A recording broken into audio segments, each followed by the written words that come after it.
Everything look right.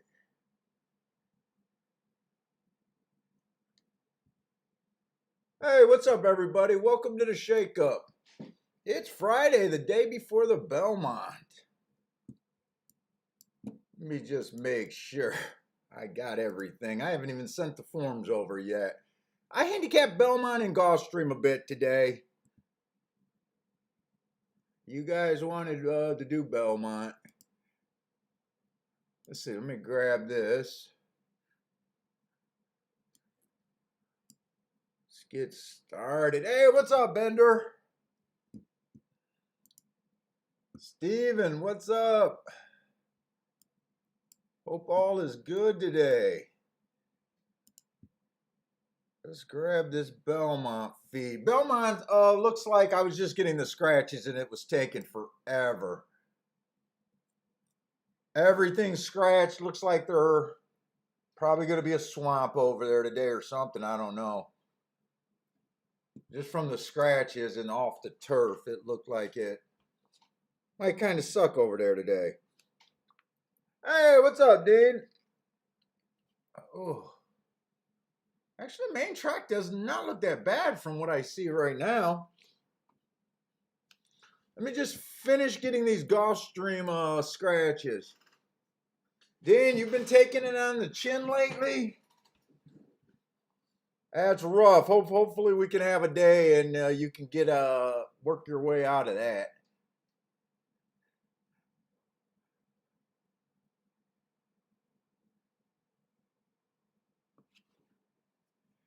Let's see. Make sure you have a good time to go over to late double at Gulfstream Park. That's the best spot today. That's what Bender likes to late double today. Hey, what's up, Mizzou man? Stephen Marshall says it's his 3-year anniversary of hitting 120 on a pick six. Not wow, nice. How fun was that, Steve? Steven? Jesus, 120? That had to be a fun ass day 3 years ago, huh?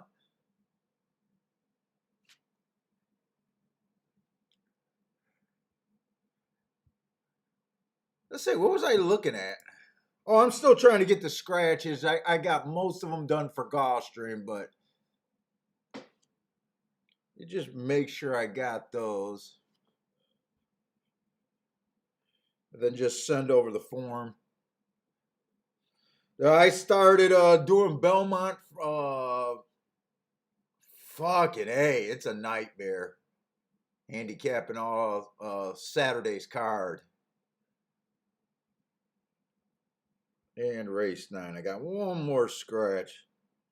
Race 8's a 5.5 or 5 furlong dirt. Oh, race 9's a nice cheap race. Yeah, that does not look like a bad double spot.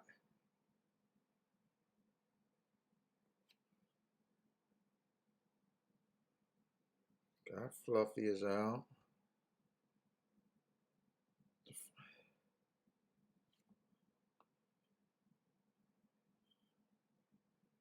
Money runner. 9, 13, 15. 9, 13, 15.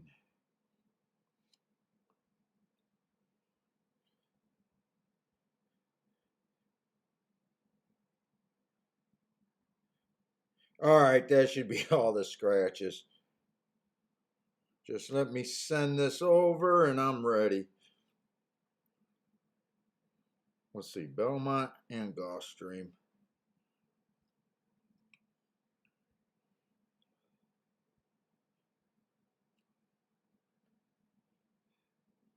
I don't know how the time caught up on me. I've been at the desk other than walking the dog all morning. I didn't even go get a cigar. I've been working on this shit. And I'm even later than usual getting set up. All right, that's cool. Let's see what's up, Steve B. Yeah, Stephen Marshall, doesn't that feel like you got robbed? Were you like me when I got taxes took it out of mine? Skipping to the window, and then when you walked away, you literally felt like the depression sunk in right away. I swear to God, by the time I got to the parking lot, I was already depressed by what they took out. Hey, what's up, Marco Lou? Look, Marco Lou says Belmont is the best week of racing other than Breeders' Cup. Really? Belmont is your favorite, one of your favorite times of the year, huh?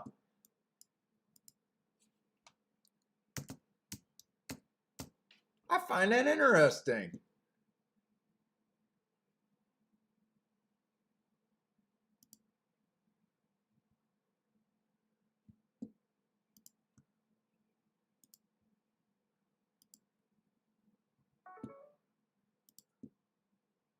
Let's see, we got Gulfstream and Belmont.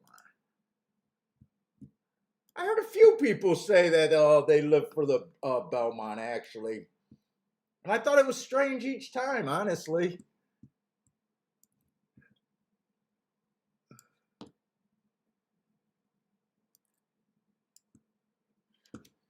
All right, I should pretty much be set up and ready to go. Why do they tax you on gambling? Every once in a while, you hit a ticket that they have to take the cut it right away. Marco Lou, you never had that problem? You never got taxed?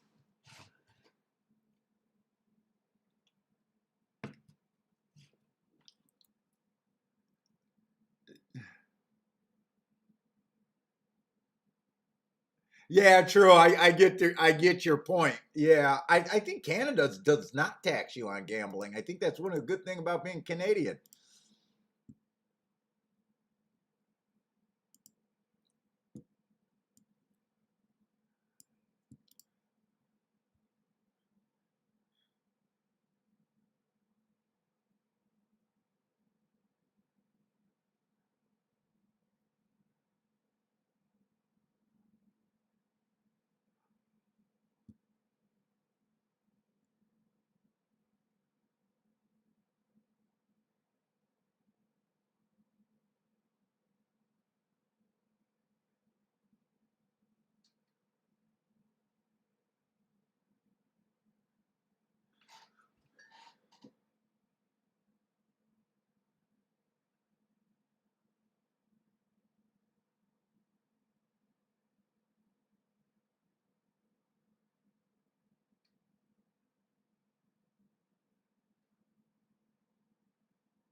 Holy shit, man! I just freaking dozed right there. Holy cow!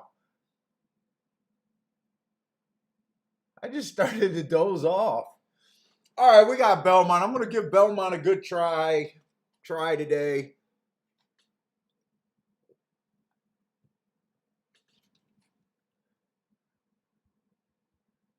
Well, what does this look like? This looks like a four horse. Oh my God, four. Is this a four horse or five horse race? My eyes are not already not working. One, two, three, four, five. Five horse race. Wow, that's like opening up yesterday with Belterra, a steady feeding of five horse races.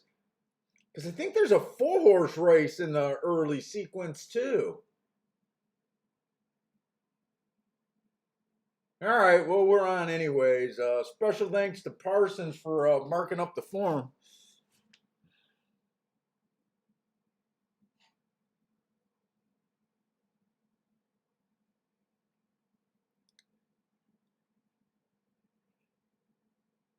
Man, they got some nice tags. Hey, what's up, Garth?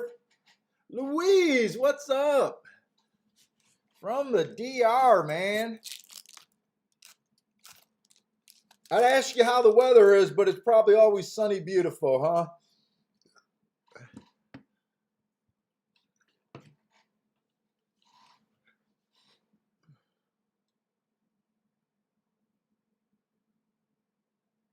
Damn, well, okay. So this race, really, I'm going to have that little coughing issue today. So this race is going to be on the dirt. Optional. Really? Optional claiming 80 grand. Let's get going. Belmont, what we got? About 16 minutes? That sounds like that's enough time to go over a 5-horse field.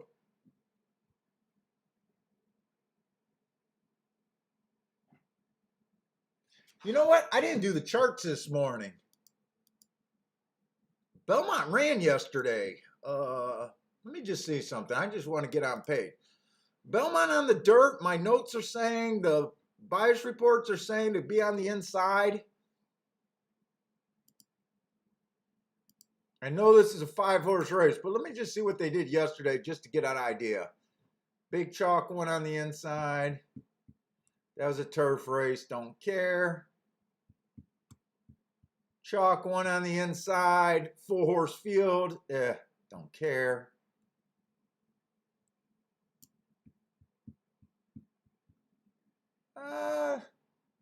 That was a 7-horse field. 2 chalks. Well, 5-2 and even money, but that was inside.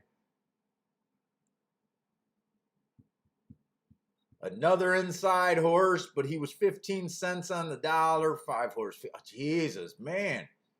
How can you get excited about Belmont? Man, it even looks chalkier than Gulfstream's been.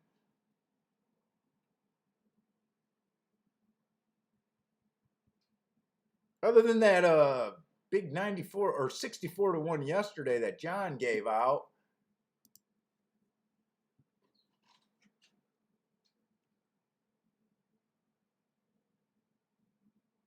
Oh, really? Markaloo, was that yesterday you hit the late pick 5 at Belmont? Did that pay anything? Wasn't the 9 in that sequence? Was the 9 in that sequence? That had to pay pretty good, didn't it?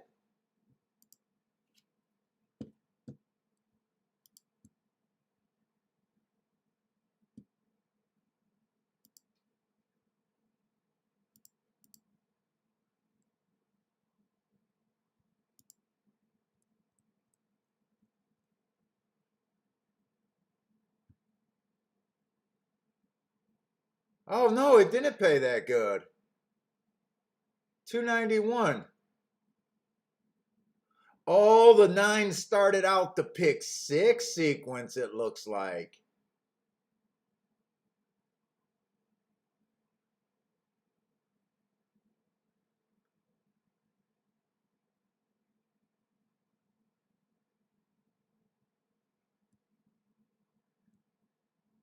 Okay, yeah, that 64 to 1 started out the pick 6 sequence. I was thinking that, and I was like, ooh, you had that 64 to 1 in your pick 5, but yeah, one race too late. Still you hit it. They did have a 15 cent on the dollar, or however you say that. It was kind of chalky. Other than that, I think I seen one good price, 8 to 1. But yeah, I mean that probably didn't suck.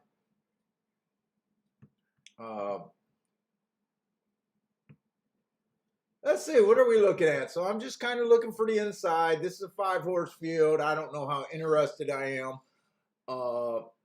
3 races ago, Parsons marked this form up for me. He does it a little bit different.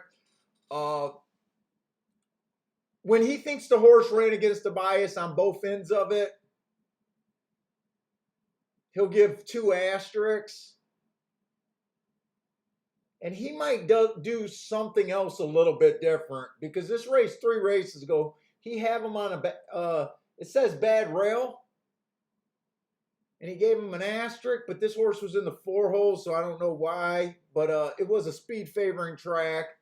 So I don't care. 1 asterisk is good enough for me. That's just a little bit different how Parson does it. He was just slow that day, but has a bit of an excuse. Ran his lowest speed figure. His speed figure went right back up the next race. Average. And then he kind of fell off again. Does this horse not like the dirt? No, he ran one good race here in the dirt.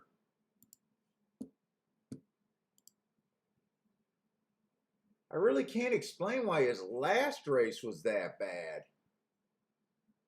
I was thinking maybe he was not a dirt horse, but he actually won on the dirt. So I can't even make that argument. Right now,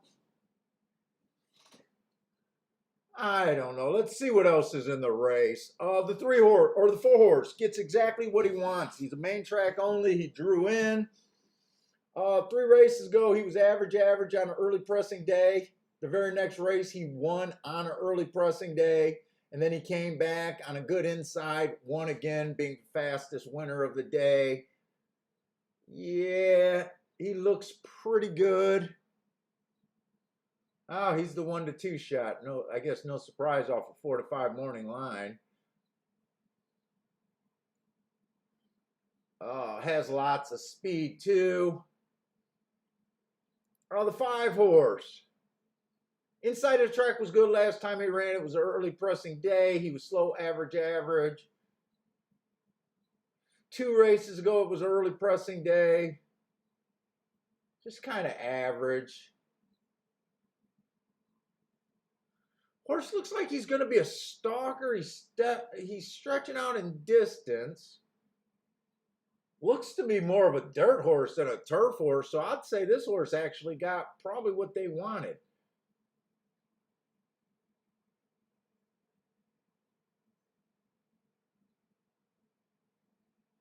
Yeah, I think Irad heard it broke his arm or something yesterday. I think I heard.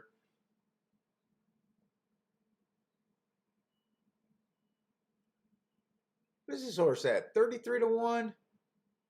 I'm still looking to see if I like anything. This 5 horse. 3 races ago, he was average. Another main track only horse, so he's getting what he wanted. 2 races ago, it was early pressing day. He still ran a decent race. And last race, it was early pressing day, and he matched strides with the fastest winner. He looks good. He looks like a fast stalker to me. He just looks like he could be a step below this 4 horse. 5-1. And then there's a 9 horse in this race. 9 horse is a main track only horse also. So really, I mean, this ended up being a dirt race, and the makeup of the race is mostly dirt horses. Let's see, 3 races ago, he earned a spot, 90 speed figure. It was an early pressing day. He went too fast to win. I like that race. He comes back the next race. He was slow. Speed figure went way down.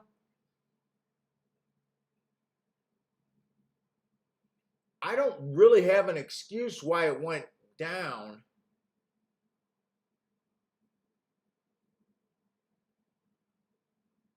And then last race, it was an early pressing day. Went too fast to win.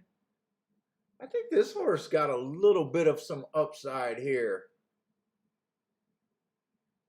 Let's say I did feel like there was a lot of speed. Let's see. This 9 can get the lead. 6 isn't getting the lead. I think the 1's going to rate more than likely. There's a chance that the 5 shows. Maybe there's not as much speed as I thought. There's a chance that the 5 might show speed just because he's a sprinter.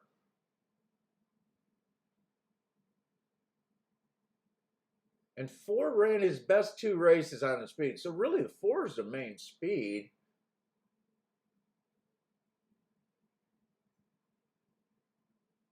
Nine's at 13-1. I didn't think I'd be interested in this race at all, and I might do a little bit here.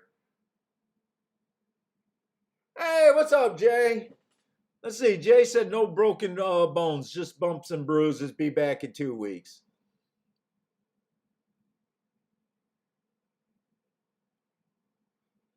Let's see. Bender says if the 10 stays, 10-1 race. I don't know what race Bender's looking at. Yeah, good morning, Jay. Hey, what's up, Dan Harding?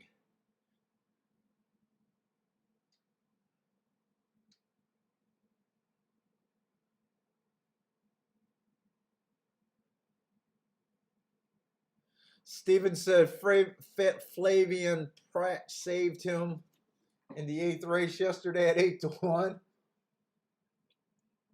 Nothing wrong with getting bailed out late in the day. Yeah, I'm not that crazy about this race. The best I could do is like a kind of a play wager.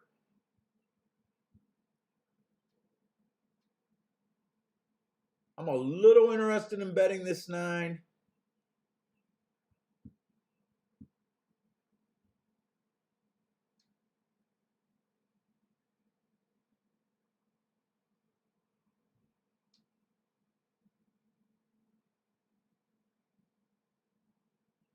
Was he running with the, is that the horse he's been running with? May 15th.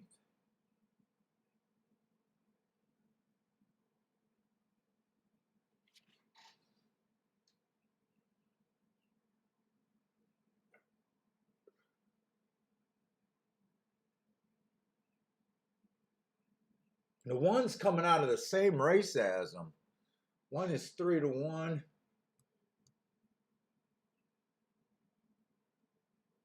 One definitely finished better than he did. I don't mind Speed and Fade though. Especially when they go too fast to win. Let's see, they weren't dueling. No, they couldn't have been dueling with each other. 22-4, 45 and 3. 22-4, oh, 45 and 1, okay. Yeah, they were kind of dueling with each other. So if I like the 9, I like the 1 just as much.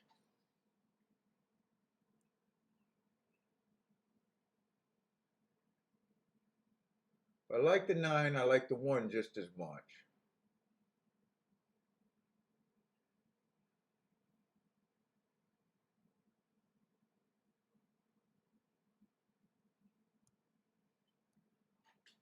Let me think about this full horse.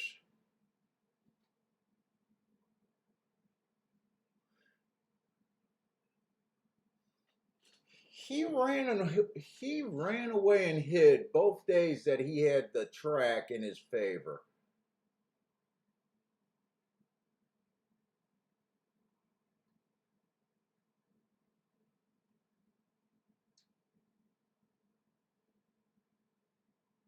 In January and December, he looked extremely ordinary. I think this is worth a little bit of a bet here.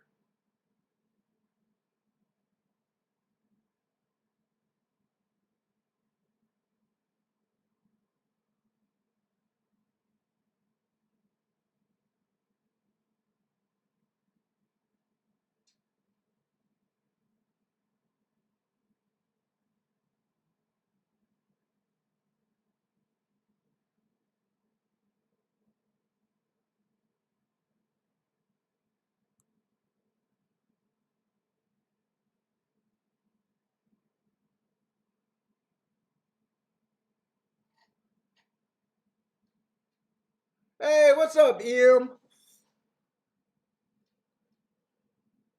Are they already at the gate? They're not already at the gate. I feel like I got more time. Oh, no, they do got only 1 minute to post.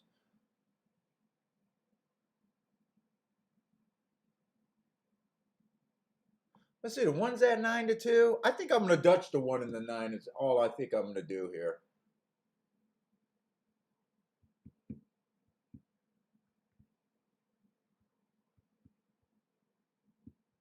Try to beat this 4.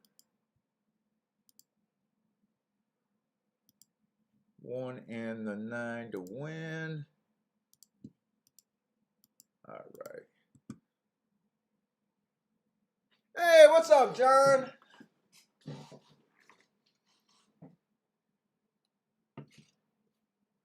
We're ready.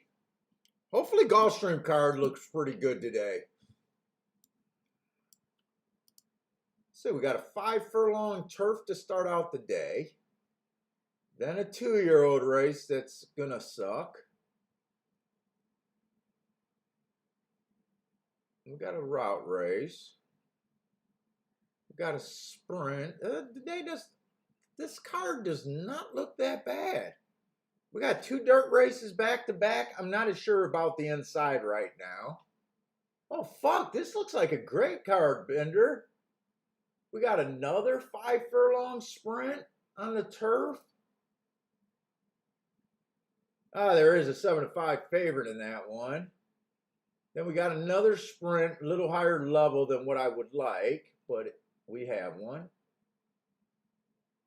The 8th race is another sprint. Wow. I don't know. I think the Gulfstream card, and then we got a cheap route race on the turf. Wow, that looks like a card that I want to get involved in.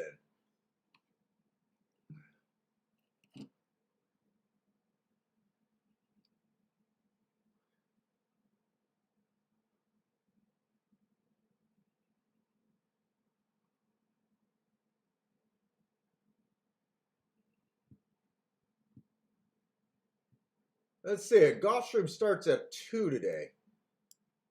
Trying to figure out what race you guys are talking about. This 10 horse. Is that the first race at Gulfstream? Oh, it could be the first race at Gulfstream. Okay.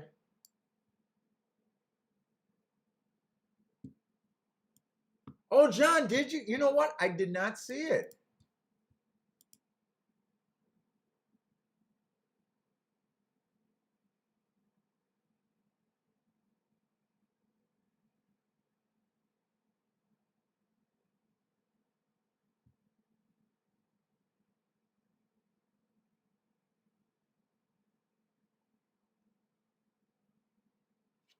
I still don't see it.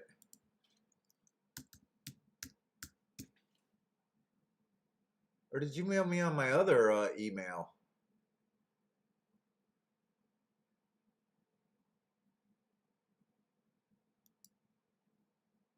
Yeah, John, I don't see an email from you. You said you emailed me. Let's see. You emailed me your ticket last night.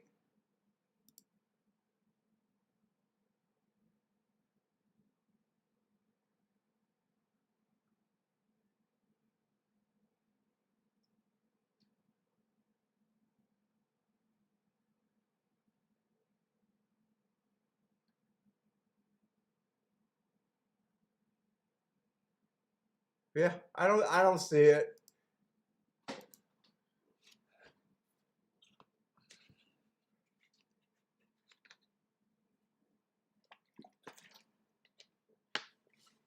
Bender loves race 8 and 9 today. Huh. That's what it sounds like today.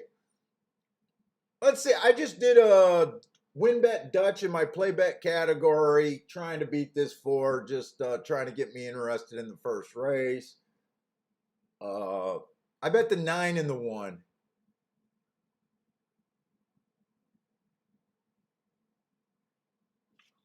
I really just wanted to bet the 9, but I seen there wasn't much difference between the 1 and the 9. If the 9 doesn't go with this 4, this might be trouble. This looks like this could be trouble. Oh, well, the 5's up there. I didn't see the 5 there. And I kept calling this a 5-horse field. There's actually 6 horses in the field. Did I scratch one too many? 1, 2, 3, 4, 5. No, it was always a 6-horse field. I just can't count.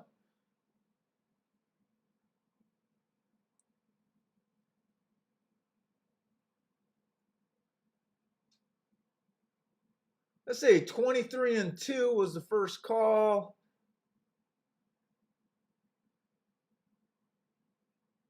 I like the position of all my horses. If they got any horse, they look like they're in range. The 4 has not drawn off yet, so I feel like there's a bit of hope here.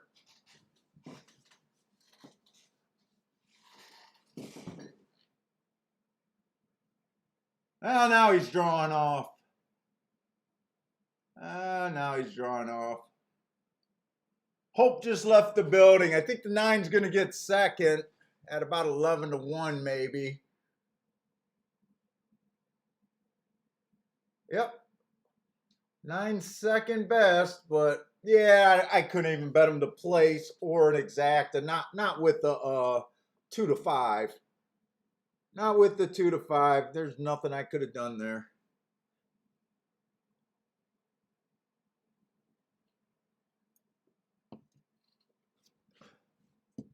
4-9.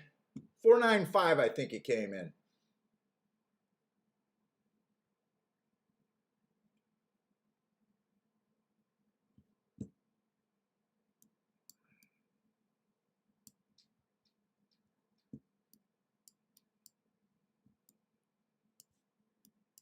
Four, 9-5.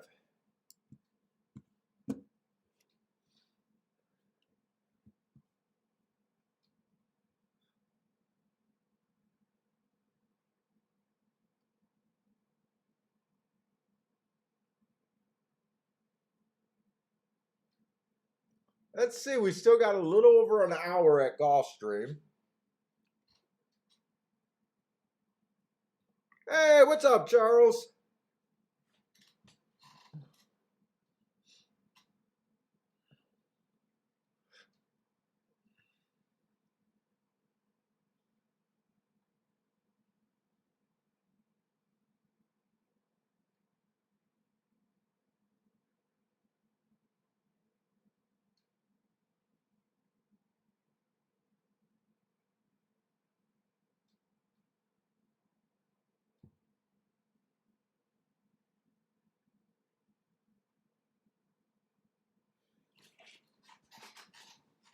Yep.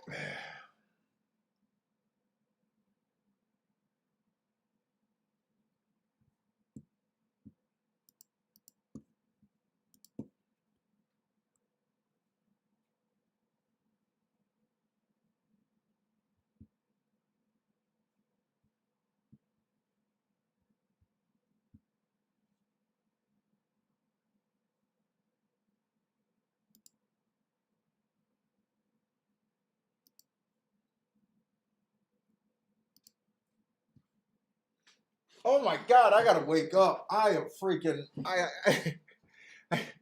keep getting so quiet, and I feel like I'm dozing off.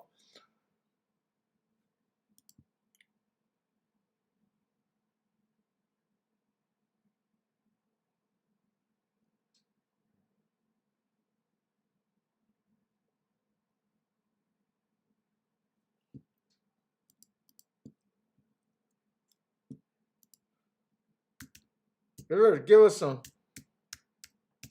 Actually, from what I scanned at Gulfstream, I'm excited for Gulfstream now.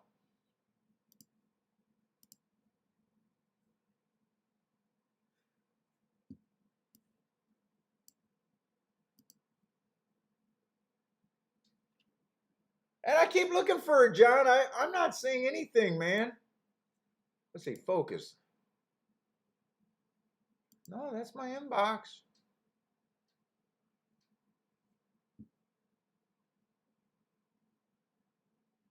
Huh.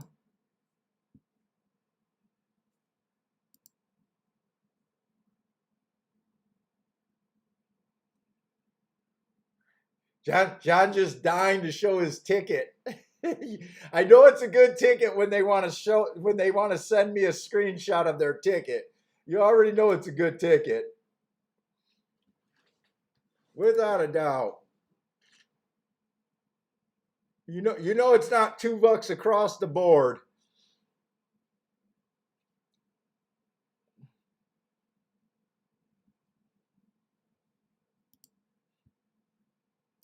Let's see. We got the second race. So they did go wire to wire. It was the inside. It was a 2 to 5 horse. So I don't know.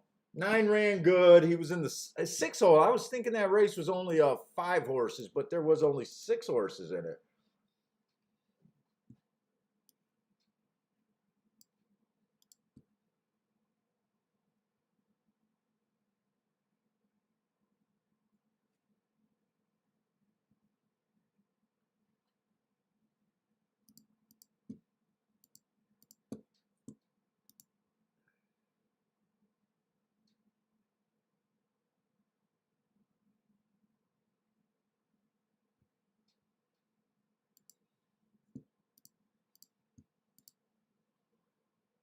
No, no, no. No, no, no. What did I just do there?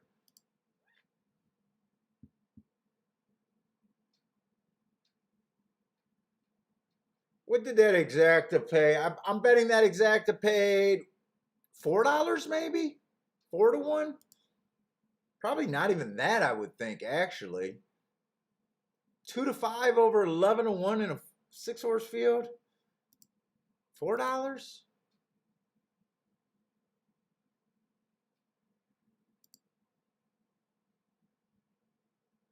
He did pay 620 to show or to place.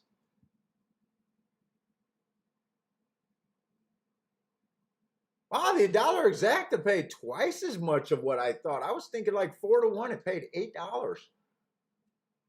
I guess that's better than what I thought.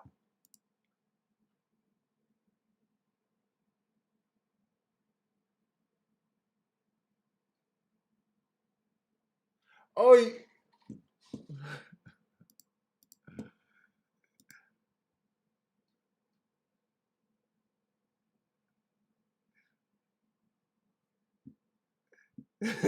now John says he'll tweet it to me. So you know it's a ticket that he's dying to show off. You might as well just show that everywhere. Oh, okay. All right, I see it, John. Nice. Nice, nice, nice.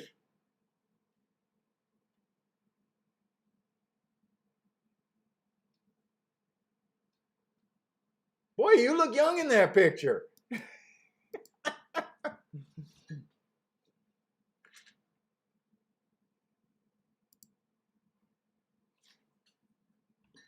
Taking it from your kid or something.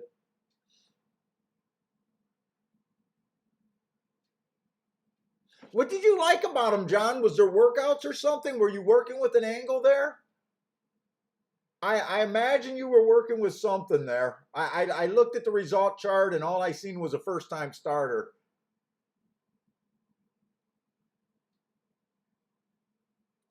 And are you good with baby? Are you good with first time? Do you feel like you're good with first timers? I know that's not part of my game, but some people are really good at first timers. That is your son. Nice.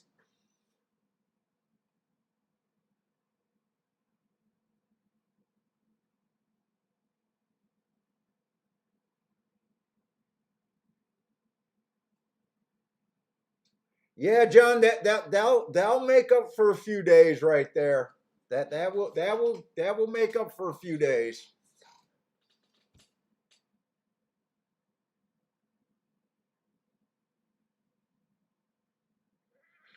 You know what? I did not look. Did anyone take Disco Party's advice and look at Emerald Downs last night? I did not look at once I decided to mark up the forms, I was here till I did not move until 11:30 last night.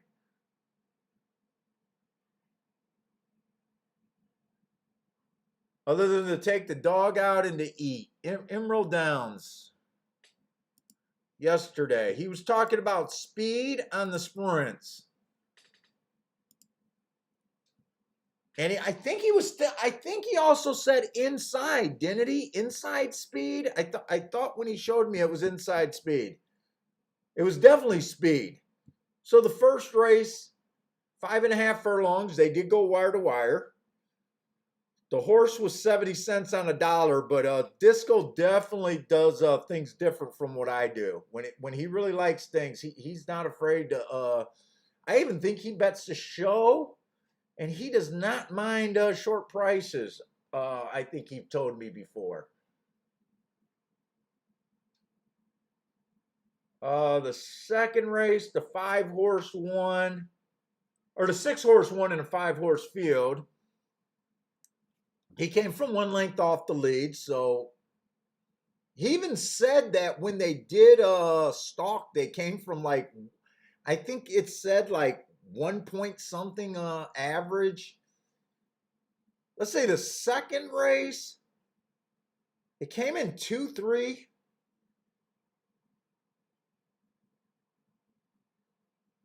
The 2 did stalk.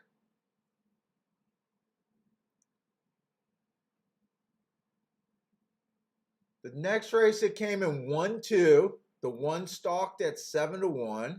Well, the prices weren't bad yesterday. They had a 7-1, a 9-2.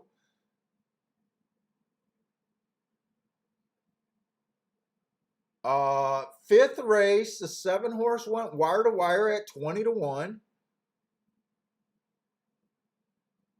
If he's looking for speed, the only thing about if he hit that, he probably would have showed up already.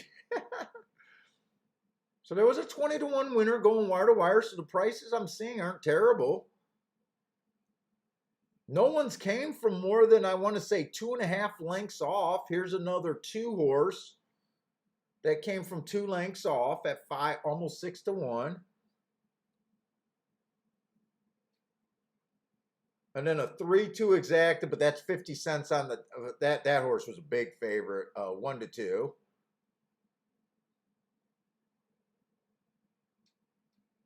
Another horse that came from 1 length off. And a 7-1 winner, the 3-horse that went 3-1. I would think that he probably had a good shot. Yeah, the prices weren't bad, and he was right about the running style on every race. I would not be surprised if Disco shows up and said he had a really good day yesterday. I don't know if any of you guys played it.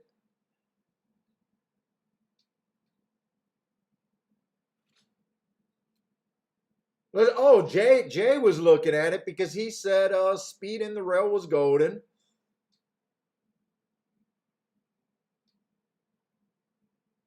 Let's see. John says he's a small player but doesn't play. Well, that makes that ticket So would you say that ticket was your average bet when you do play, or you could get smaller than that? Just John, range that ticket on when you play a race. Is that about your average, or was that a little bit more than average for you, or even one of your maximum bet? I just seen that you said you're a small player. There's nothing wrong with that. That was a great hit. Shit, I'm happy. I'm happy all day long with $1,600 hits.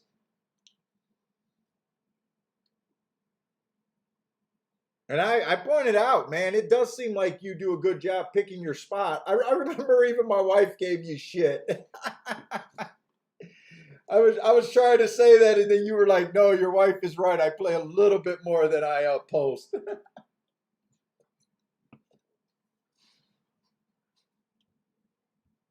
Yeah, nice ticket, man. Hell of a job on that horse.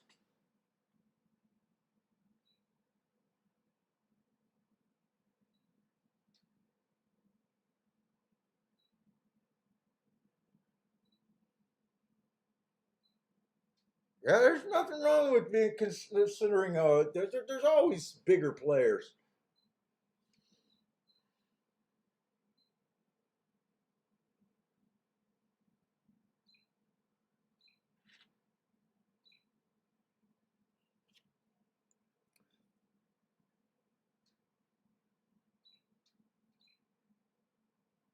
Let's put it this way: John's not worried about putting food on his table.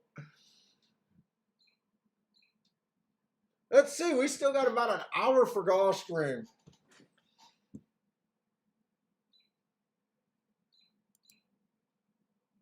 Let's see. Let's look at this second race at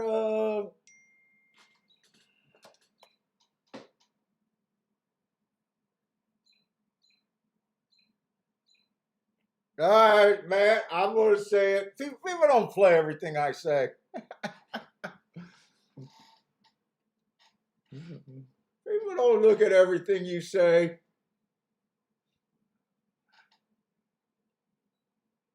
Oh, that was a small play because it was a maiden race. Oh, well, you're not the smallest player. If $20 is on the small side of your bet, fuck, I wouldn't consider you a small player at all. I thought maybe you were going to say your average bet was $5, and I would have said, "Wow, well, you really maxed out." Yeah, that's what I mean. When someone says they're a small player, you never know because everybody consider money different. What if you say that was a small play? You're not that small of a player.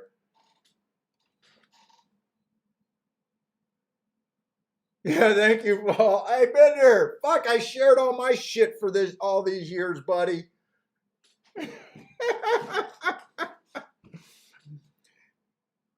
Fuck, Bender, you fucking you figured out my shit on your own. Fuck you, Bender. Fucking Matt texted me that told Bender for me to stop talking about a certain bias.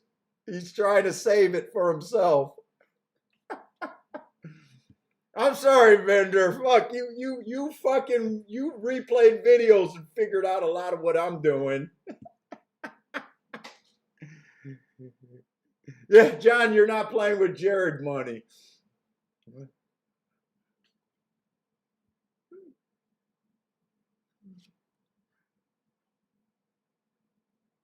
Parsons is saying it's not from him.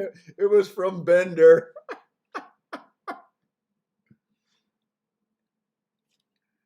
Bender, they'll forget. No one listens to me, Bender. No one listens. They see how I play. I'm only good for a ticket or two a day. That's it. I'm nothing special. They're not going to listen to me that much. Look, there's probably some people that say I suck because I don't cash many more tickets than that. Most of my days come from a ticket or two in a day.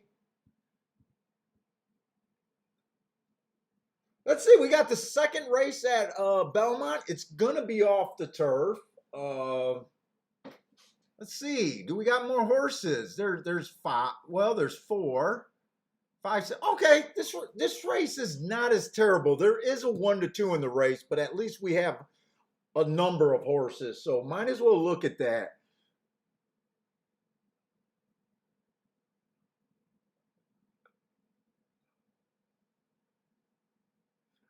Oh, Bender, you're counting on. Oh, you're counting on Emerald Downs to be part of your thing. So I was actually thinking about making I said I'm going to do a whole bunch of more content on the website, Handicapping Paul website, and I promise I will. I think I'm going to go like towards video blogs and stuff. Uh, one of the videos ideas I had was kind of knowing your edge, knowing where you have an edge. Like right now, uh, for most of the years, it was I knew where my edge was going to come from. It was going to come from Turfway Park. That's questionable after last year. This year, going into the year, we kind of knew that the edge was going to come from the turf sprints at Gulfstream. That's where I need to be investing. Uh, your the dirt, as long as the inside of the track was going to be good. We kind of knew that if Tampa Bay, that if I was right about the turf routes being stalkers closers, I expected to win at Tampa Bay, which came true. And I was thinking, what just brought this up is Bender saying that he's expecting that track. What did he say?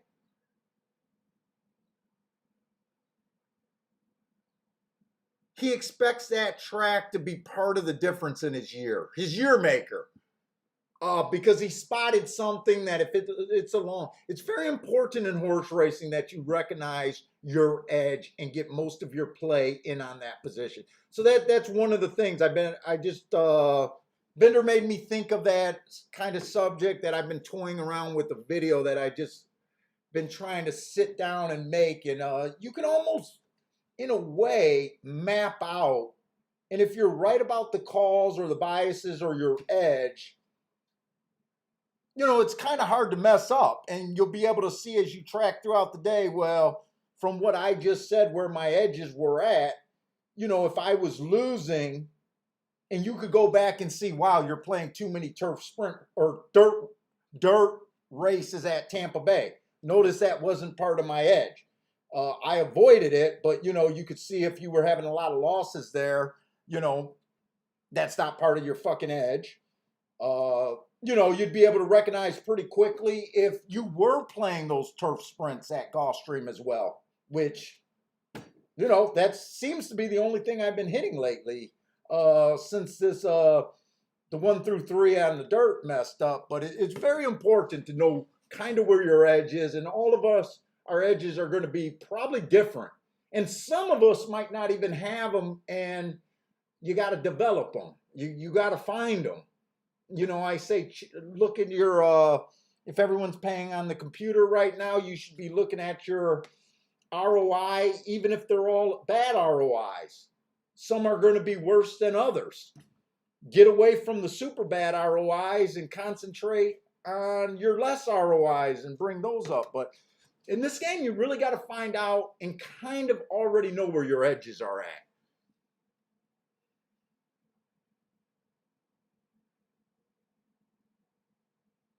But anyways, I went off on that. So let's go. We got a dirt sprint. Oh, this one horse, average. I keep saying I want to start from the bottom of my marks up, and it's hard for me to get back in my habit.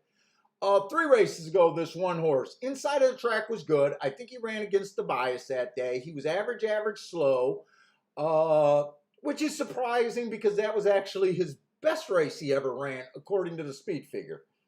His very next race, it was another dirt sprint. Stumbled, pinched at the start. Okay, he didn't get an asterisk for the early pressing or anything that I seen, but you know what? I said if you guys buy the marks and put in your own asterisks when they're there, that's trouble. Stumbled at the start, pinch. I'm gonna just trust the chart caller, the comment maker. You know, sometimes it's best if you don't see it to go back and look at it, but I don't have that kind of time. You know, but to me, that could have been an asterisk there, a big excuse. And then the next race, he tried a turf. Well, he tried a route for the first time. I thought it was a turf route, but it did get washed off. He went average, slow.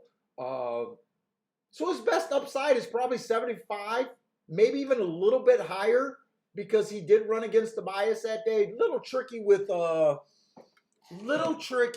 horses that, you know, kind of had this much trouble in such a short career, right? But let's see what else is in this race. The 2 is scratched. 3's a first-time starter. Hey, Parsons, I like that you gave me the bold writing. It looks closer to my writing, and it's not as disoriented to me. I like that you did that. The 4's second time out. Inside of the track was good. He had the inside. I said before, I usually find it kind of unforgivable when horses have the good inside of the track and they don't run well. But that's horses with established form or enough races where you know what they are. Every time someone runs one race, it's almost in the back of my head like, let's just get it over with. It's probably an excuse in itself.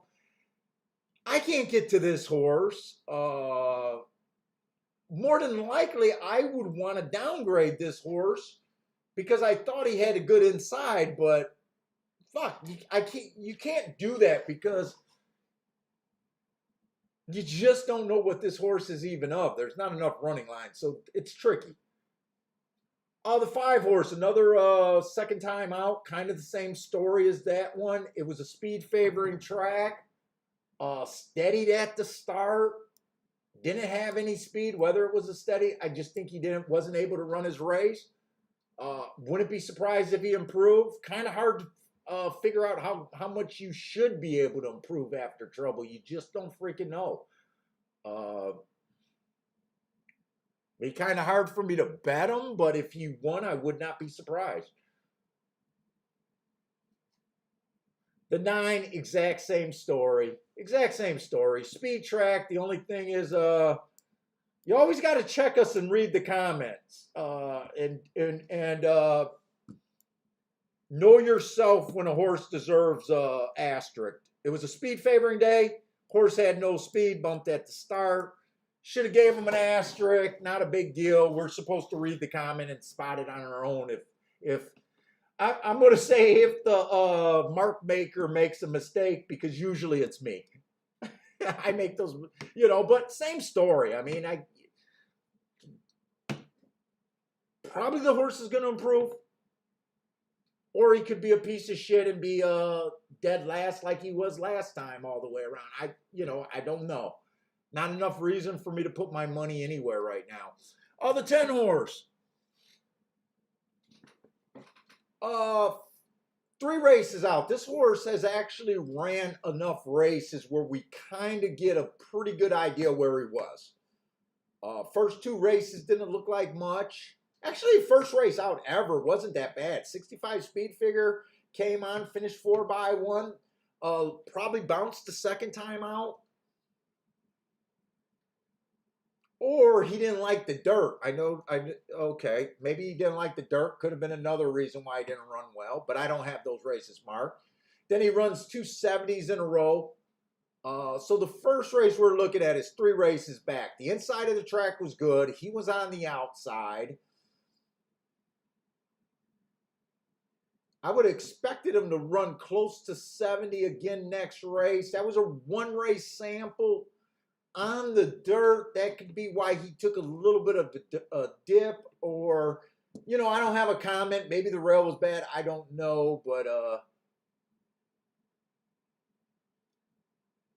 and then this last race, it was a stalker closer day. That's exactly what he was, and he looks like a high 60 to low 70 horse to me. And that's kind of what he is.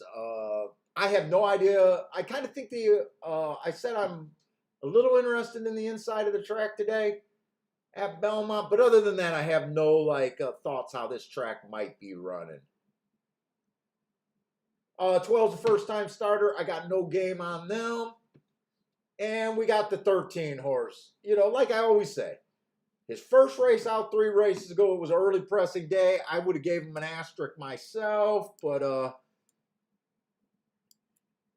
being the first time out, look at him. He popped the 49 speed figure. And when you say, this is when you say, this is why I never get excited about horses that only ran 1 race. Just on speed figures. He comes out, runs a 49. How could you spot that? I mean, he did get an asterisk, but you can't, in all honesty, say he could go up to 81. Which he did his next race out. And then he goes up to 89 the next race. It's really hard. So 2 races ago, he had a bad rail early pressing day. He was off the rail.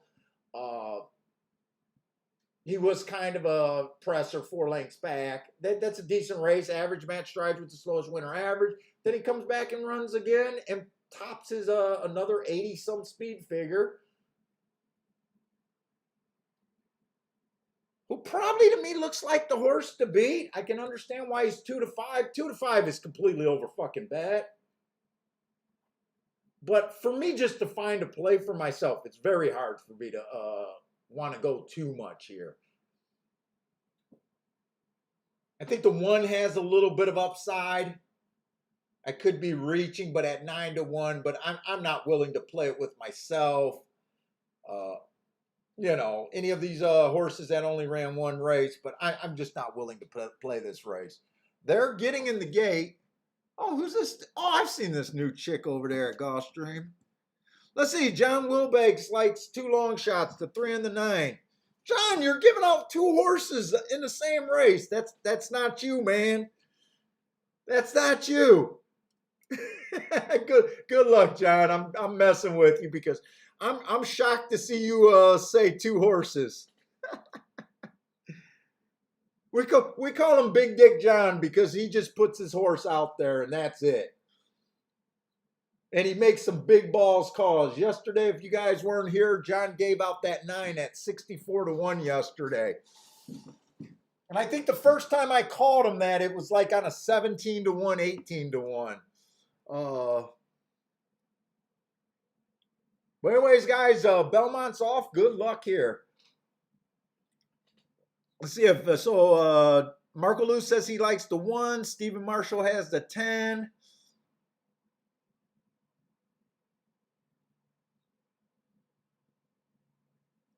Oh, is Stephen Marshall and Parsons gonna go see Dances with Bourbon on Tuesday? Remember, guys, Dances with Bourbon is running on Tuesday.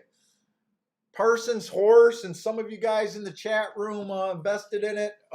Best wishes for Dances with Bourbon for a safe race and a top finish.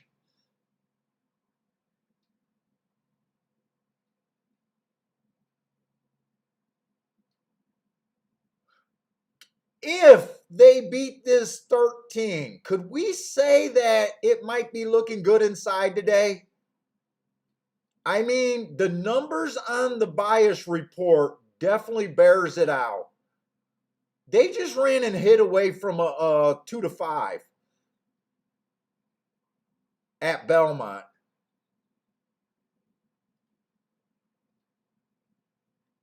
There might be an inquiry there. It came in 4-3, so I think John liked the 3 and the 9 there, didn't he? Yeah, he was between the 3 and the 9. Let's see, Marco Lou. Oh, Marco Lou, you played the jockey game. Don't play the jockey game with a 15-1 shot.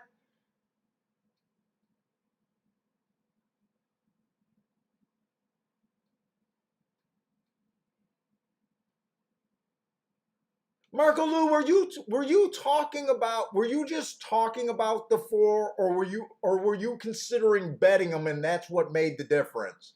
Or was that just a conversation? Don't play the jockey game. If that was the reason you jumped off of a real bet and it wasn't just a conversation, oh, I would not play the jockey game with a 15-1.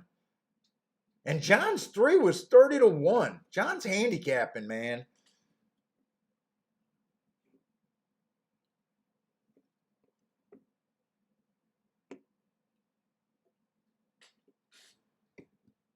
And who was the 4 and the 3? They were, well, 3 was a first time starter. 4 was a horse that just ran one race. Inside early pressing day, he looked like a closer or a slow horse last time he ran. Today he comes out and shows, I think he was pretty close the entire race.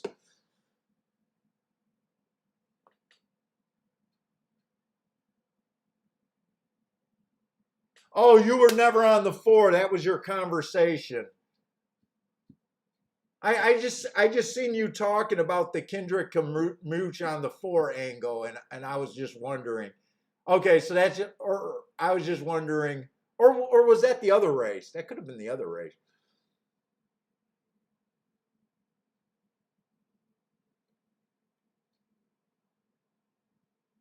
But anyways, Marco Lou says he didn't make that mistake. Yeah, if you're gonna play the jockey game, just don't play it when you like a price.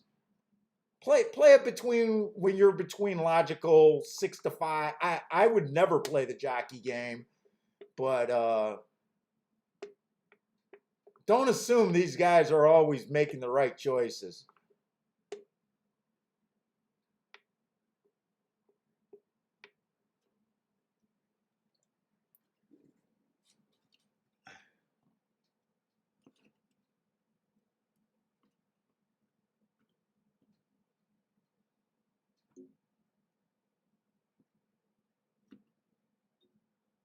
I got you. Marco Lou was making that. That's why I asked, because I wasn't sure the way it was worded. It could have been like you got off of them, or it was an observation. But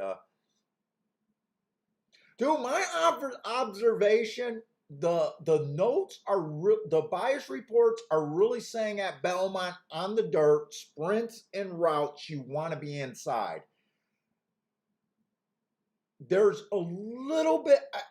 I like what I'm seeing. There's a little bit of problem with it because there has been a lot of short fields and there has been a lot of big chalks.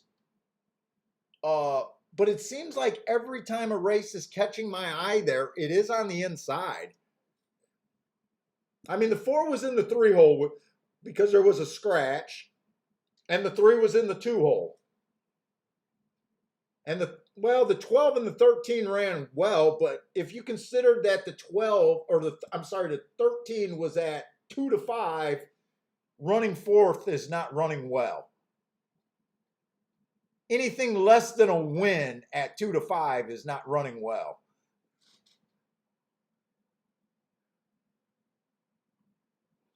Wait, was there a bridge jumper?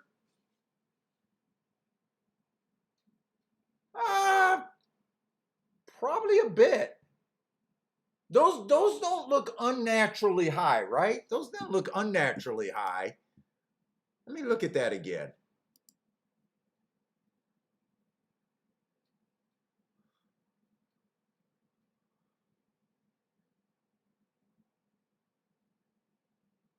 I don't think there was technically a negative pool there.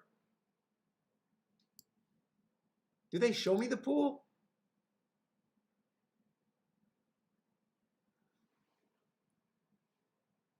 Let's see, there was 65,000 to show, 40 of it. So 2/3 of it, 75. I don't know if that counts as a bridge jumper. That probably does count as a bridge jumper, huh?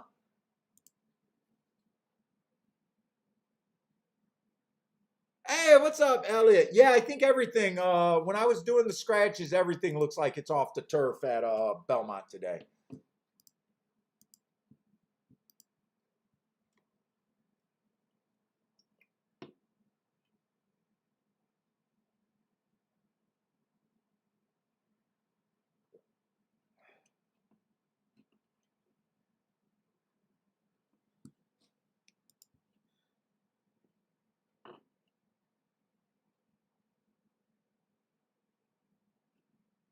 Oh, wait, Marco Lou is correcting us. They might be on the turf for the rest of the races.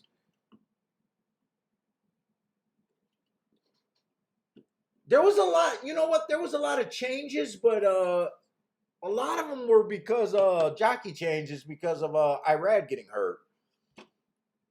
So maybe that's why I felt like there was so much going on. You know what? Check yourself. I'm not sure if they're off the turf the rest of the day or not. Don't rely on me to know anything.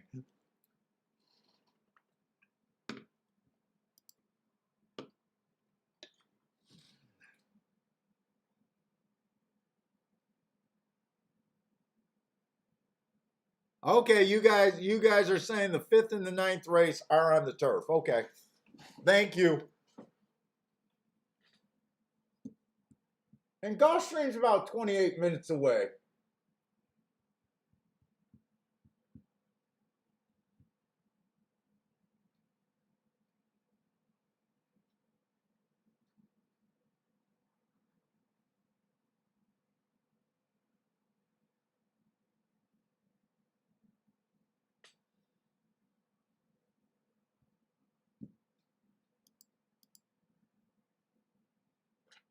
Yeah, mine does just say 1 and 2. I see it up in the top corner.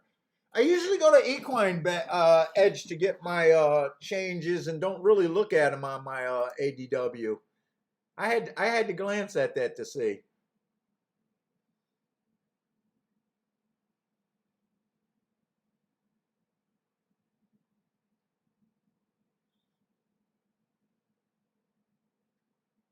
Hey, what's up, Carl? Carl's Canterbury horse ran Wednesday, finished second in a 12-horse race at 20 to 1. First time on turf. Nice, Carl.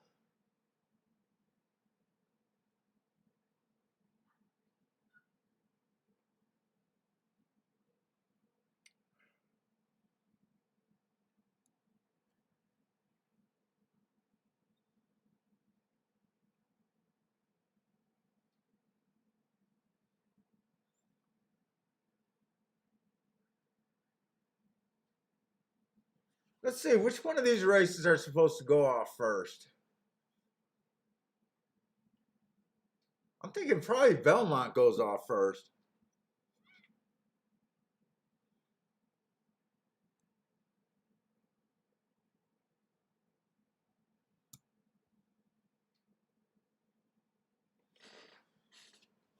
Oh, I gotta wake the fuck up.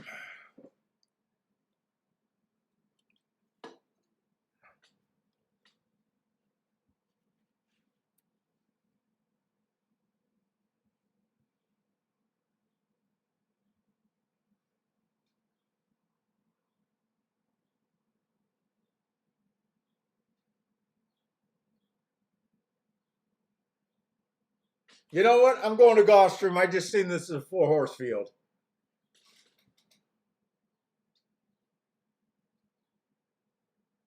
4-horse field, super lightly raced. Don't care. Don't care.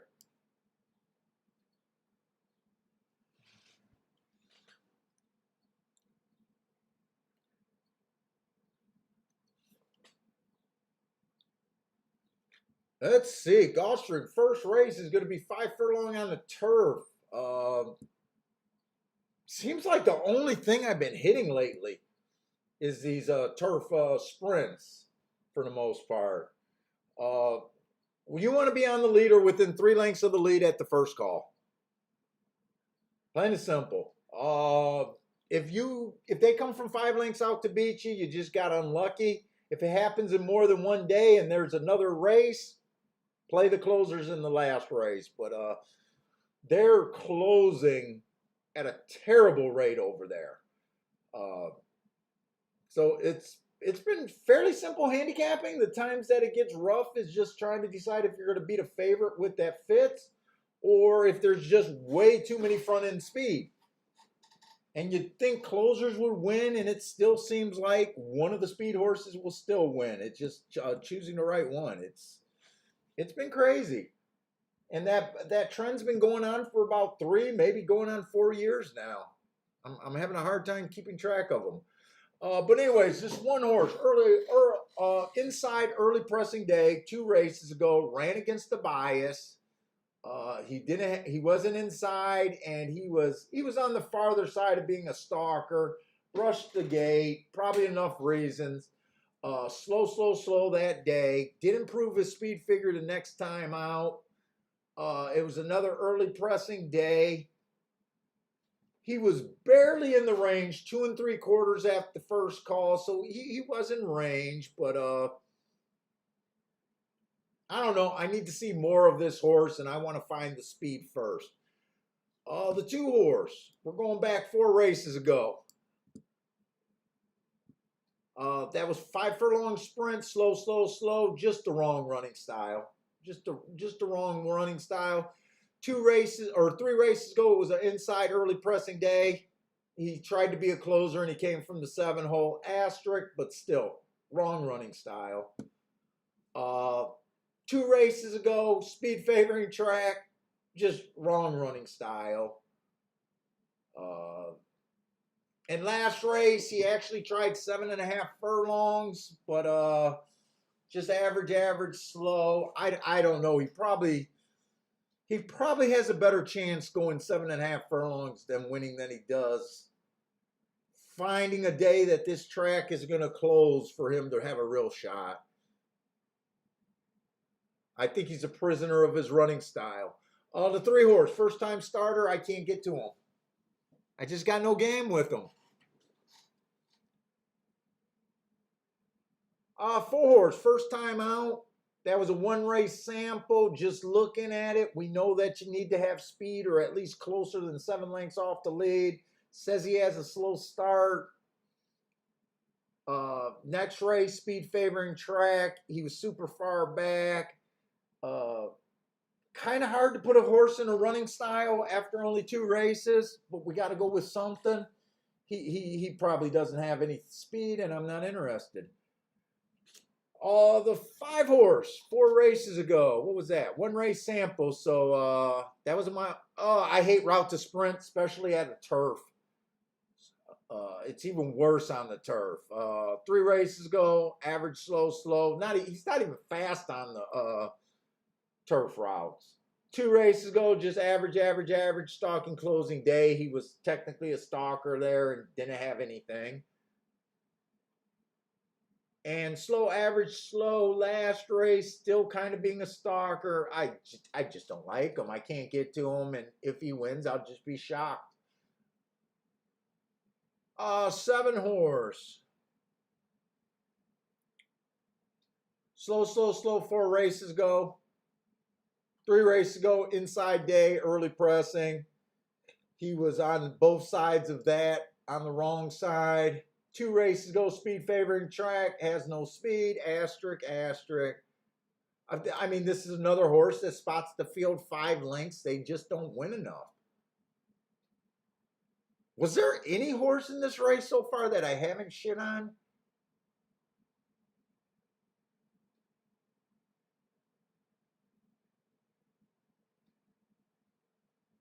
Wow.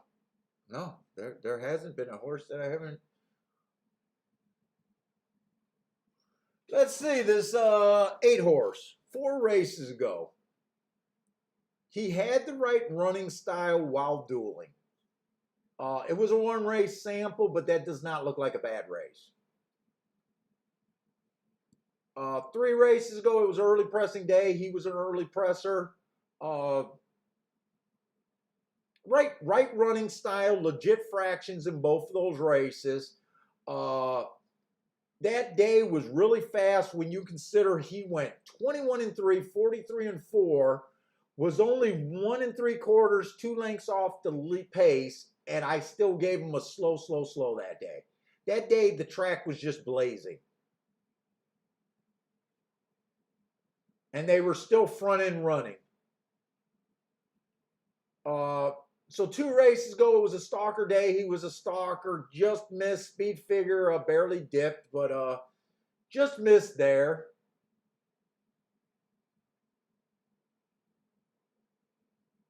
Why all of a sudden he's 7 lengths back? Oh, head turned at the start. Head turned at the start. I might want to watch that replay. I got a little bit interested. Well, he's 9-5 on the morning line. I don't know how much interest I could have.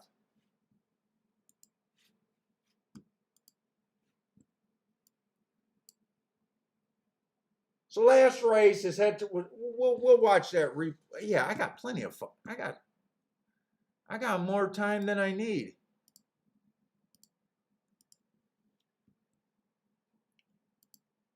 Dude, I felt good going through the races today. I felt good handicapping. I feel like today might be a good day.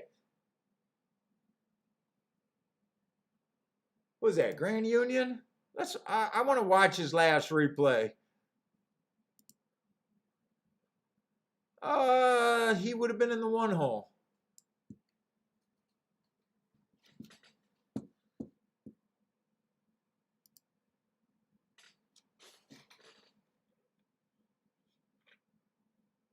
Probably won't be able to see it from the pan view, but I like to watch the pan view. Okay, he definitely broke a day late. He definitely broke a day late. Let's see if we see the head turn on the head on. Why do they not give you enough time? So they always do the pan view perfect, but when you go to the head on view, they rush it. And the gate's already open. Yeah, that's all the way back. All I can tell is he got a bad break. I can't see the reason, if he stumbled, if the ground, if his head was turned, whatever it was. They whoever does these video replays need to work on that. They just need. I noticed that like yesterday too. I don't want to watch enough replays to know if it's all the time. So I do have some interest in the 8. And I don't know why this got highlighted. Can I get rid of this? Ah, fuck. All right, just leave it. Oh, the 9's a first-time starter. And I know a lot of you guys been talking about this 10 early. So let's just go 4 races back, stalking closing day. Technically, he was a stalker coming from 1 length off the lead, but probably didn't get the best trip of it there because he was pretty close to the pace. He's kind of average that day. That was at a mile 16th. I don't like route to sprint, but he has ran enough sprints for me not to care about that. 3 races ago, it was a stalker day, ran against a bias. I wish I could have seen that time, especially the first quarter.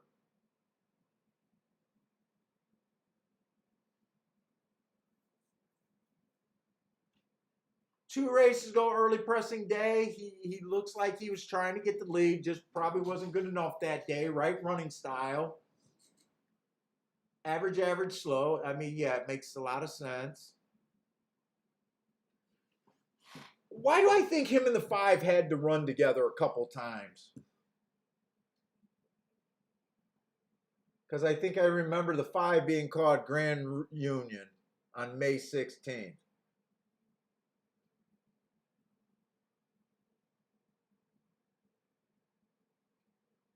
Oh no, I keep saying the 5. It's the 8 horse, Grand Union.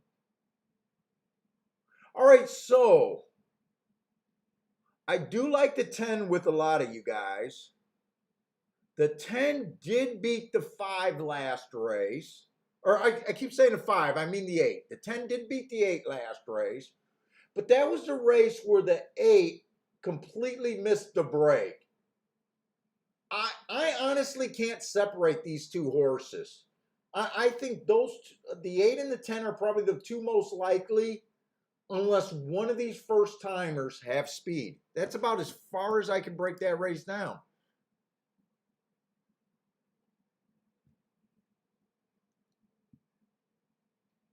I mean, one ran only a couple races and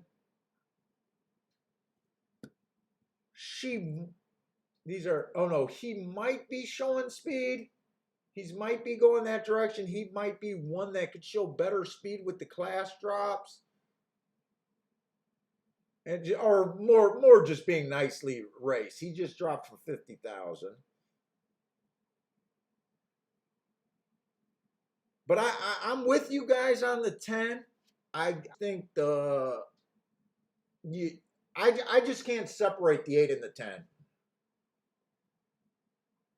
And like I said, anything else that I see winning is maybe the 1 horse, maybe, or a first time starter. I'd be shocked kind of if any of these other horses win this race.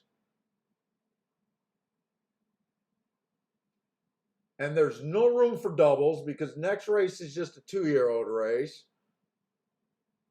So I think I'm going to play this race with you guys, but I'm not sure how I'm going to play it.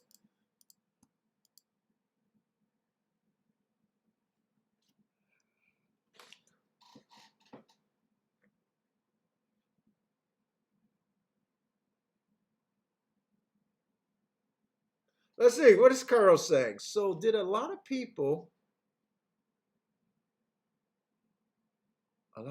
I can't get myself to wager anything but win bets on horses.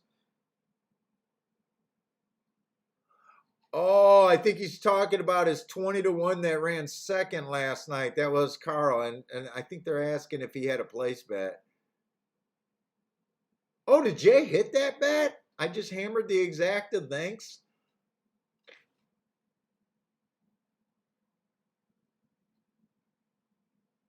Oh, looked like Jay had a little piece of it. Nice.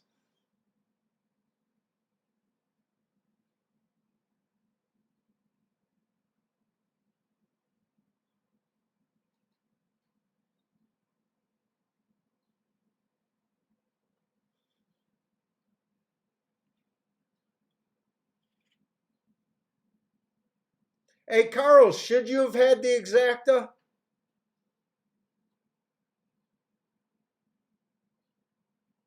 I just see your comment. It sounded like you just said that you can only put win bets down on your horses. If you thought to play the exacta, was it probably one that you could have hit?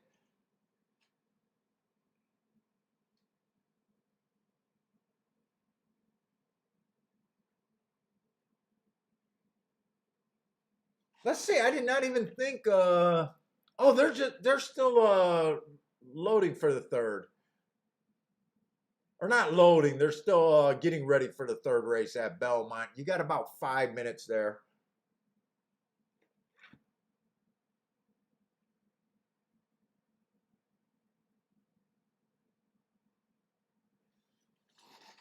Oh my God.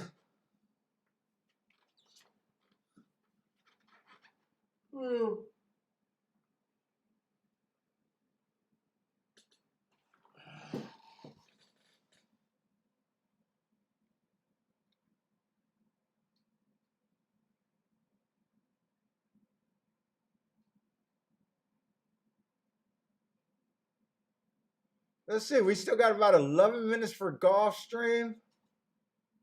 They are hammering this one horse.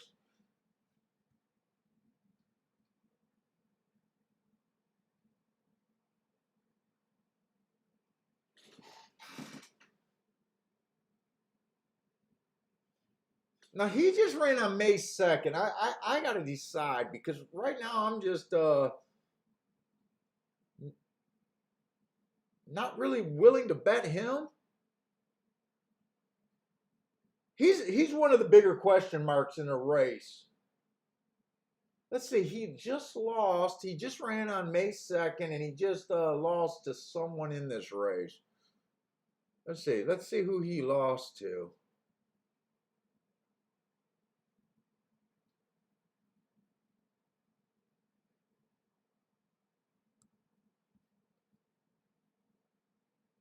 He just lost. Okay, so he just lost to the 10 horse. 4x1, 3x1.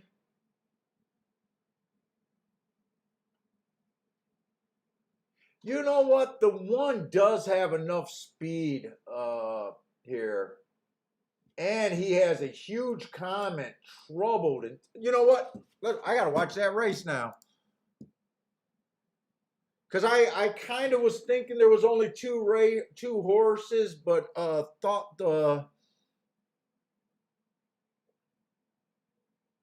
one should be dangerous if best.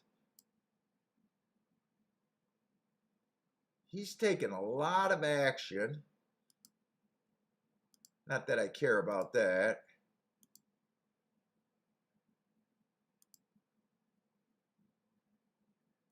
I want to watch that replay. Trouble entire trip. So he was a full horse in the 3-hole. If you guys are watching the replay, full horse in the 3-hole.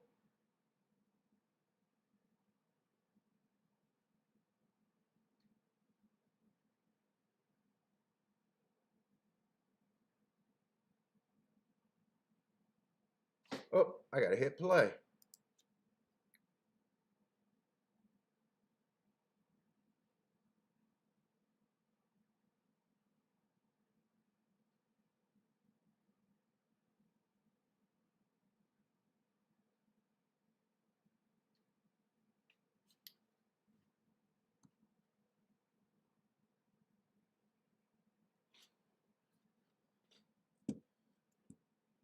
Wait a minute. Trouble entire trip.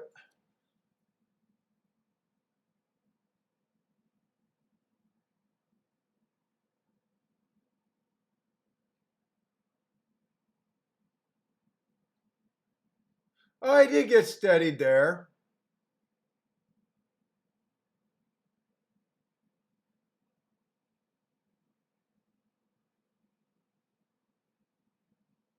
Looked like he might have dropped the reins or something. I couldn't tell what that was. He definitely looks uncomfortable. Steadied a little bit, traffic.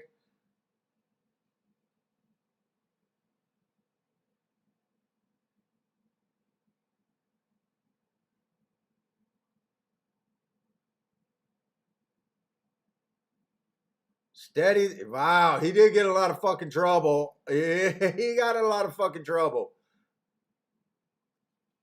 He sure as fuck did.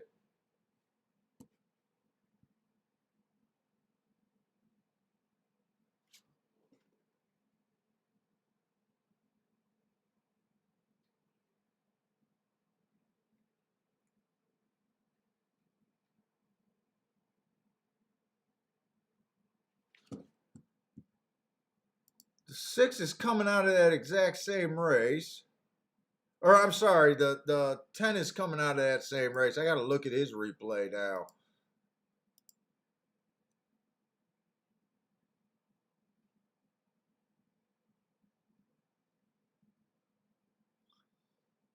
He would have been the 7 horse in the 6 hole.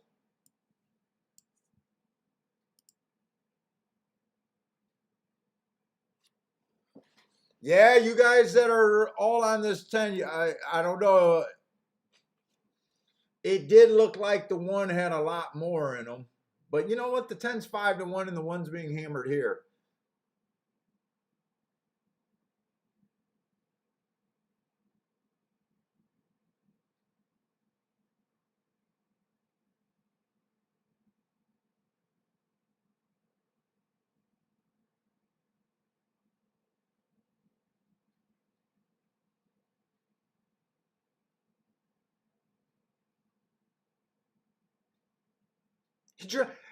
The jockey steadied 100 times. He dropped the reins.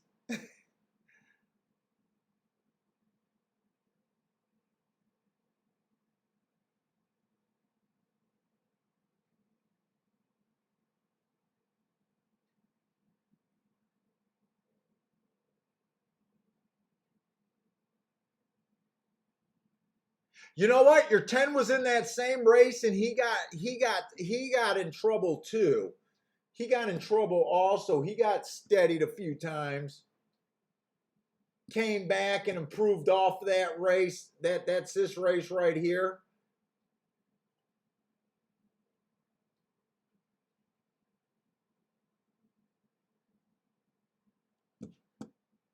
I still got a lot of time, right? Why do I feel like that race is getting ready to go off? Okay, 7-5.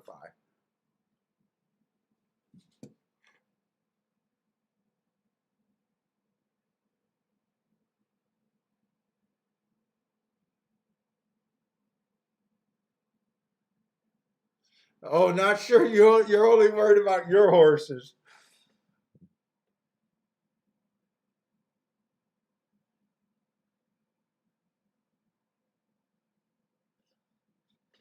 Yeah, so my first thought was I thought only the 8 and 10 could really win this race, and the one was a maybe. I'm just updating that to I think the one moves from up from a maybe to I can't really separate the one, the 8, and the 10 here. I think one of those three are the most likely winners. If it's not one of those three, it's going to be a first time starter. Uh, Depending on how these odds settle, I might just let the odds dictate what I do and just go with the 8 and the 10. My original choice. I don't know if I could really do an exacta box. Could I do an exacta box here? 7-2, 5. I don't.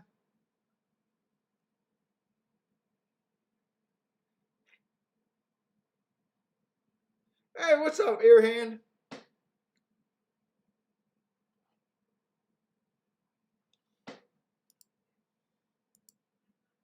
Let me look at the exacta probables. Yeah, 1/8 is paying $9. 1/10 is paying 11. If it came in that way, I definitely don't want it.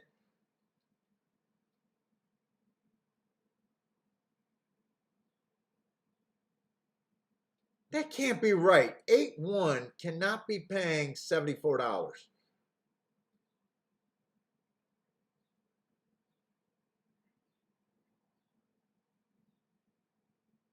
Wait a minute. How is 8-1? No, $11. Okay. What was going on with my thing?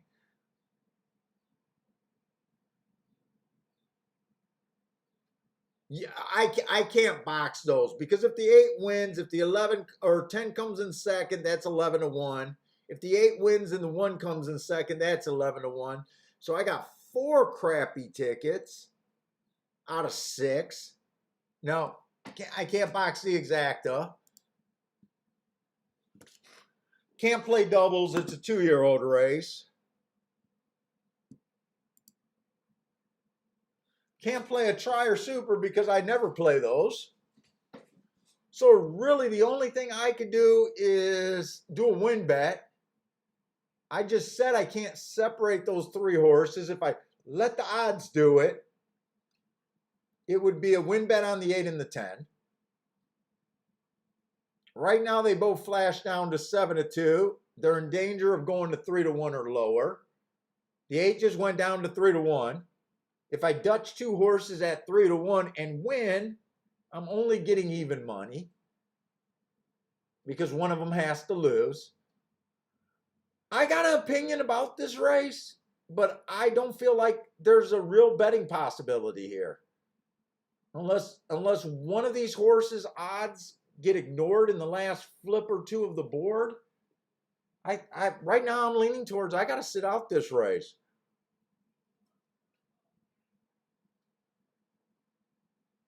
Let's see, what's up, Frankie? Frankie is coming out with a different take. He likes the 2 and the 5 to win in place at Gulfstream.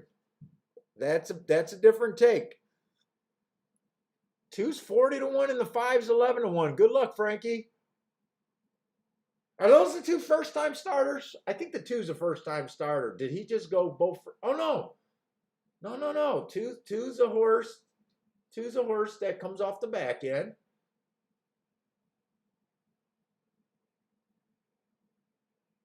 Wow, you like 2 horses that I am completely opposite. Still, good luck, Frankie. Stick to your opinions, man, at a price. That's what this game's about. And my opinion don't mean shit because I'm not willing to bet money at this time. I'm just flapping gums. What's up, Javon? Javon likes the 4 to hit the board, maybe to win. Trouble trip in last 2 races, worth a shot at 20 to 1. Okay, that's a different take.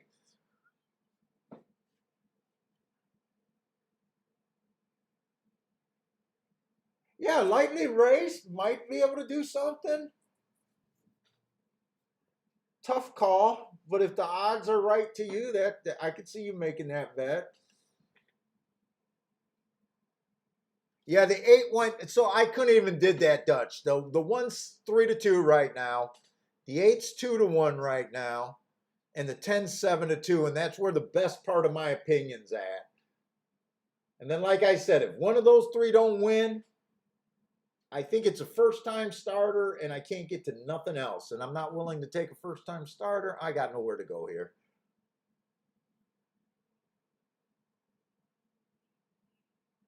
Ten gets the lead over the 1.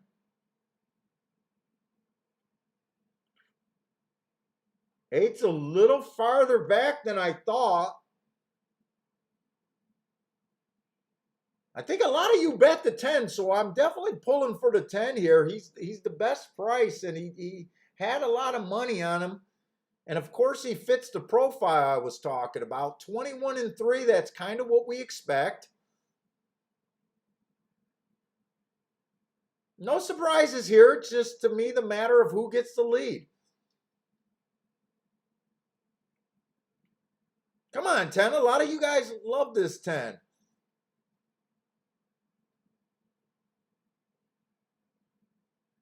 He's getting a little weary here.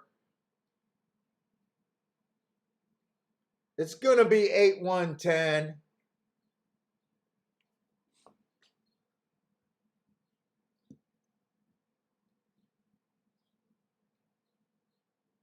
Thank you, C Money. You know what, C Money? I was feeling good handicapping today. I actually feel like I'm in a really good mood. I'm glad you pointed out. I actually thought that was kind of brilliant. Let's not get over myself, but I thought it was a good example of how the value and the market and not sit, and just knowing, even though your opinion was really good, just knowing that your betting, my betting style, and that there was just no place to go there. Yeah, could have had the try, could have had the exacta. I said I like the 8 and the 10 better. The 1 was a pull-in. But thank you. Hey, Javon, it's horse racing. As long as your opinion is right between 20 and 30%, you're with everybody else. We all suck 70%, around 70, if not a little bit more of the time. But it's better to suck on a price.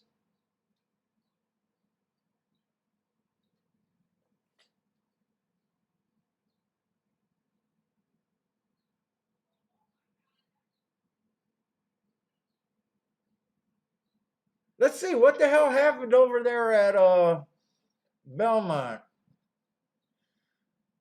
3-2, I think it came in, but that was a 4-horse field, right? I was just trying to glance over there to see if it was inside, but can't call it inside bias off of a 4-horse field, can we?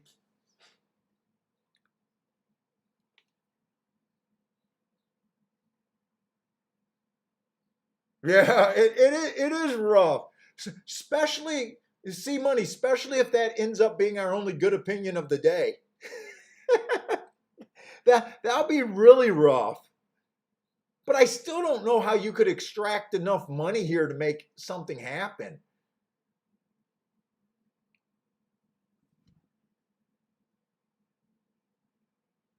Dude, all we want to do is make enough sharp plays to outperform our bad plays.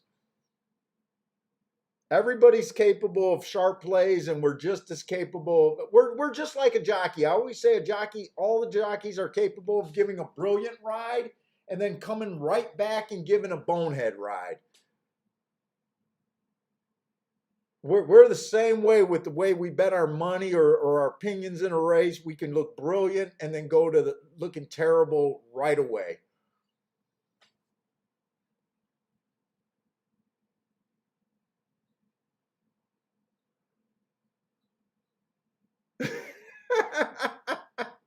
Stephen Marshall says he'll take 20% right with his wife.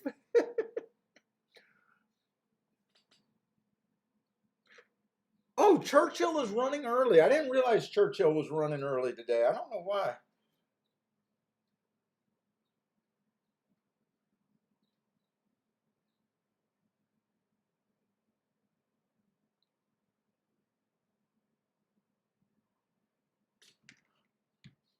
Well, let's see. I'm getting a message that the Belmont rail is dead.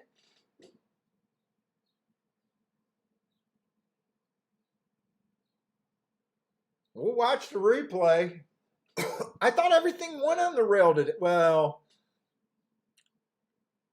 the 4-horse went on the rail, but he was 2-5, right? I was told to watch this two's ride.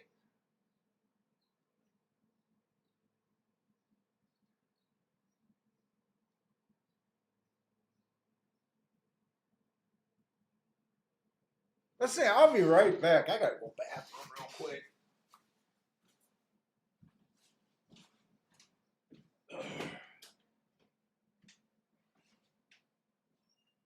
Oh my God, you got the yawnies.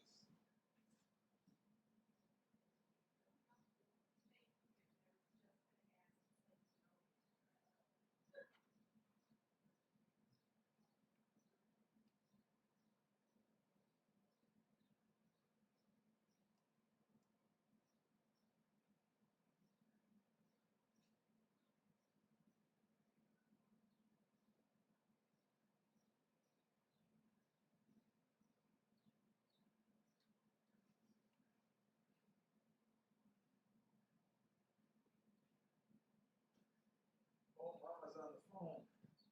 She shut the door on me too. Oh fuck.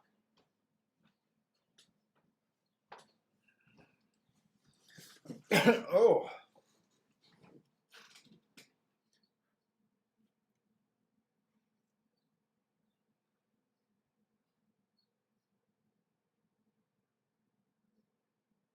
Who won the second race at Belmont?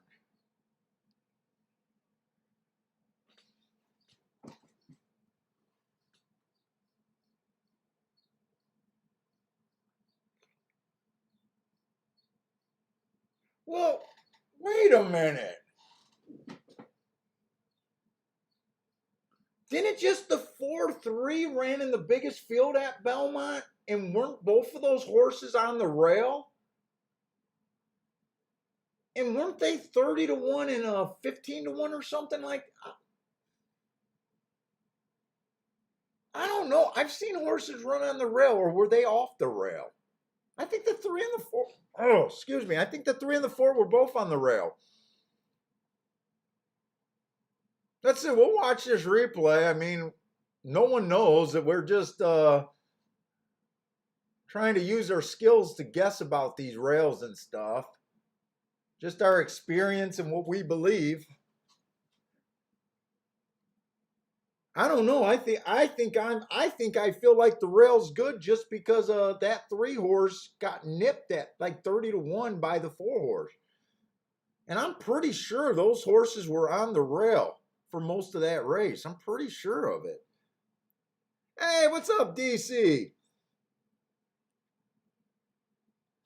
Dean got a finally. He hit Belterra. It's the 6-horse at Belterra.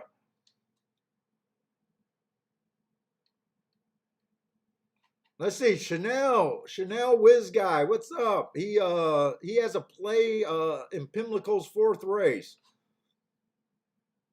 I played a double to Grand Union. To the Chanel likes putting up the names, and that throws me off. Hey, Chanel, don't put up any Gulfstream horses' names. I can't be looking at names. It throws off my handicapping something fierce. You're a name guy. I can't do names.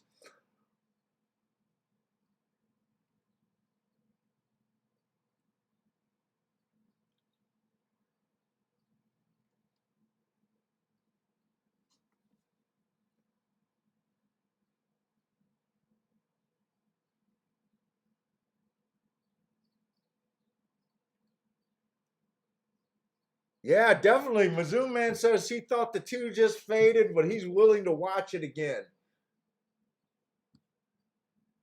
Did they show the replay or did I miss it? It seems like I'm waiting for the replay.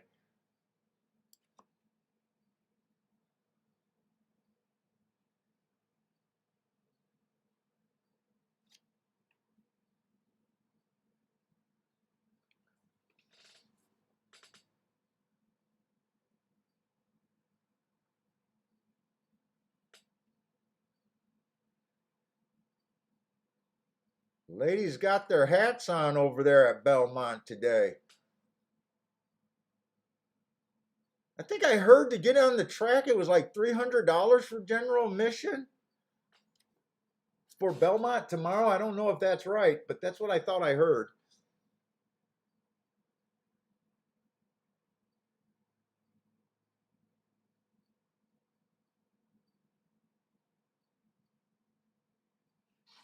I think it feels like it's been a long time since the replay, Parsons. I think I'm going to miss the replay.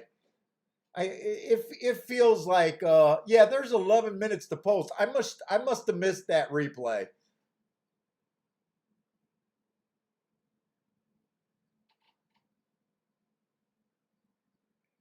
Yeah, hey Jay, you know the real reason. You know the real reason why I don't say the names because fuck.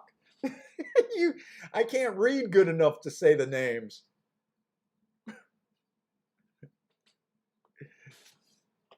There might be some truth to that. There might be.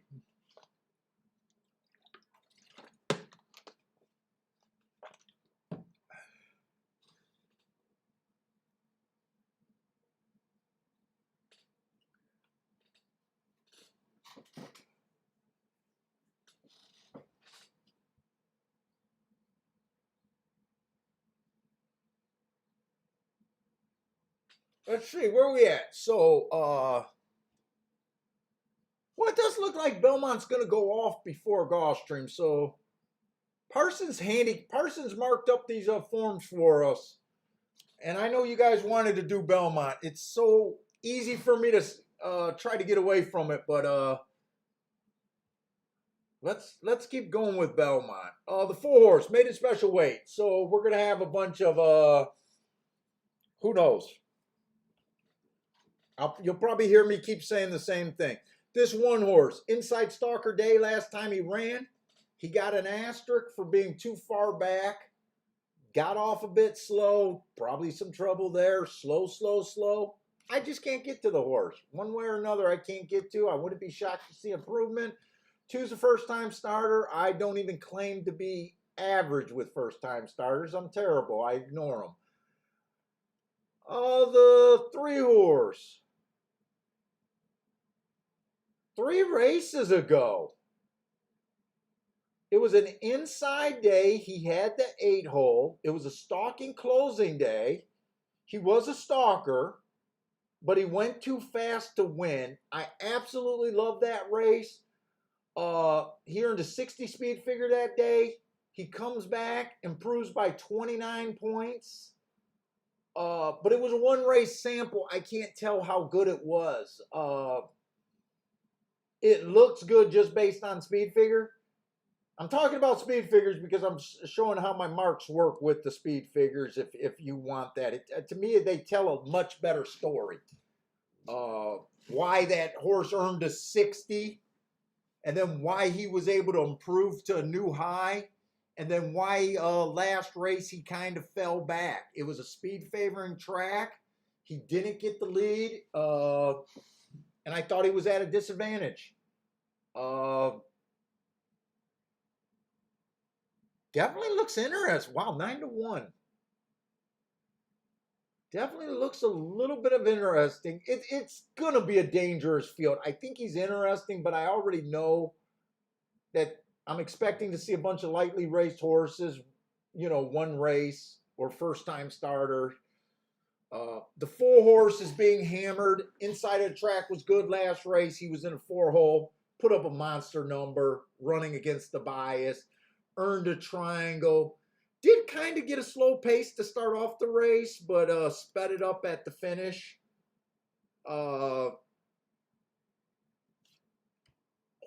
that run a brilliant race or a nice race, like I would call this a really nice race, they can run the same race.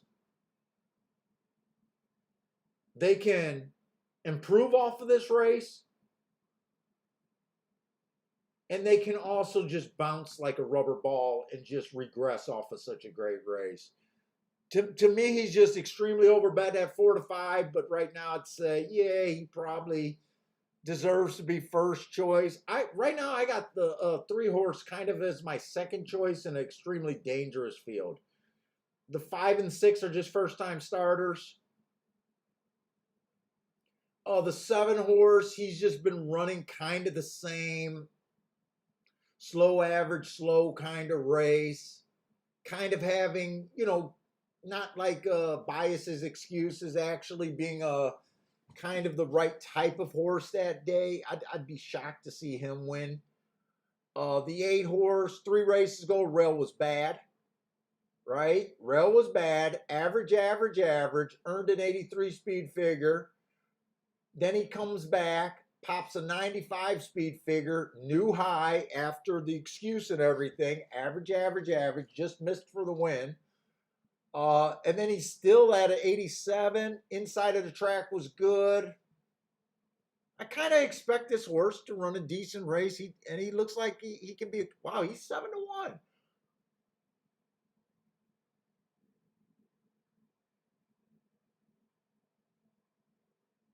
And the 9, speed favoring track last time he ran, didn't really have any speed, only time out.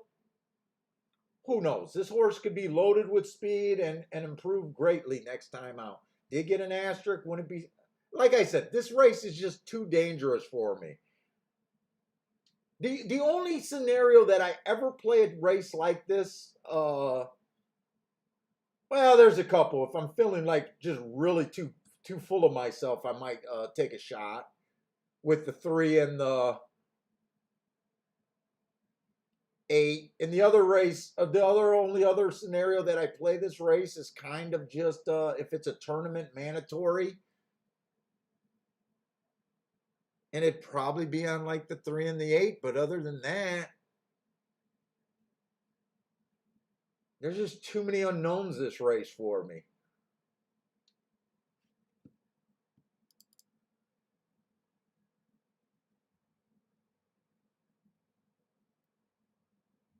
What happened? What did I miss? Oh, something happened at Churchill Downs.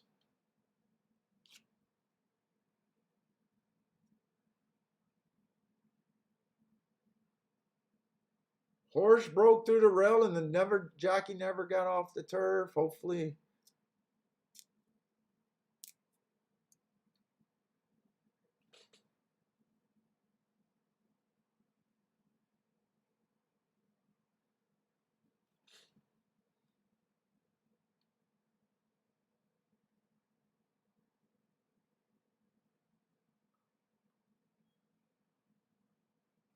Just watch the replay. You never see the bad spills in the replay. Where was that at? Churchill? It must be Churchill. There's no way they're going to show that.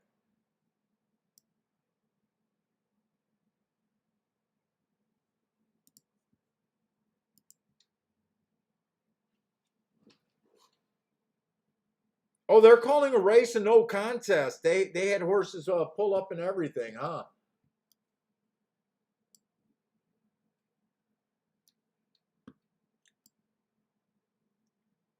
Oh, that's right. We're not interested in this second race. Can I turn on the sound without getting a copyright? Oh, you know what? I can't. I'm gonna get the probably get the back feeding.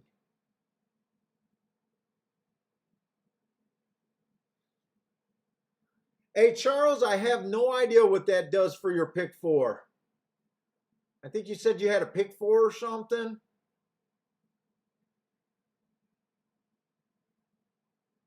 What they're probably gonna do is give everyone a pass on that ticket. So you'll have both of those horses alive would be my guess.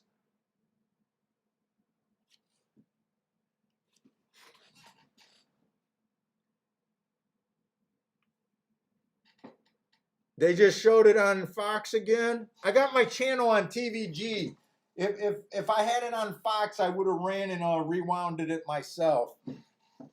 But the DVR won't collect it from TVG.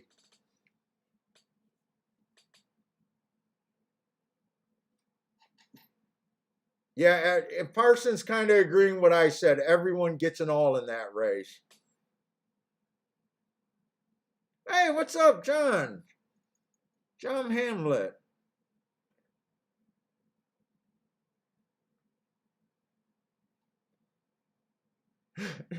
Charles Fist, his long shots were on the lead.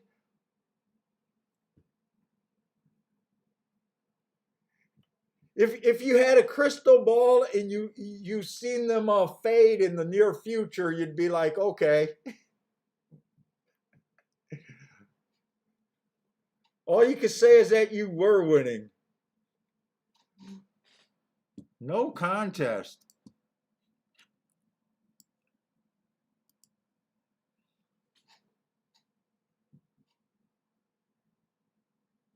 Was that a turf race that happened on? I don't even know.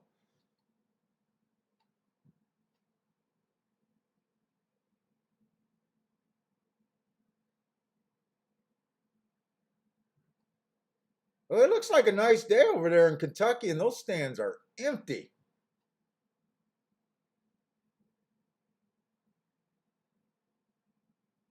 Horse racing should have known they had a problem when they fucking have a racetrack right next to a university and they can't turn a bunch of fucking college kids into degenerates. They should have known they had a problem. Right next to a fucking university and they can't convert those kids into horse players.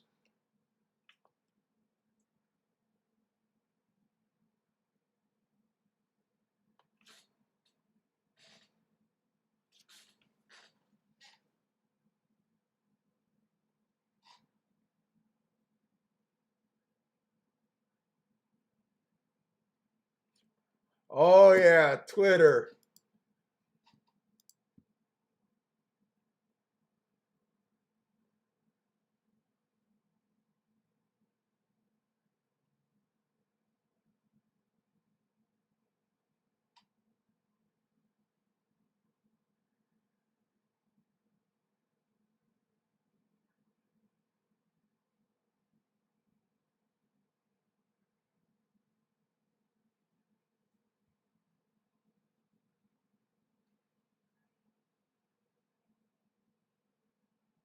Yeah, this Gulfstream race I'm just not interested in. All baby races. Well, it looks like a nice day at Belmont too today.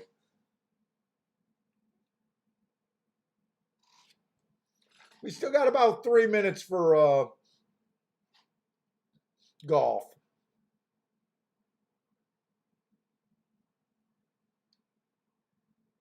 And of course, guys, you know me. I'm hoping that the inside. I'm hoping to get a clue about this rail. I want this rail to be back. I don't want racing to be harder for me. I want it to go back. I need my easy button back again. I need this rail to turn out to be gold.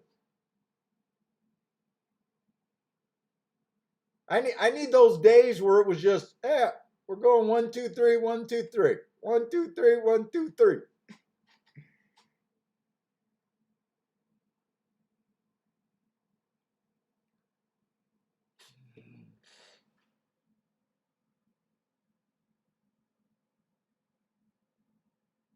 Oh, Dean's saying they're doing something at Rodolfo.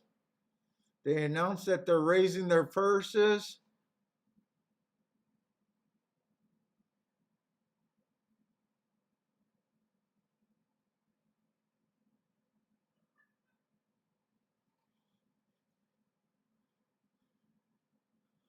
Are they one of the tracks that lured the takeout to do that? It'd be nice if someone comes and lured their takeout.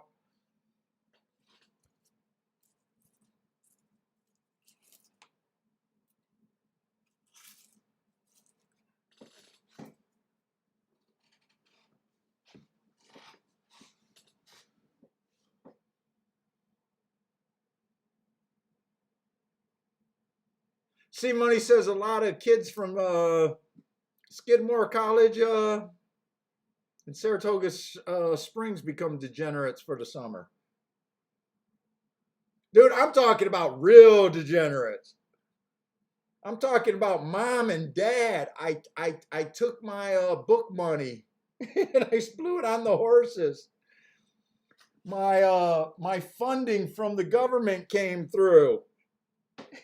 I'm losing my place. Trust me, if a casino was next door, they'd probably be having those stories, and quite a few of them.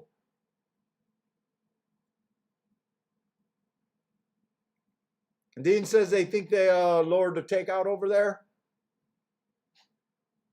See, I know some tracks are experimenting with just lowering the takeout on certain bets. That doesn't help everything. You know, and they like to do it for the pick 5 or pick 6. Well, that's nice if you're a pick 5 or pick 6 player.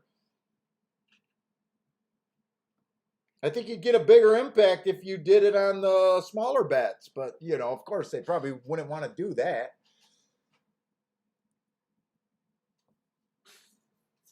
They are playing the stock market. Yeah, I know. I got to get on my binge coin or whatever. That's all I see on YouTube advertising.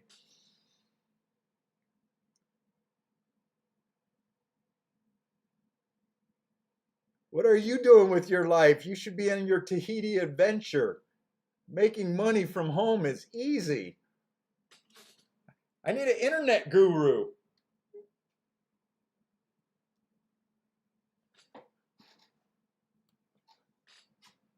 All right, they're finally loading at Gulfstream Park. I got nothing to say about this race. The only horse with the mark is the 2 horse. Did run against kind of the track last time he ran, but man, there's nothing here for me. Other than going a blind 1 through 3, 1 through 4, I'm not doing nothing. Yeah, all the money, all the college kids are doing the crypto,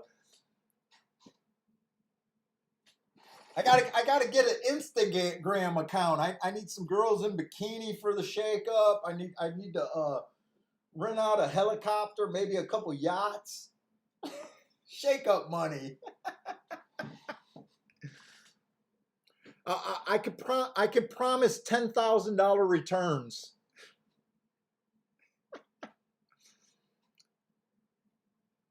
Oh, brutal. Maybe I need a college kid for marketing.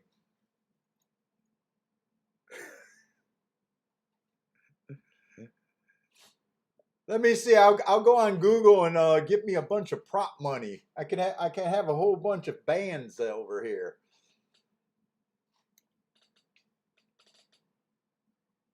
Let's see. Dean is talking about someone with some good breeding and good workout, so he played him. Cajun someone. Who is Dean looking for? The 4-horse. Cajun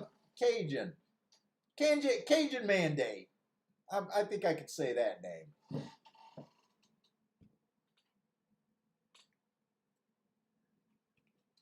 Is that the 1 or the 7 that got out like a rocket? That might be the 7?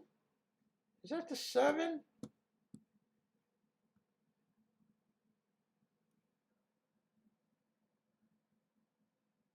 Yeah, that is a 7. Oh, that's the horse they bet.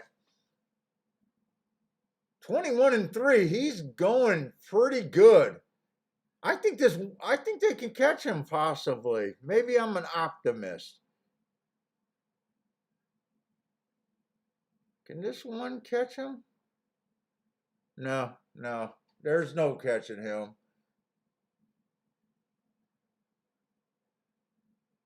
Well, the 1 was definitely second best. They ran that race like a merry-go-round, didn't they? I don't think anyone passed anyone. I think the 7 was always in the lead. I think the 1 was always in second. And I think the 3 was always in third.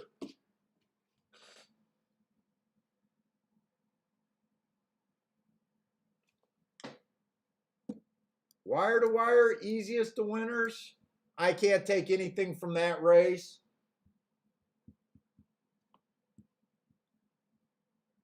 $21-3. Yeah. Depending on what the other fractions are today, that does look kind of beastly, doesn't it? I always hold out my thoughts till I see the other races today. If there's a couple more sprints today and they all go 21-3, then it's just average. But I always base what I think by the other times of the day. But for the first dirt race of the day, that did look pretty freaking impressive. 21-3. What's up, JW? Four got a terrible break out of the race. He went 21-3, 45 at the half. 45-3. He did get a little bit tired. Now, I will say something. So when I first started doing the charting and stuff, I used to leave the 2-year-old horses out of the chart for the daily profile. But after charting so many races, I stopped with that approach. Often the baby race of the day does have the fastest first quarter of the day. When I started realizing how often that was, I decided to include them to have more horses in the profile. But 2-year-olds are tricky because they tend to just run as fast as they can for as long as they can. Let's see. We need to go back over to Belmont. Are we going in Belmont's 4th race or 5th race? Am I not watching these races? Oh, wait. Why do I got Churchill? Oh, I got Churchill because I was trying to see the no contest. And it looks like I lost my Belmont feed, so I'm just going to look at those 2 tracks. Those are what we want to play. I said I was going to look at Belmont today seriously.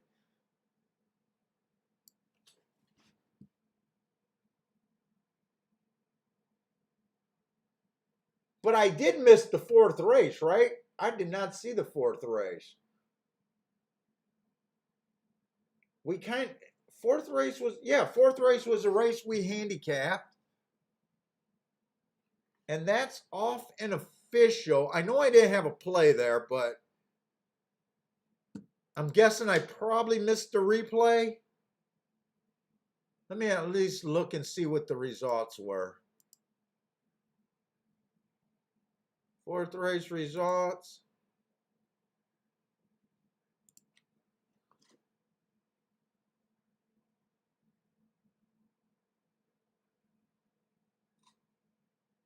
Let's see, the 4 did win that race, so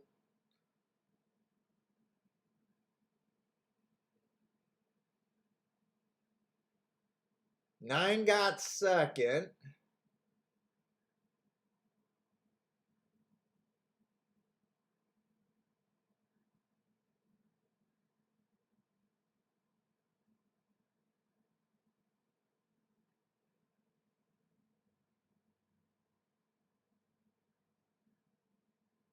Yeah, Belmont just haven't had a race that I could really play. The results kind of make sense, I guess.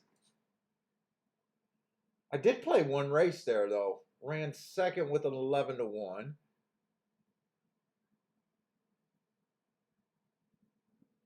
Oh, here's the replay. I just wanted to see if the 3 horse or the who was the other horse? The 8 horse was any part of that race. Kind of looks like the answer is no.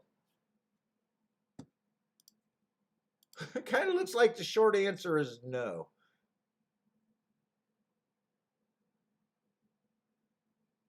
Three's trying to make a move up that rail, so 3 did try to run.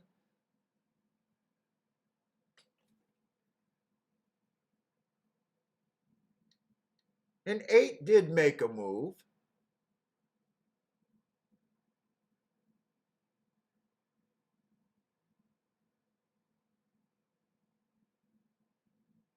Is this a 9 horse that's always in second?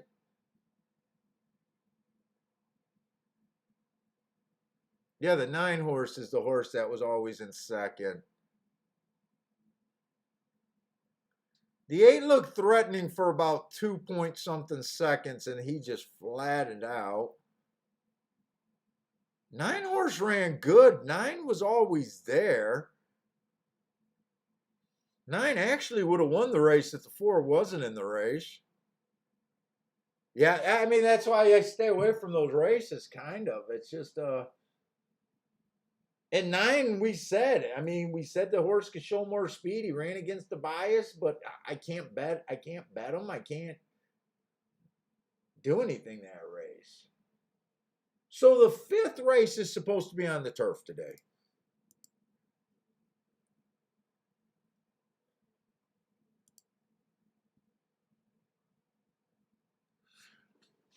Yeah, I haven't really noticed. Are they both running on top of how close are? Yeah, there is only 2 minutes different on the clock. So I don't have time to bullshit. I guess what I'll do is I'll go over Belmont first and then go to Gulfstream. I'll try to look at which race I think has more upside for myself. But this is an optional claiming 80,000 on the turf. Just yesterday when I was reading the profile on the turf, I thought it was pretty freaking even. So I'm thinking this race probably is just going to have less upside for me on that. This 3 horse is just one of those foreign shippers. I don't even know where it's at. I'm ignoring. The 4 horse, speed favoring track, three races ago. Didn't even get a speed figure, didn't finish. So I guess anything would be an improvement, but he ran against the bias that race. Average, slow. He comes back, went too fast to win at a mile on the turf. Then he comes back and he runs, he ran 2 good thirds. Another 5's another foreign shipper. Don't even know where that is.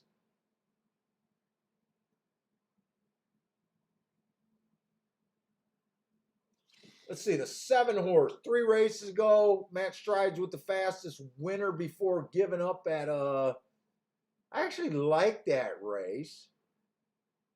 He comes back on a speed favoring day, ran against the bias, improved his speed figure. Stakes race. Then he goes to Pimlico Stalker Closer Day. That's the race where he kind of gets the track in his way, going the way he wants. And he just looked like he was kind of a good second.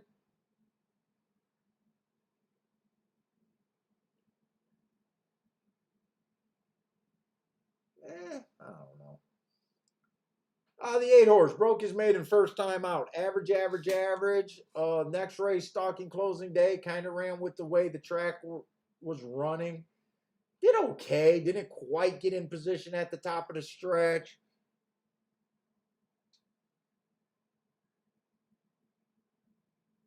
There's definitely nothing jumping out where I'm like I'm even excited for. Let's see, the 9 horse inside of the track was good 3 races ago. I gave him an asterisk. I would have gave him an asterisk there. It was an inside early pressing day. He was in the 4-hole. Went fast for the first call. The very next race, the timer malfunctioned. We don't know. So he comes right back. He kind of comes right back and wins on an early pressing day, slowest winner of the day, stepping up against winners. This is the level of races where I have a real hard time with class.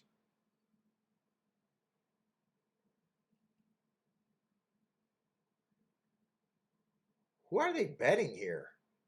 Oh, I didn't get to the favorite yet. The favorite's going to be the 12 in this race so far. See, the 1 horse, inside early pressing day, gave him an asterisk for being outside. Running style was good, post position was wrong. Kind of comes back with fast next race, ran a good second. Regressed a little bit, and then he had a stalking closing day on a bad rail, and he won that race. And went to a new high in speed figure, fastest winner of the day. Stepping up to meet a pretty tough group.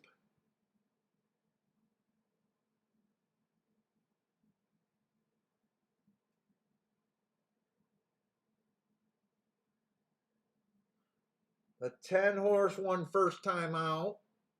3 races ago, it was an early pressing day.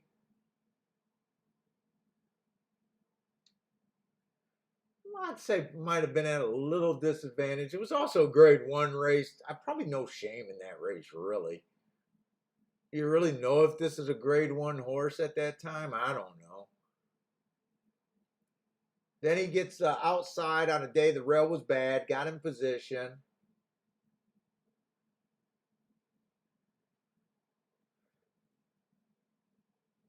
Last race, I would have definitely gave him a bias, an asterisk.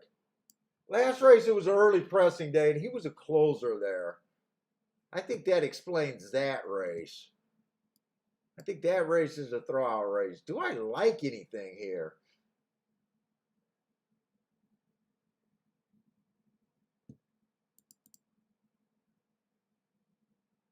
Hey, what's up? Bill Bell is here.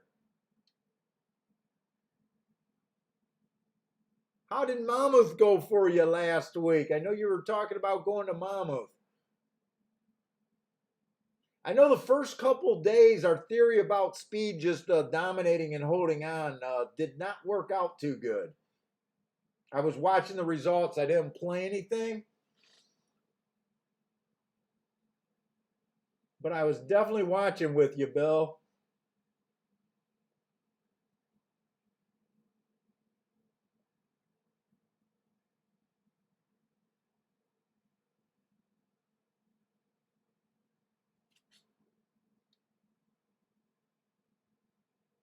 My biggest problem with this is I have a hard time with these high level. I have a problem with the class always in these races. I'm never comfortable in these races. 4 does look like he could get the easy lead. I gotta ignore a couple of first or not first time starter, a couple of shippers though. I always have a problem with where these stakes fit in. Well, 7 got some speed. I don't know if the 4 gets away easy.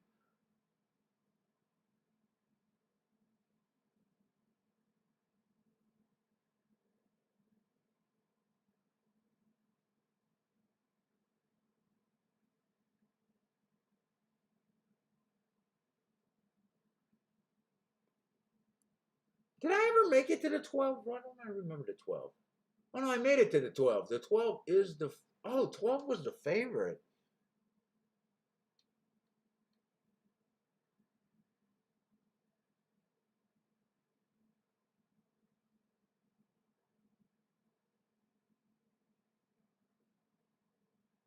Should the 12 even be the favorite? He just lost this race. He was in one of those Breeder Cup races. Let's see, that's this last year's Breeders' Cup. If you guys remember what we were talking about on the turf, it was all outside. He was in the 4-hole. It said he saved ground.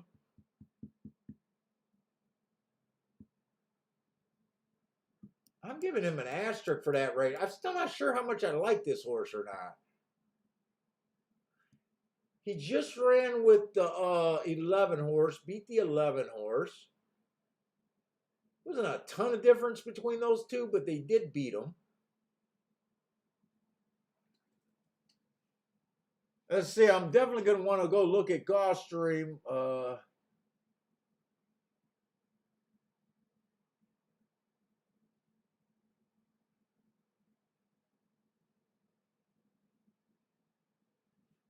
I know I don't like the 9.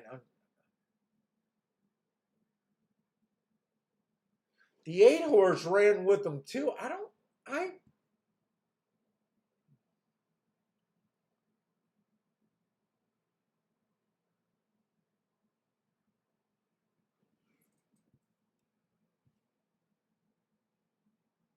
was a stalking closing day. He came out fast. He fell back at the first call. He rode with the track. There's honestly not much difference between him and the 8. What's the difference between him and the 8?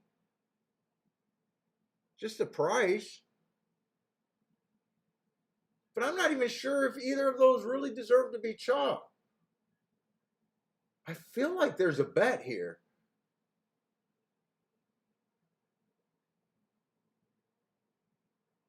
I got no edge with the, they are running on the turf. I got no edge with the surface.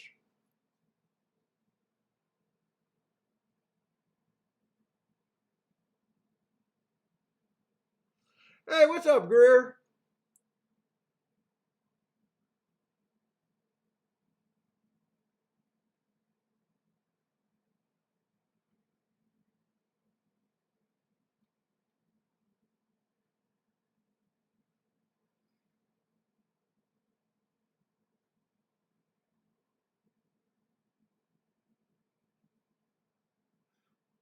DC, we don't know where John is. He comes in like a superhero with his picks.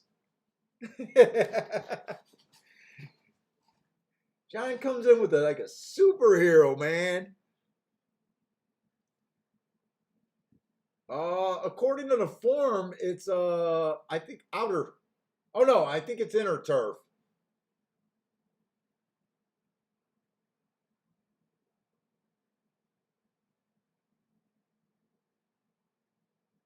Or maybe it is the wider turf. I don't know. Like I said, I don't even separate those. Let me look at the Gulfstream race because I'm kind of stalled on here. I'm not completely disinterested in this race. I'm still thinking about that race. But let me just make sure that there's not something that I like even better at Gulfstream.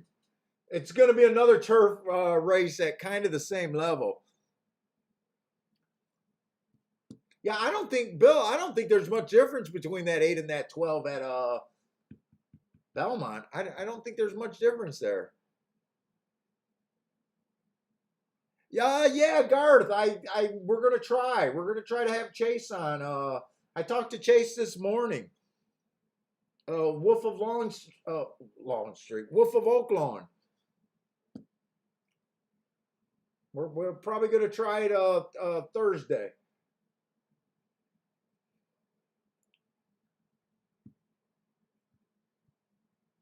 Let's see this one horse. Early pressing day, average match strides with the slowest winner. He won 4 races ago.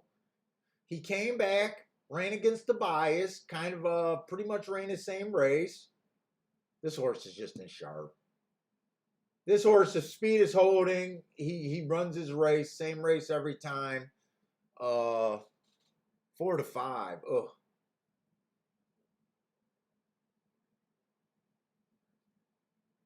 Yeah, so if you guys don't know Chase, you'll hopefully we'll have him on next Thursday. The 3-horse, fastest winner of the day. So there's a little bit of speed here, if not a stalker.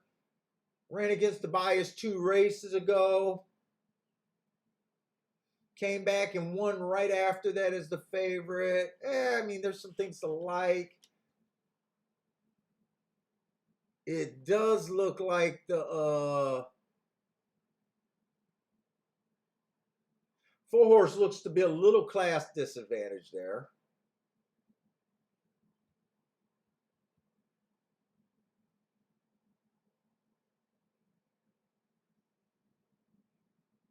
Those odds aren't changing over there at Belmont.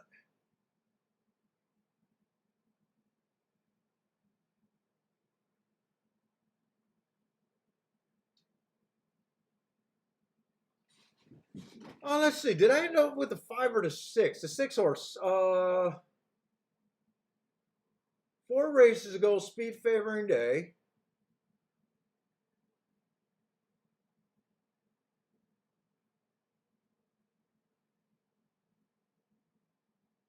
I gave him an asterisk. I shouldn't have gave him an asterisk. He dueled the whole way and just lost.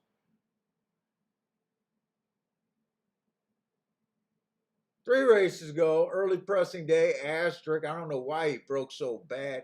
Kind of ran his same. Oh, fucking, probably the stakes. Dude, what's wrong with this 6-horse? This is on the turf, right?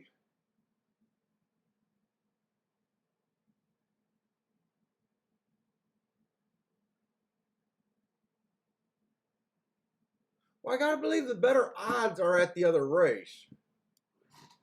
I mean, I think the 1's pretty legit here, but I do like the 6 a bit at Gulfstream.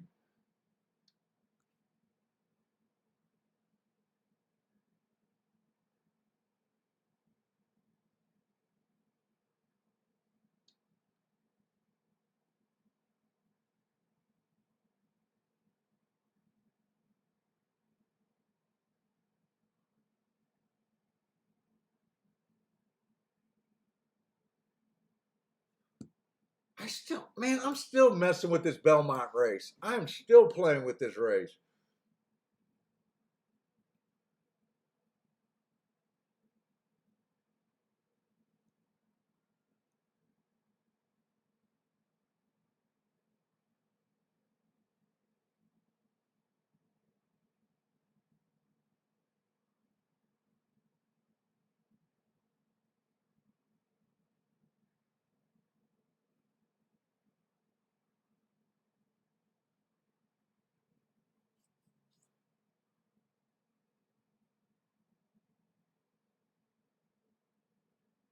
I'm going to try to beat that 12 there. I'm going to use the 8.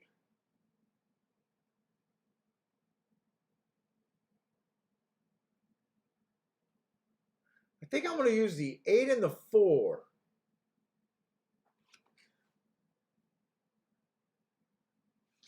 I think I am. Where's my stupid little pin?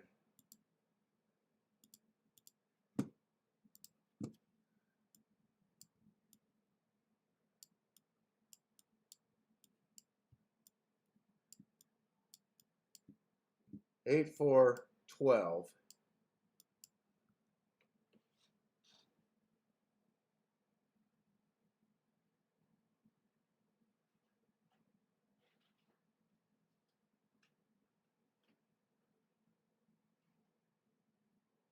Why you are so damn nosy?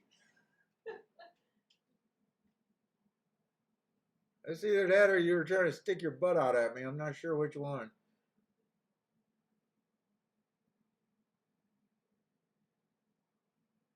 Well, I'm actually between using the 7 and the 10.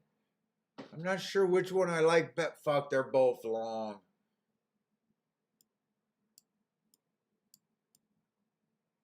I'm gonna do this first. God, do I want to do this in a play bet or do I want to go for this?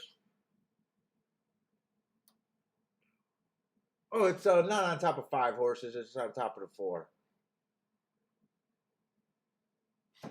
I'm gonna put that in because I want to look at Gulfstream.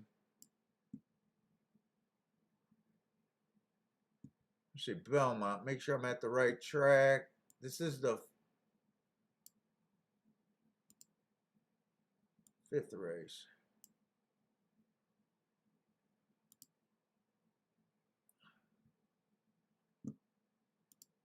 Exacta.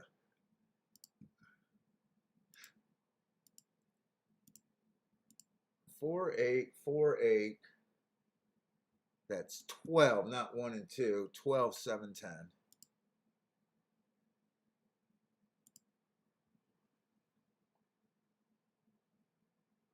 Dude, if I'm right about this, this is going to pay. I'm going to turn that around too.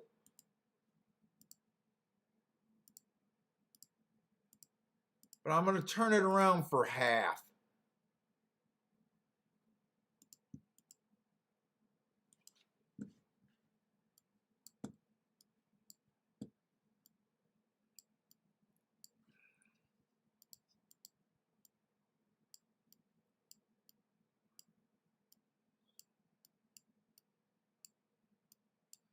I don't know. I don't love the opinion here. I just feel like there's an opportunity to make for this to pay boxcars if I'm right. So I did that for half the amount. Now I need to look at Gulfstream.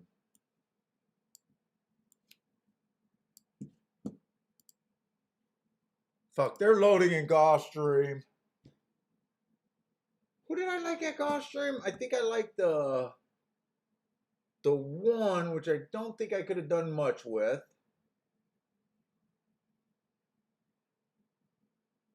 It was 1 in the 6.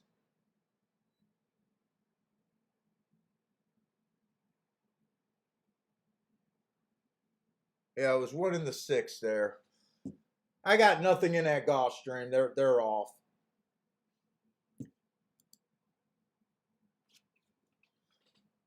Let's see. Anyone got anything going here?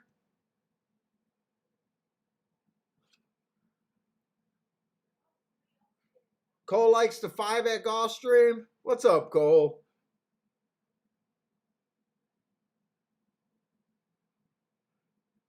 Chanel Whiz Guy likes the 12 horse at Belmont. Man, I keep looking at that 12. I'm having a hard time if I even think he should be favorite. I don't think there's much difference between the 8 and the 12, so I decided to go with the 8 as the key.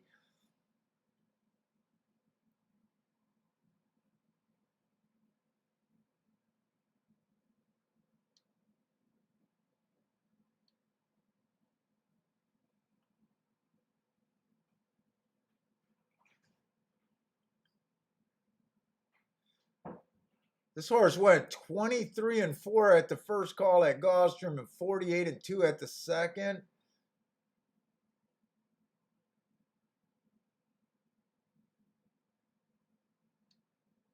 Seven's the one making the big run.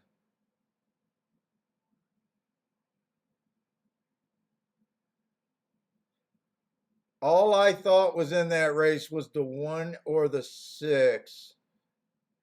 So I think this is a good race that I wasn't able to play. Well, the 1's 4 to 5, so I don't even know what I would have done. And I'm not sure if the 1 even won that race. The 7 might have got his nose down. Come on, 4. I need to be right about this Belmont race. Gulfstream means nothing.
Kiki?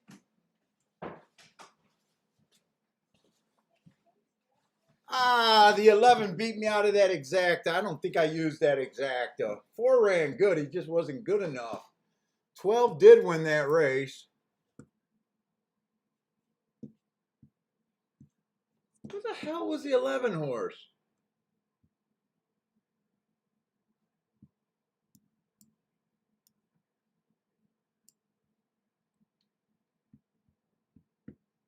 Dude, he was. That May 2nd race was the only race that freaking mattered. The 11 was the horse that the 11, the 8, and the 12 all ran together. I knew it was going to be this horse. I freaking knew it as soon as I came back and sat down and started thinking about it. They all ran together. The 12 and the 8 ran the best of the two. The 8 doesn't run today, and the 12 gets up, or the 11 gets up for second. That was the key race. It was a stalking closing day for them all. They all actually came off the pace. There honestly wasn't that much between them. 3 lengths, 3 lengths. That was the key race. That was the race. That's probably going to be, yeah, that's still going to be a nice exacta. Yeah, the 4 ran good. I knew I wanted to play that race. I couldn't get away from that race. The 11 does make sense.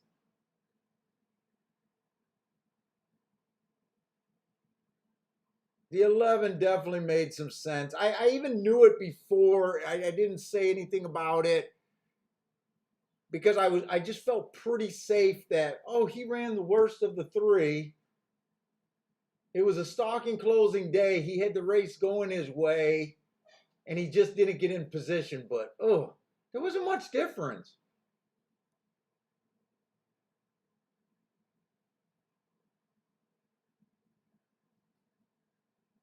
You take that bum or Ortiz off of him, and you give him a rider. That's going to be a nice exacta. The big problem I was having is I wasn't sure the 12 deserved to be the chalk. That was the biggest problem. I think if you thought that the 12 deserved to be the chalk, the 11 was much easier to come up with. But if you were like me, kind of bouncing back and forth, did he really deserve to be chalk? That's where, you go wider and you missed it. I'm okay with I'm okay with that bet. Yeah, the 12 did win there. He definitely deserved to be chalked because he did win. I was having a hard time deciding that for myself though. And I kept saying, man, there's not much difference between the 8 and the 12 coming off that same race.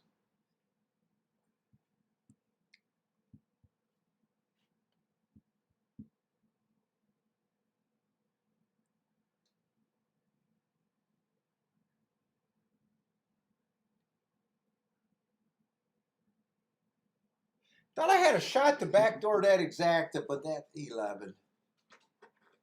Not even mad about that 11 because he caught my eye and I made that decision and I knew I was making that decision. I knew I was making that decision, so I can't.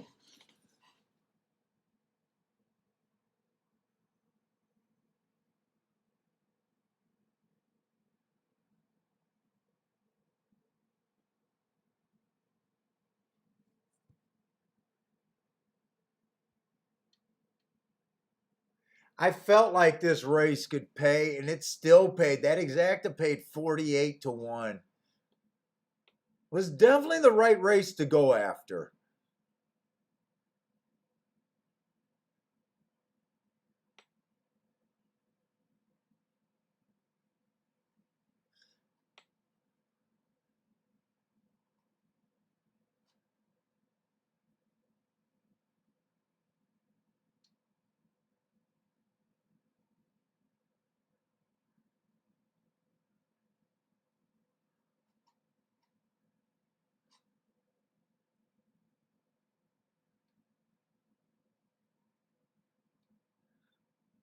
Are they showing these races at Belmont, the replay, or do I just keep missing it? I wanted to see this replay again, and let me know if I missed it, because I do have it on the other TV and I can rewind this time.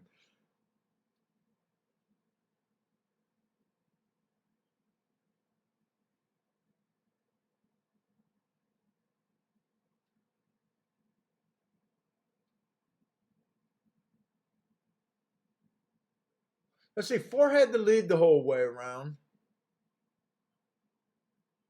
I think the 12 was kind of always up there in the 11. Weren't both of them kind of always there? They weren't on the lead, but they were in a good stalking trip.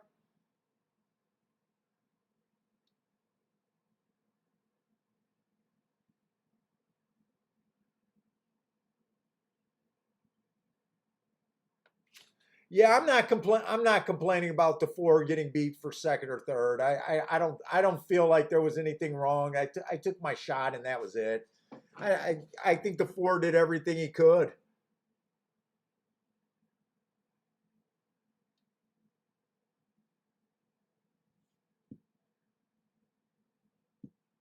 I do want to watch this replay though.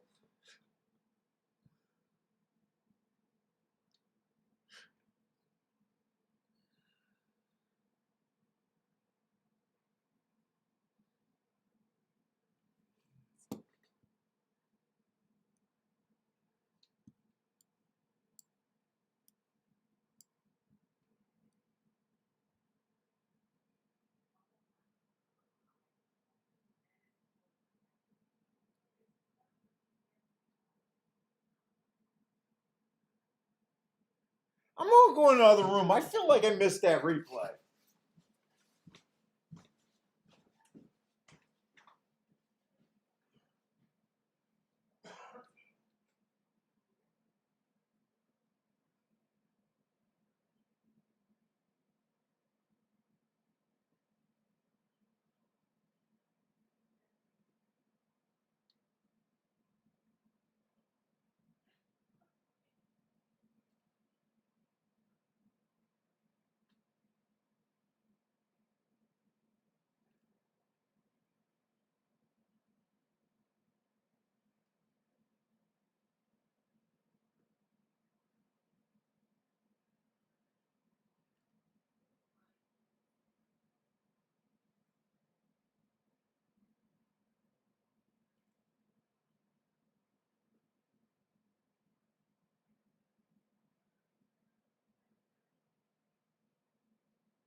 Yeah, I seen what I wanted to see.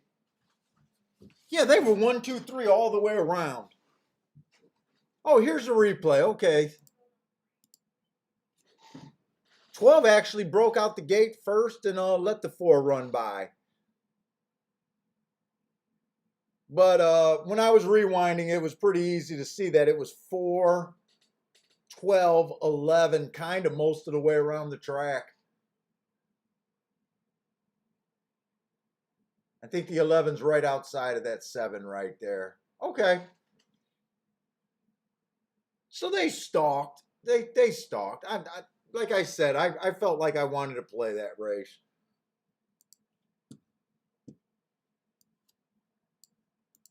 Wish I would have had the 11 on the damn ticket. I just made that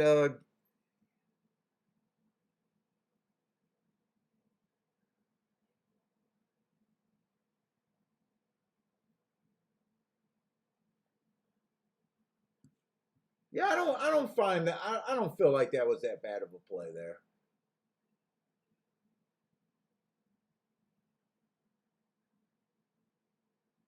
Let's see, we're going in the 4th race at Gulfstream. We got a maiden special weight, 6 furlongs on the dirt. The one's kind of tough to look at. Coming off a year layoff 2 races ago. He gets an early pressing day. He came out the gate 4x1, kind of just fell apart. I don't know. Be hard for me to back this horse. Let's see, the 3-horse. 4 races ago, it was inside speed favoring track. He was inside. He had speed, but he wasn't fast enough to run with those. That was a bit off of a layoff. He was coming from Indiana.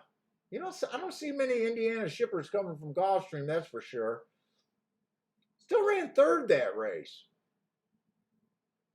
Even though he matched strides and was slow, so he probably chased one of the slowest races of the day.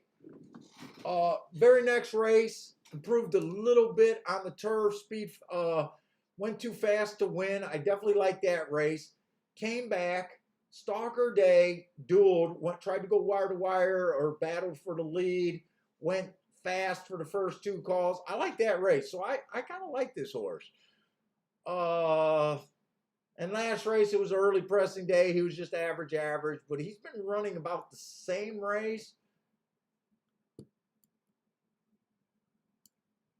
The same pretty consistent race. Probably the favorite, right? 3-2.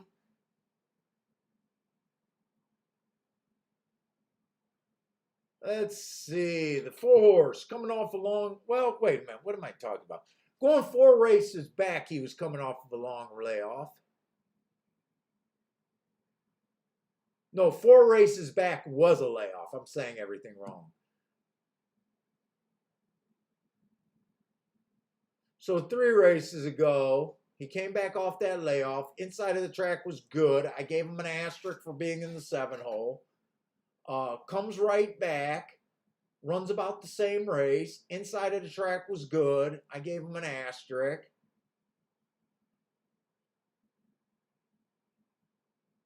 And then they put him on the turf for a stretch out. I don't know why they did that.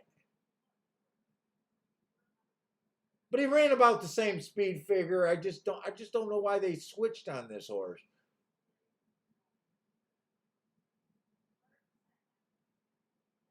I'd say he probably needs a little bit of a class drop.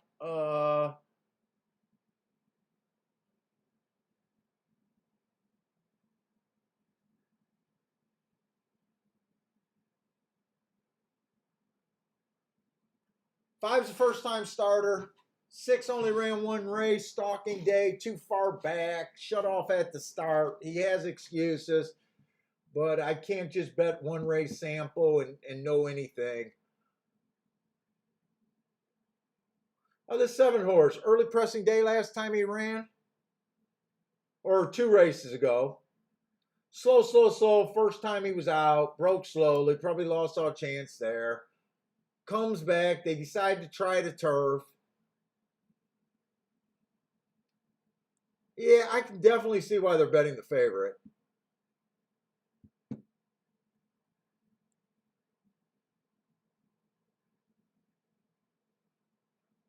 I'm gonna look ahead for a double. I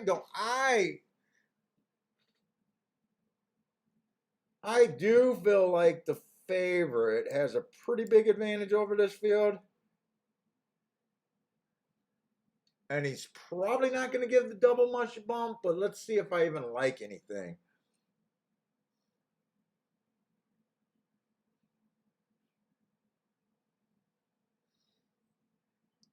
Let's see, the 5-horse. We're kind of got a 6,000 now winners of 2 lifetime. I still got 13 minutes.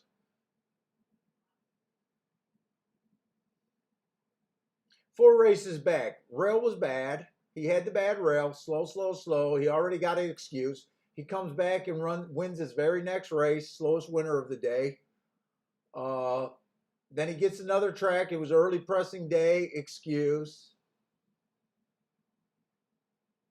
This just looks like a 1-run closer to me. And if the track's backing up, he can win. But let's see what else is there. He is dropping.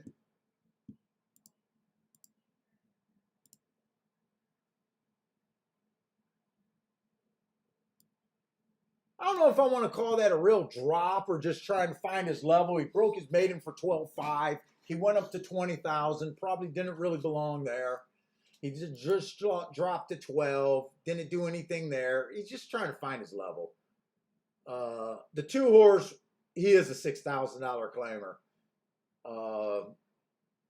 4 races ago, inside the track was good. I gave him an asterisk. He also went too fast that race. He was wide on the day that the rail was good. Comes back, 1 race sample, so I don't know if there was an excuse. He just missed by neck. He comes back in another race sample, misses by a neck. Then he comes back, went too fast to win, and he just missed by a nose. So, I mean, this is a $6,000 horse that's in good form at the very least. 3 just broke his maiden 2 races ago. Rail was bad, early pressing day. He was on the outside with the right running style, won that race, came back to 6,000, didn't really do anything. The rail was bad that day. He had the 7-hole, didn't really run. I don't know. It took him a long time to break his maiden. I'm not crazy about him.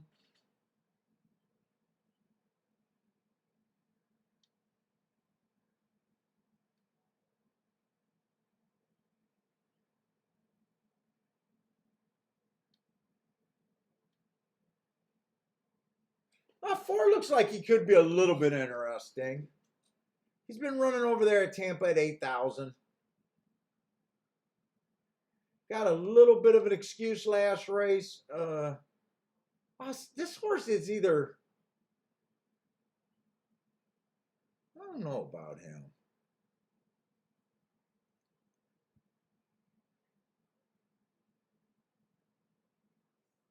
Let's see, 5 just broke his maiden.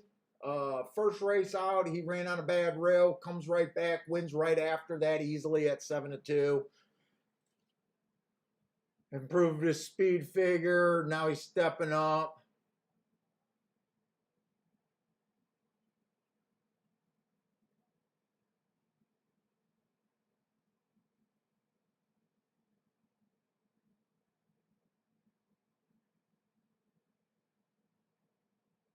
Wow, this race just goes fucking on and on. I was kind of getting bored with this race.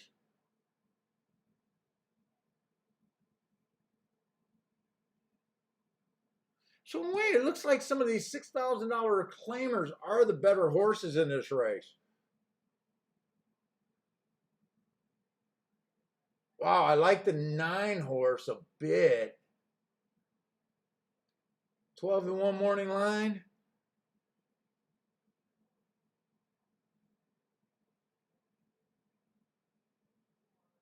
And I like the 7 a bit.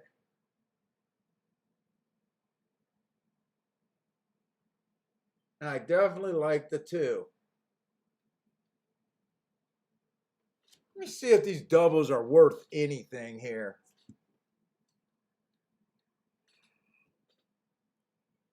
They're kind of low on me.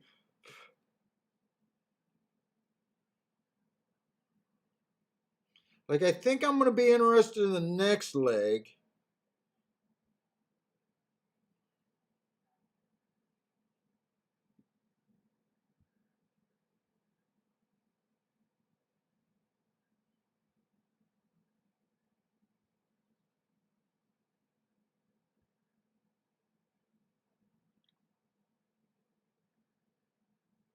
See, we got 8 minutes.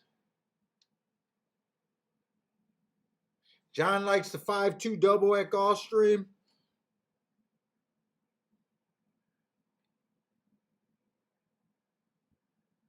Dude. Twin Spires, what's the fuck's the problem?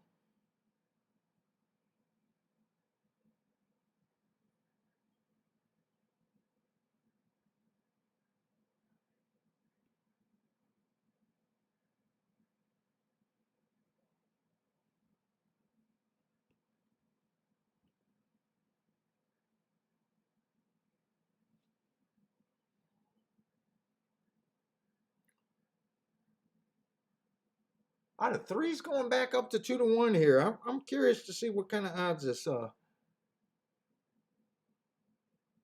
Steven, I'm looking at Gulfstream right now. I'm trying to look at the double right here. I'm just looking to see if these probables are even worth anything. Because I'm thinking about singling the 3 this race. And then the 5th race, I was definitely thinking about, whoop, those are exactus. That's why they didn't make sense. Oh, wow. Oh no, I'm looking at them wrong. Of course, you guys know I'm always looking at them wrong.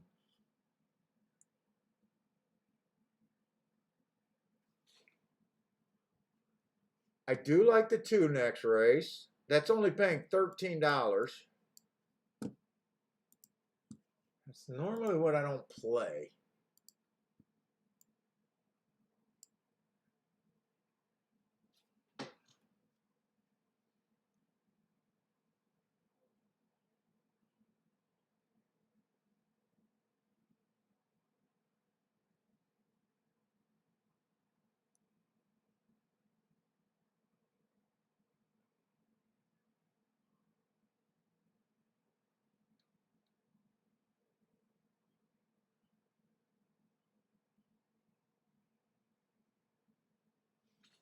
What about the?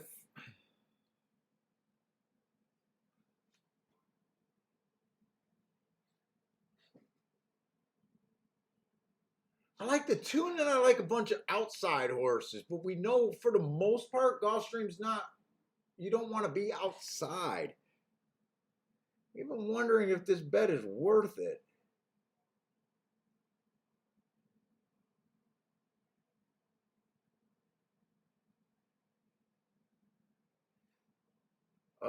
Some of these are worth it.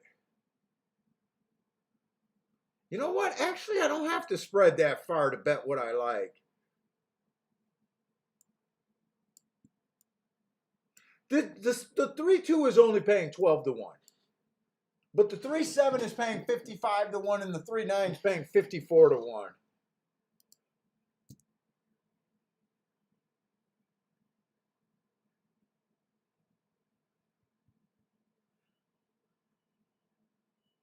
I mean, if the 3 loses this race, who does he lose this race to?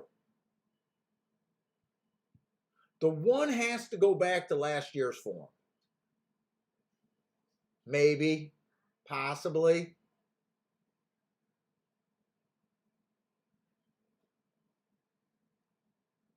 But they just ran together. The 3 got the lead over him. Now the 1 horse did need a race.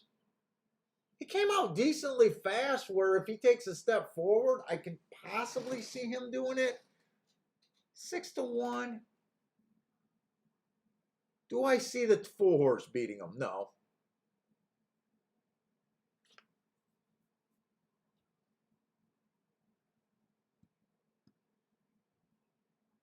Four's best race came his first race out when he was dead nuts closer. Then his next best speed figure was at a route. Runs against the bias there. Runs against the bias there. Then he tried to turf. I don't know. He'd be kind of sneaky to beat me. 6 can improve, but I mean, if he improves, he just improves. 7 I can't get to. 3 is like almost the only play, and maybe the 1. I would do them for different amounts.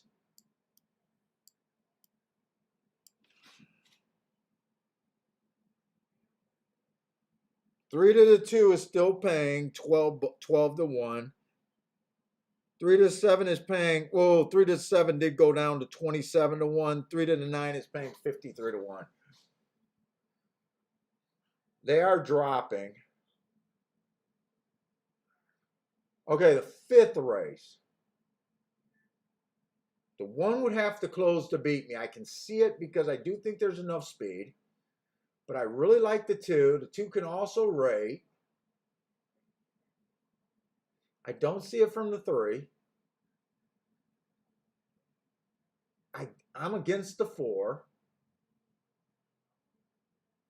5 could if he keeps going forward. I'm just against it.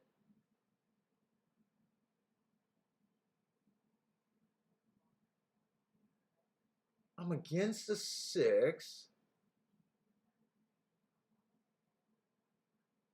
I like the 7, and I like the 9. Problem with the 9 is I know you usually can't. I'm putting those bets in.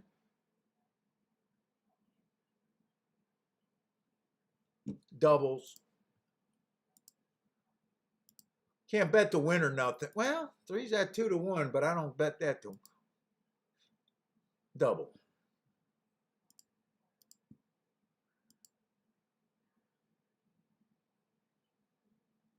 Am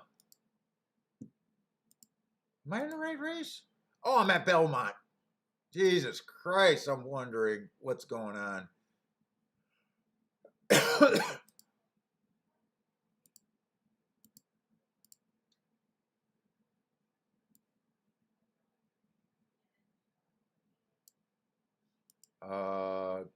Yeah, what's the fun?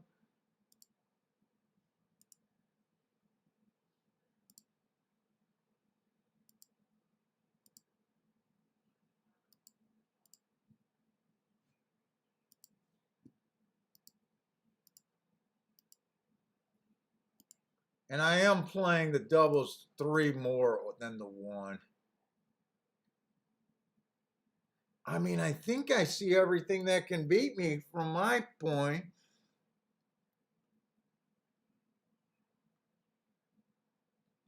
What's up, Mac and Company? I got burnt out on those fat bottom betties. I liked them for a while, and then I got a little burnt out on them. I'm really not sure that this is the greatest bet. I don't like doing this much with a even money horse. I just feel like this horse has a pretty big edge here.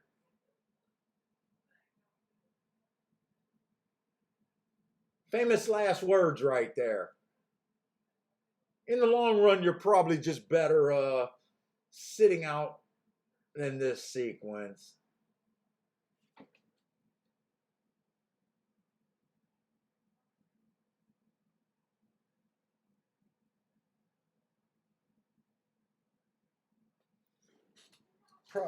Probably.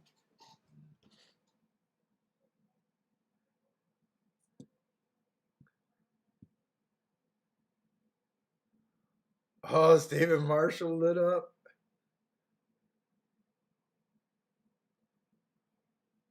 Macadoodle. I don't know if I ever had that one.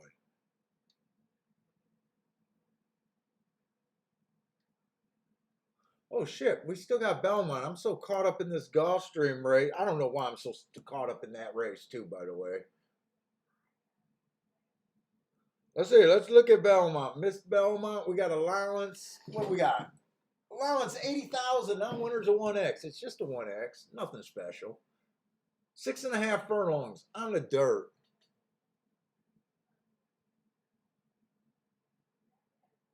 Let's see. The 1 horse. 3 races go. Early pressing day. Average, average, average. Just missed.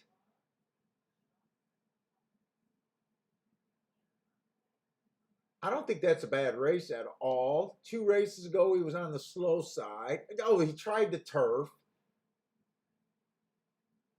And then he comes back. Inside of the track was good. I like that race. Average, average, average. 10-1. Let's find out where we're at here, though.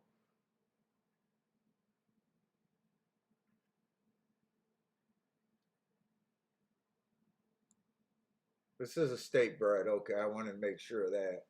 Oh, the 2 horse. 3 races ago. Won his race at early pressing day. That's what he was. It was just an average race. 2 races ago, stalking closing day. Just an average, average. This horse looks light on class. And last race, he had a good inside. He won, kind of being the slowest winner of the day. For the first 2 calls, then speeding it up at the finish. He just looks a little underclassed to me right here.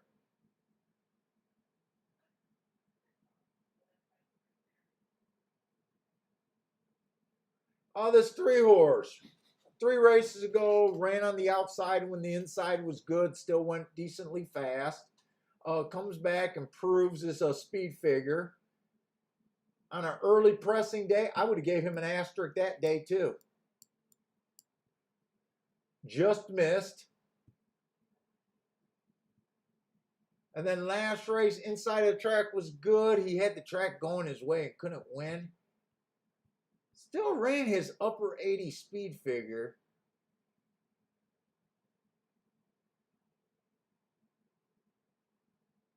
Who's the 5 dueling with this 3? I did not see anyone dueling with him but the 1 horse. Who the? This is making me panic already. Who was the 5? First time starter, couldn't see him. No, don't get me set up to fail with a first time starter out dueling me. I don't even play chalks and you guys set me up like this.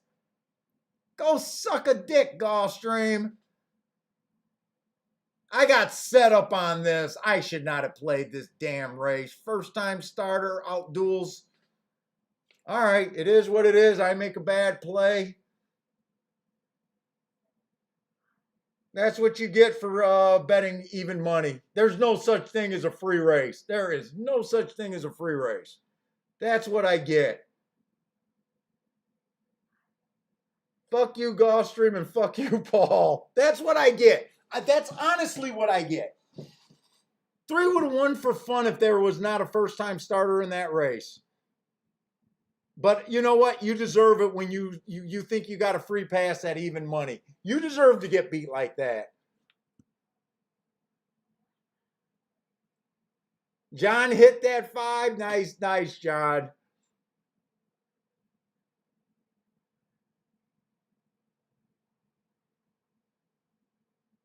I got only myself to blame.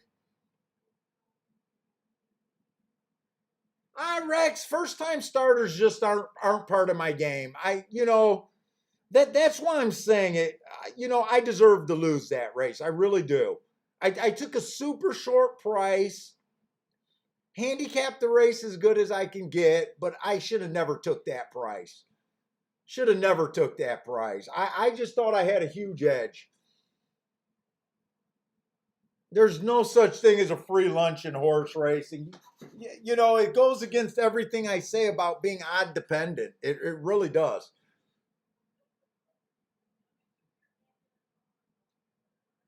Yeah, second eye. You know what? You always run the risk, right, of putting a horse at second itis. I can see someone making the case, but I believe that horses can win when they're given the thing. I mean, horses get labeled that.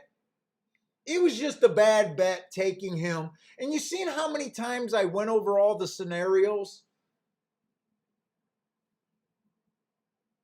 You know, you shouldn't have took even money. Well, in all honesty, how much do you think this 3 horse is going to bump my double opposed to the win payouts? I bet not much. I bet not much. There honestly wasn't that much upside if you like the 3. In a way, I probably seem a little excited, and it's just more at myself. I honestly feel like I deserve to lose that race. And they're putting objection up there. Don't even care. Just I deserve to lose that race.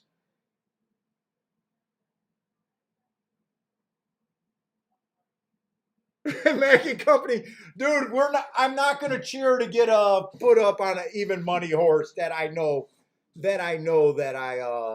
didn't deserve this on.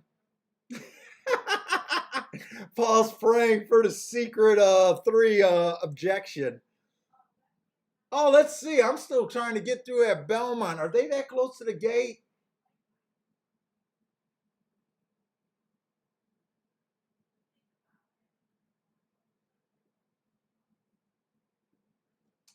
What number is this horse? Oh, he's the favorite. Wait, am I looking at the wrong race? This is a. Are they in the 6th race at Belmont?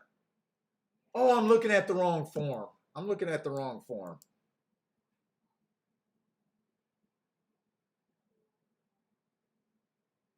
Boy, I lost all my train of thought. I don't even remember where I left off on this race.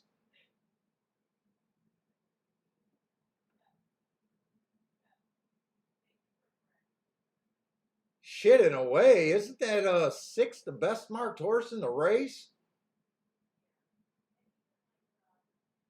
Is this a route or this was a sprint? They're off. What is he objecting about on the five? That the five blew the doors off his ass?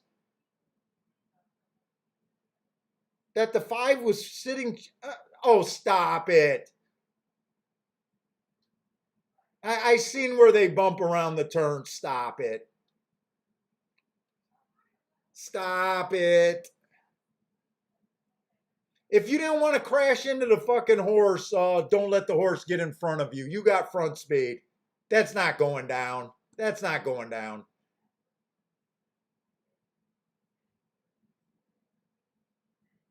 Yeah, John's gonna win that one. I would not take that down.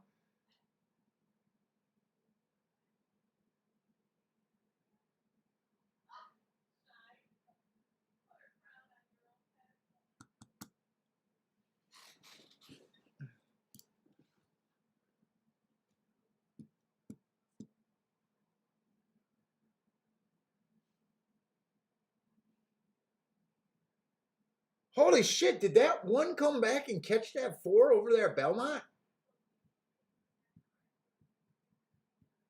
Ran against the bias last race. Dude, we keep saying 1 through 3. Why am I keep forgetting that on the dirt at Belmont? Why am I even looking outside at Belmont?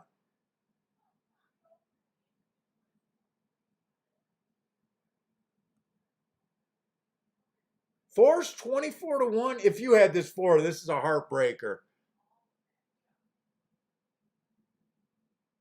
That's a brutal beat if you had the four there. Yeah, objection. The five ran too fast.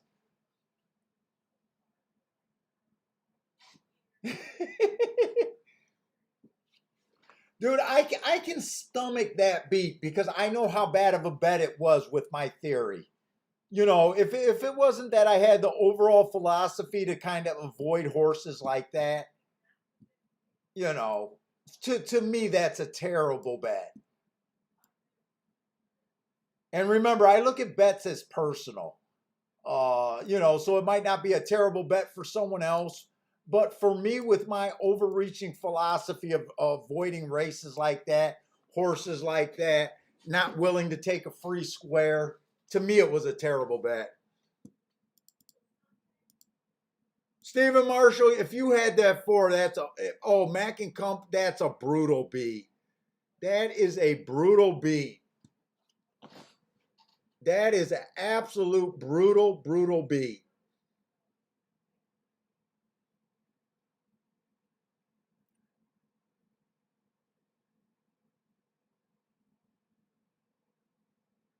You guys didn't back that up in any way, huh?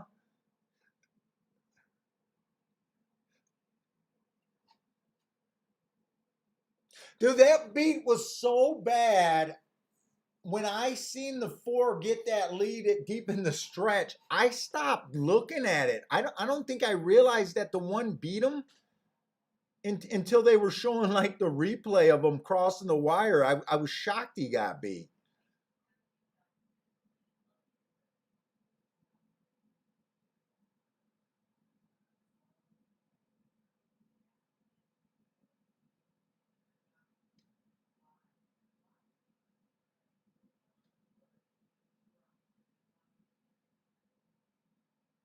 Dude, I still feel good about Gulfstream today. Actually, I still feel good about handicapping today. I think I only made 3 bets so far. I ran second on one at 11-1. The Belmont race, I did that in my smaller category. That was a race that I had to play, that I felt like I wanted to play, and I felt like the horses ran well. And this is the only bet I made today where it was just kind of humorous losing in that situation on a bet that I knew I should have never made. So actually, it's kind of easy for me to get over that bet. I still feel pretty positive about the rest of the races today. I don't see anything at really either track that's getting me too out of wrap. Right now, I even feel like I should be looking at Belmont a little bit more on this dirt. We started the show saying that. I keep saying that the inside of the track is leaning towards the inside. That's what the bias report's been saying. I keep prefacing it with saying that they have short fields and that. But fuck, if you would have just stayed inside today, you had a shot to hit a couple monsters today. You had a shot to hit this one. You had a shot to hit that 3-4. Now that 3 would have been hard for me because that was a first time starter. That was John's 30-1 that ran second. So I'm interested in Belmont today. More than I kind of want to admit.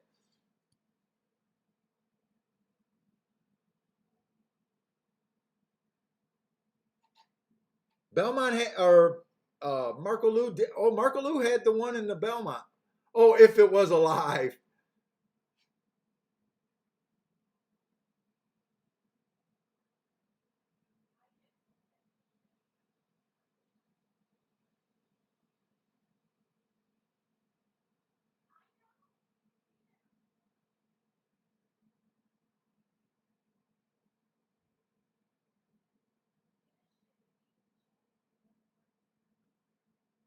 Oh my God, you guys were rooting for that objection on the 5. Fuck that. None of us deserve that bet. Sorry, we don't. I know it was a bad bet. Okay, so I was trying to get alive to the what was I trying to get alive? It was a 2-horse. That double was okay. I'll tell you how bad of a bet it is. Well, according to the odds right now. So I was trying to get alive to the 3. Well, the 3 to the 2. What were they? The 2, the 7, and the 8, right? The double to the 2 was paying $10 and it was dropping out. We don't even know where it would have ended up at. And right now the horse is 5-1. I would have been better off just waiting for the race. The double to the 7, last time I seen it, it was paying $20. But the horse right now is being offered at 6-1, $12. So, I mean, okay, a little bit better on the double win, I guess. And the double to the 8 was paying, I think, $30. And then getting 8-1. So we'll see. Maybe I was getting a little bit of a bump, but not to the 2. Oh no, it wasn't the 8. It was the 2, the 7, and the 9 I was playing too. The 9. So the 9's 13-1.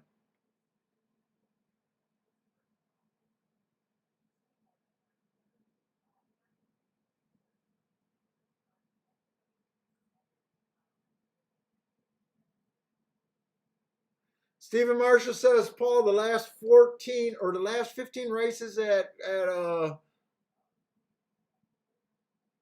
the 4 and the inside. Well, I know that 1-4 was in the 3 hole, so I mean, I consider 4 kind of inside. It's the next rung over. Now, to me, that race, if I would have kept looking at it and we would have been thinking inside, the 1 makes perfect sense. Ran against the bias last race. Today he gets the bias. Right? 2 races ago, he ran on the turf. That's almost a throwout race. Before that, he had enough speed to be close, and he finished 3-1. Not a bad race. I think the 4 would have been harder for me to get to.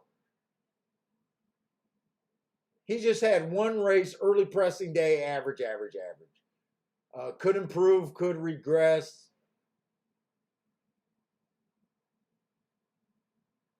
I think if I was thinking inside, I know I said I hated the 2. I know I said the 2 was at a big disadvantage.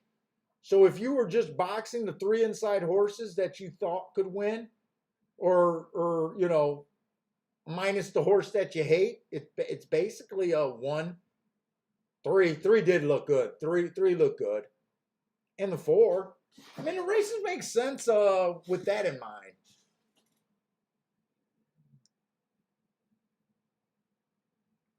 Let's see, which race do I want to look at more? Because I'm kind of excited. Yeah, Tilla's kind of agreeing that it's kind of inside. I really do believe it. I'm starting to believe it more and more. I know I've been saying that we've been keeping an eye on it. I'll tell you what the numbers were as of last week. The only thing that makes me where I didn't come out super excited is I haven't been watching all the races there. And I know sometimes Belmont could be super short fields in New York.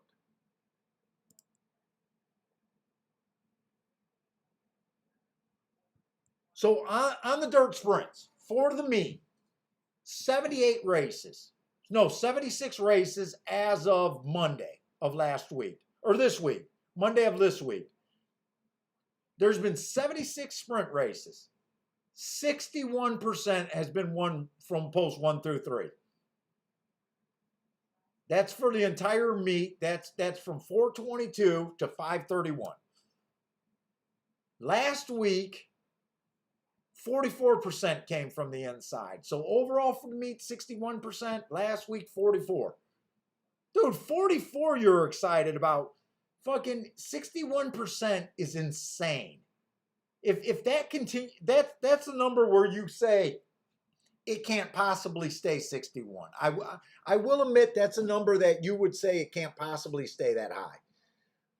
Now for the route races, it's a little bit different. 50% post 1 through 3 for the meet, 44% 4 through 6, and here's the dropout: 7 on out, 6%. Now that could be because they've just been running tons of 6 furlong races, but there is definitely a bit of an edge towards the inside. And right now today, I really feel like it was today if you jumped on it early. Now sometimes we might have missed the boat. Maybe it's a coincidence and we missed the boat. That's a possibility, but how many dirt races we got at Belmont? So I feel good, man. I feel good to be excited about something. So next race is a dirt race. Okay, we got a couple dirt races. So I definitely don't want to forget about the inside. But I think I want to look at Gulfstream first. And I think I need to grab a water too. I gotta get hydrated to do this work.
Hear her bullshit conversation.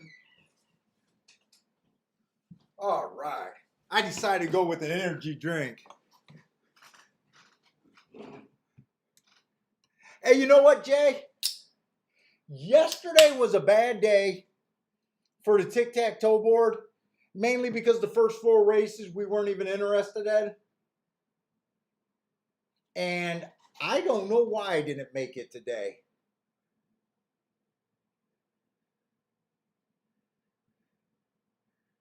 Maybe because I'm full of myself today. I don't know. You're right. It should be there.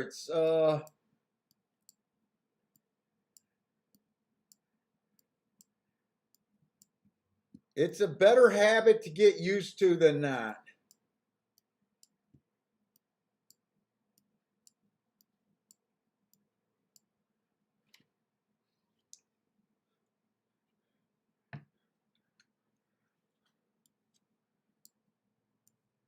Since I want to look up both of these races, I'm probably gonna wait for a little bit of a lag time to, fill them in. I'm pretty sure on the dirt today at Belmont, there's been nothing outside of the 4 horse winning. I mean, I'm not saying I'm positive, but that's what I really feel like I've seen.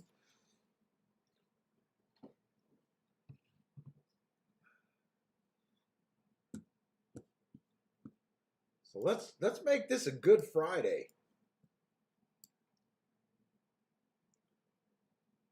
In a way, I almost feel more confident about Belmont right now than Gulfstream.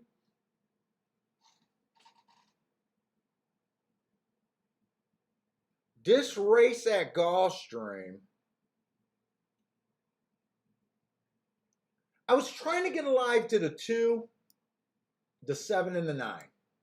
Let me just make sure I got the right numbers. The 2, the 7, and the 9. The 2 I like.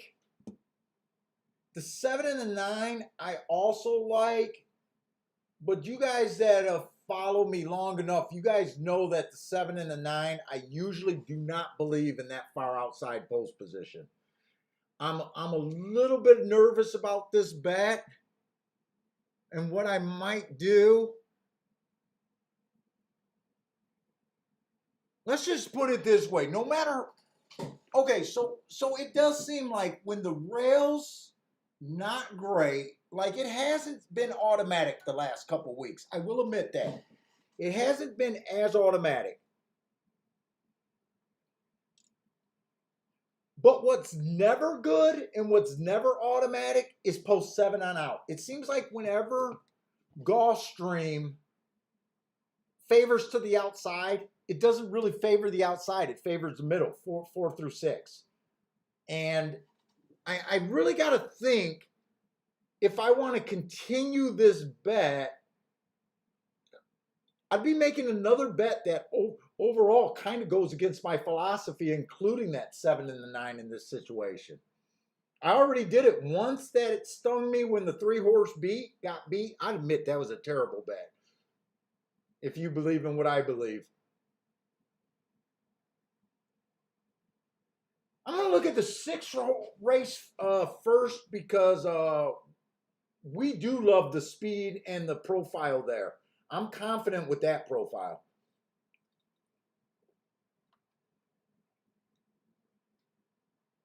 The 1 horse won his first race out. A little bit annoying that the clock malfunctioned that race, but pretty much the right running style. And it's a huge deal to me that the clock malfunctioned.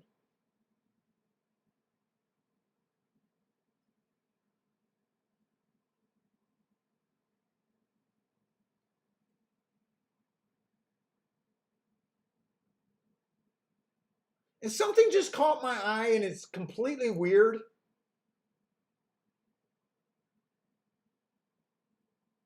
How does Brisnet give an early pace second rating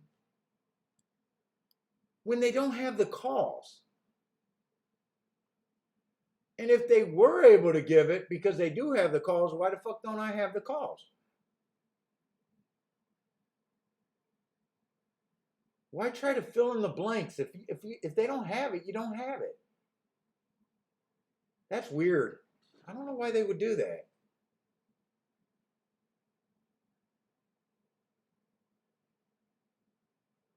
Anyways, I don't know why I got caught up in that. Oh, the 2 horse speed favoring track. Last time he ran, he went wire to wire. He had the track in his advantage. He fits. 3 races ago, inside was bad. And he ran a great race there. He fits. I really distracted because I really wish I had the fractions of this race.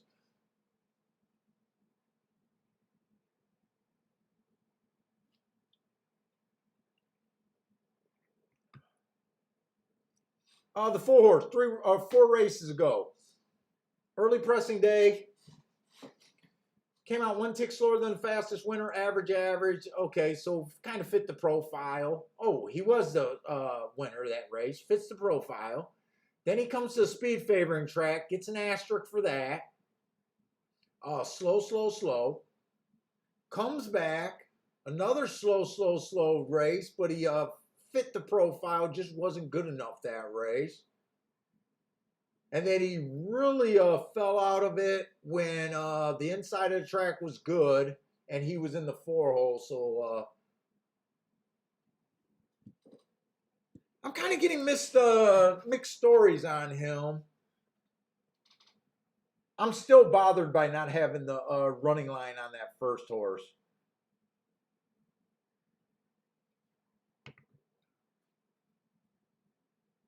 Let's see. This 5 horse is another tricky horse. 4 races ago was a speed favoring track, which he had none of. He earned an asterisk. He comes right back. Inside of the track was good. It was an early pressing day. Wins at 21-1. Improved his speed figure after the bad mark. Kept improving his speed figure. Early pressing day, just didn't have enough speed. Just wasn't good enough for those horses. That was his first time against winners. And then his last race was an early pressing day.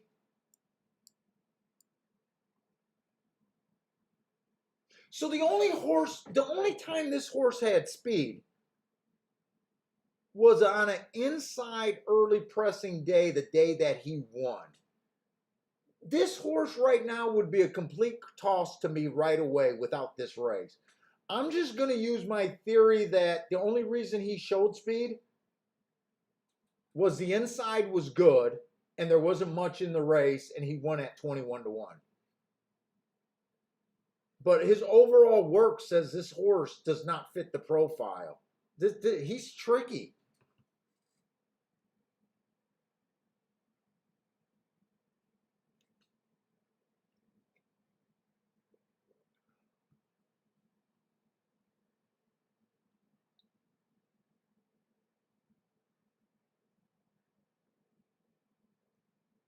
Fuck, there's a lot of horses here that fits, and I just seen I'm running out of time.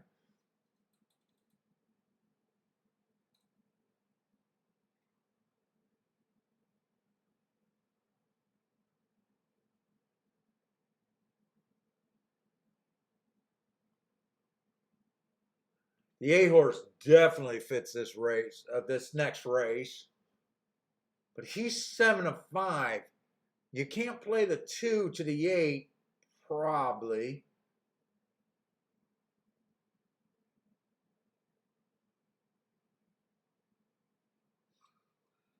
Six horse won on an inside bias. Ran his best speed figure. I don't trust him.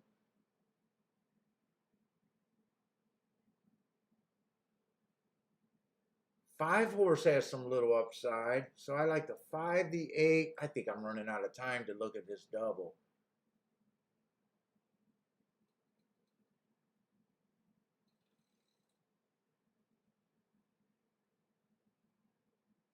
What was the 2 horses I just said?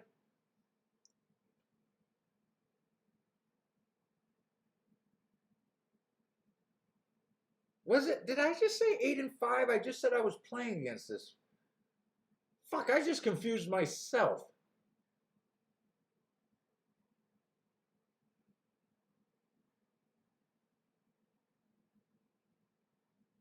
Do I really think this race is the 1, the 2, or the 8?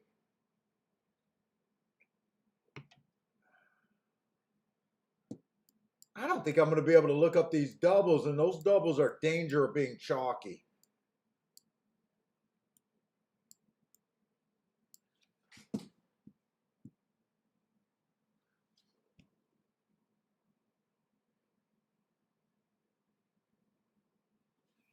I got to look up the doubles if I can. Because I can't bet the 2 to win.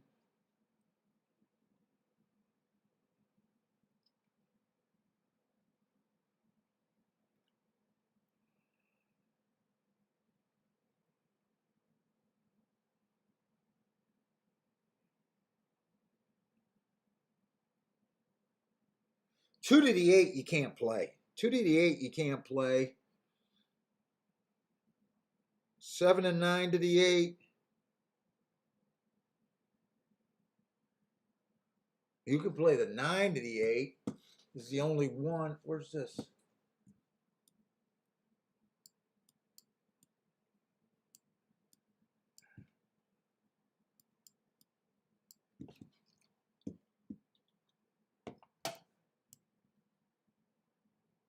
I don't even know if I'm going to get all of this in. 279 to the 1. No.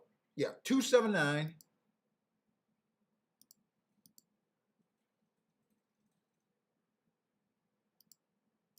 One, two.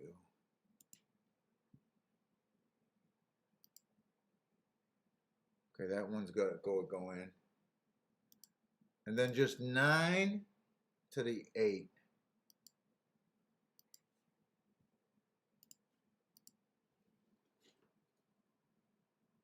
I should be able to get that in. By the way, I was not overly aggressive there, not at all. I'm still wondering if this was even a good bet. I'm wondering if I should have just singled the 2.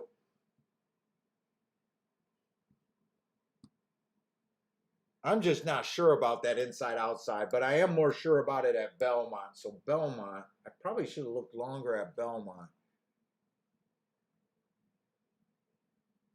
This does not look good. How did this 4 get this easy of a lead? How did 4 get, who the fuck is that 4? I mean, I like that the 9 is in second. What the fuck was the 4? Oh, 4 was a Tampa Bay horse. I just didn't trust him.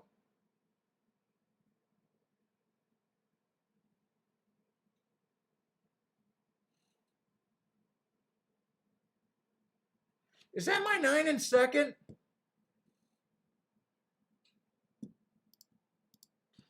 Is that my 9 in second?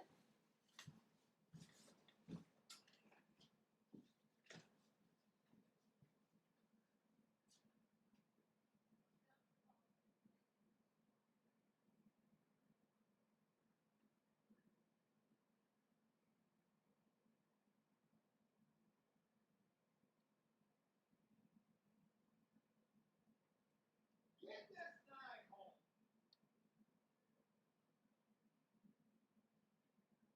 We got it. We got this. We got this. We got this.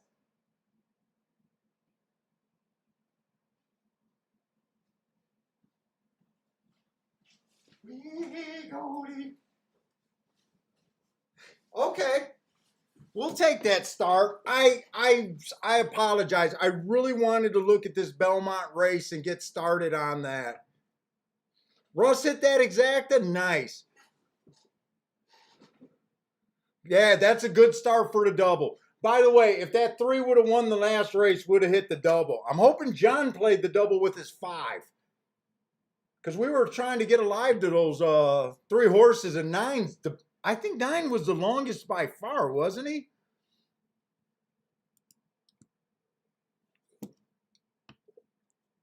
I probably should have did a win bet, but in all honesty, I had to back off of the win bet. I think I had to back off the win bet because I really would have expected to track the middle. You know what I'm saying? I kind of couldn't make that a big play. I'm happy with just getting the double started. And two didn't run a lick. I said I thought the best marked horses were on the outside. It's just, man, when you're so used to Gulfstream just being inside for so long, it's so hard for me to bet outside horses. It really is.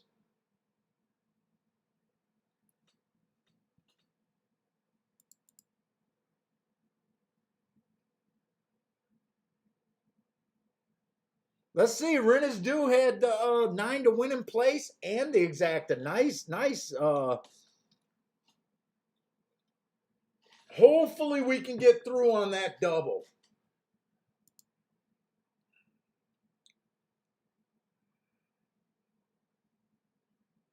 Hopefully. Oh, I did play a 9-8. Okay, I was ready to say, wait a minute. I know I couldn't have played the 2-8, but that's right. I did play the 9-8 there. That was the only one. Okay, so I'm alive to 3 horses. I just had that thought that, oh my God, I'm only alive to 2. All right, Belmont, this is on the dirt. We are on short time, really short time.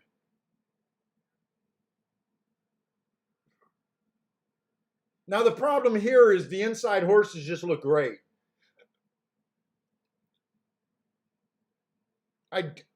I don't really want to test out this inside outside stuff, with a 4 to 5 and a 7 to 2, just blindly. I was thinking maybe just blindly do a 1, 2, 3 box.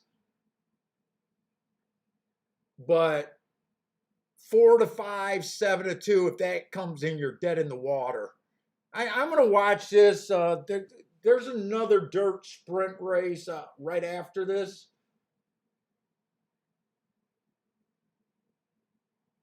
So I'm hoping to see the inside, but if it comes a 1-2, it's just inside horses and probably what it's supposed to do.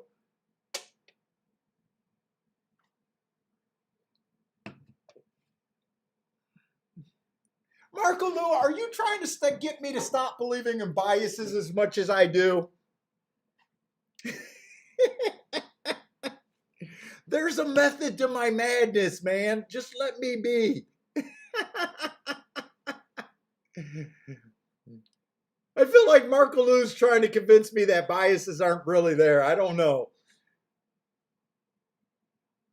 No one's going to change me on that. No one. You might convince me that it's more of a coincidence, and I'll just argue with you. If the coincidence makes you money and puts you on bigger hits than you normally would be on, who cares?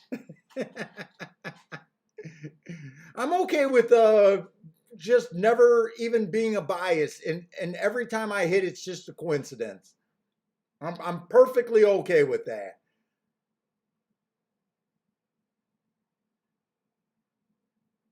Yeah, Belmont is off, and they're coming down the lane, and it does look like it's just 1, 2, possibly 4, or this other. I think it's going to be 1, 2, 4.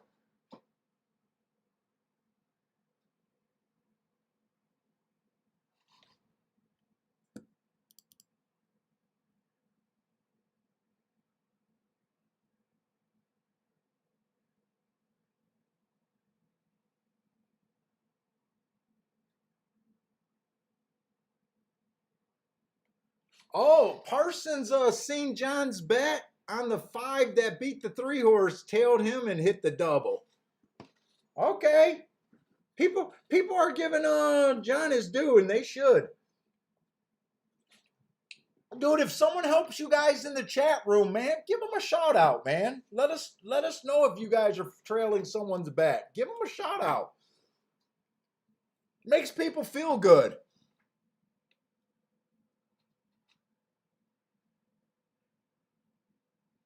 Hey, what's up, Grandma? Afternoon. Good afternoon. Spencer, what's up, Spencer? Oh, Marco Lou, dude. You don't think I dig enough? Well, sometimes I don't. I I dig pretty deep.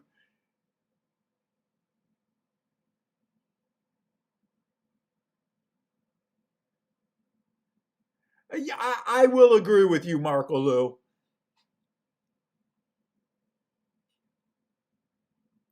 I will agree with that last statement. Sometimes it's just easier to say inside. When you dig deeper, there could have been other angles. Uh, but let's just face it, Marco Lou. I know you play at least Gulfstream pretty much every Thursday and Friday. You know, because you're on the show quite a bit, or you're at least watching Gulfstream with us. Will you agree with me that overall it's really hard to win from post seven and out? You know, like I'm not that far off. And it took a heart horse to do it here. You know, I get it. You know, I do simplify things with the biases, but in my defense, it works for so long, and it's just how I get my paychecks, I guess. But yeah, it's not always that easy. It definitely not. Well, you know, I also you also see me when I'm completely flustered on the show more times than not too.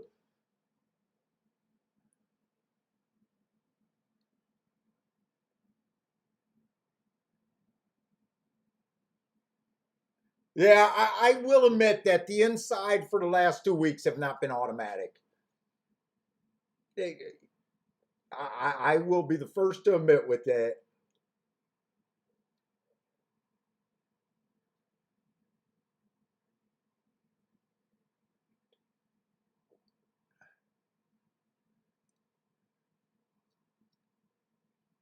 Dude, there was a good chance I was going to jump off of that bet, by the way. I came pretty close to jumping off of that bet.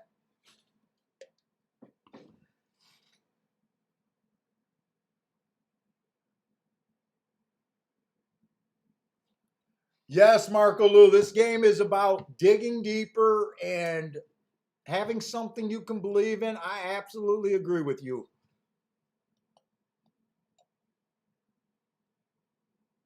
I always say this, and you've heard me say this a number of times.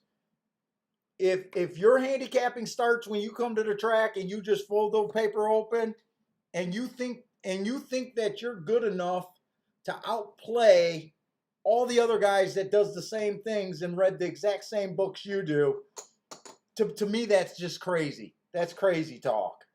In a game where takeout is like 25%.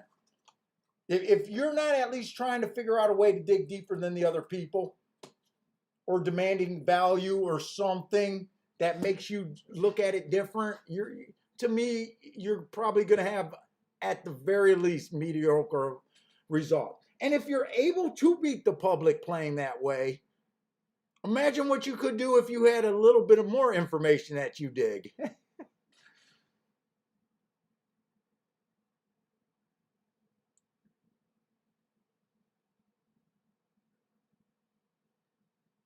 I like arguing with Marco Lou. I think he busts my balls on purpose.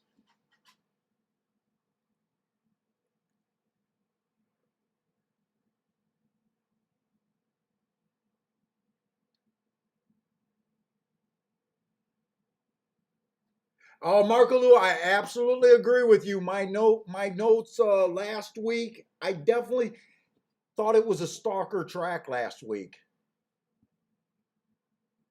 Definitely.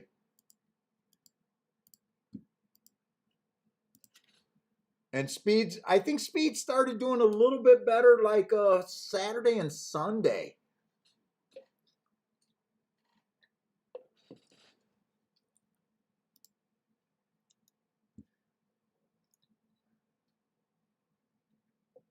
Let's see, like I said, my first thought was do a blind 1, 2, 3. Would have been a terrible bet, but luckily I seen the 4 to 5 and the 7 to 2 in that sequence. It would have been a profitable bet. It would have been better than bank interest, but it would have been a terrible horse racing bet. It would have been a $6 base bet, and you would have got $7.70 back.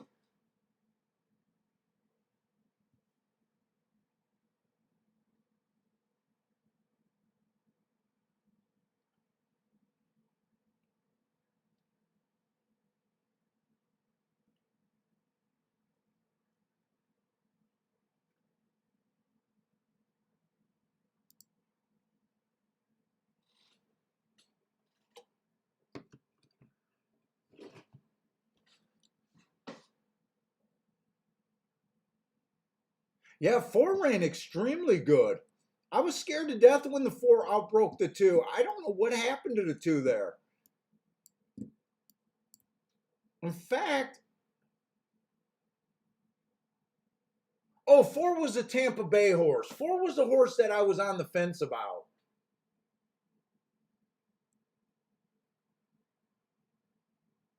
Four was the horse I was on the fence about. And I think this is the second. The reason why I was on the fence about the 4, this looks so unnatural to me. These 2 races right here. It's the weirdest thing. You guys know how usually I don't like a route to sprint? Because usually when horses don't get the lead as a router, they don't get the lead as a sprinter. This horse, in my opinion, just looking at horses almost every day, I mean, take it for what it is. I just look at a lot of horses. This horse is almost an anomaly to me, and this is why I was on the fence. I seen the 2 races where he had speed, and I liked those 2 races. But when I looked at his overall makeup, this horse had an awful lot of route races where this horse had no speed. And they drop him in distance, and all of a sudden he's a front runner. That's almost the exact opposite of what I expect. And that's kind of why I did not trust him. And today he showed complete speed again. Now you might argue that it could be because I'm looking at this and talking at the same time. I don't put much stock in trainers, but it could. I just noticed that there was a trainer change and there could have been a difference there. But that is weird to me. That's almost an anomaly that all of a sudden this horse, I see about 6 races where this horse has 0 speed, and then all of a sudden he has speed. And I don't think he was completely off form. I don't know. It's just I just thought it was weird. Yeah, 4 ran a good race.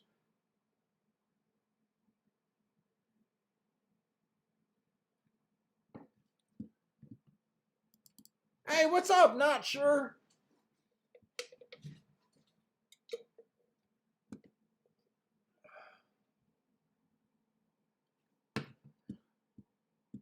Let's see. So we got 14 minutes to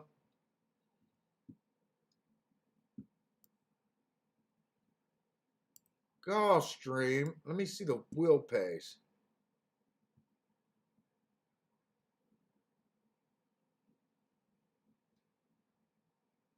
Wow, these wheel pays.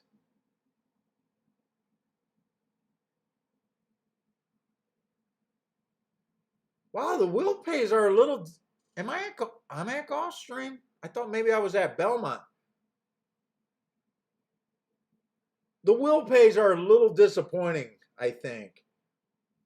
57 to 1 to the 1, 39 to 1 to the 2, and 20 to 1 to the 8. I mean, better than a stick in the eye, but I thought they would be a bit more than that.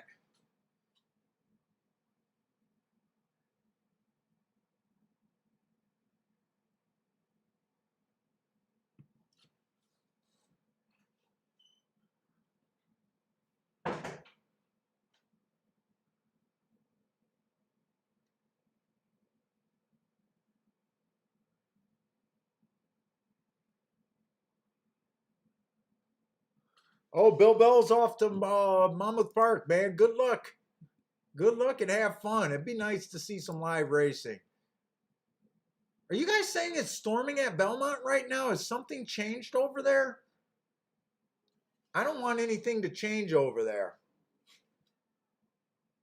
Javon will be at Churchill tomorrow. Nice.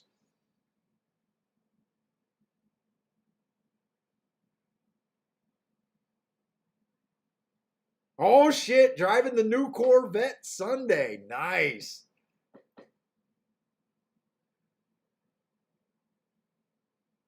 Churchill tomorrow, going to visit Kentucky Downs and Keelan too.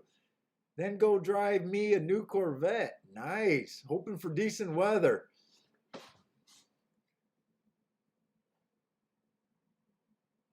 Oh, Parsons reaching out to you.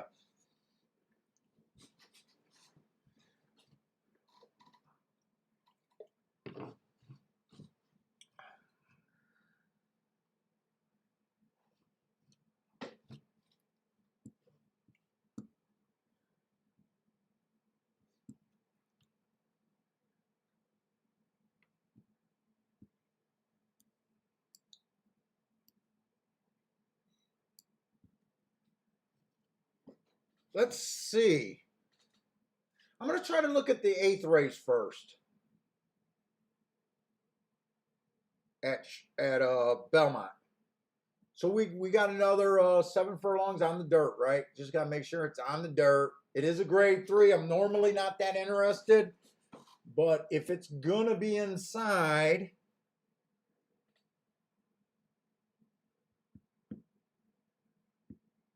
boy, if it's inside tomorrow during the Belmont, does that change your guys' pick? I don't like Rombauer, but I think he's in the 3 hole. And I think the favorite is in the 2 hole, who I think should run pretty good. If it's inside tomorrow, that might change some things.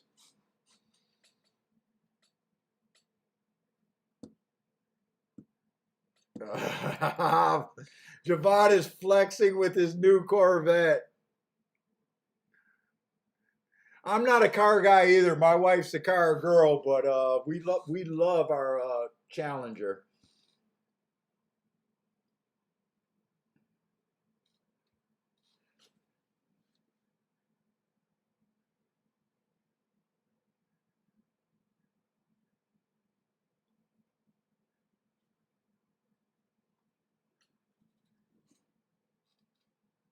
Let's see what we got here. We got 1, 2, 3, 4. Okay, so there are 6 horses. So it's not a crazy big field. Let's see this one horse.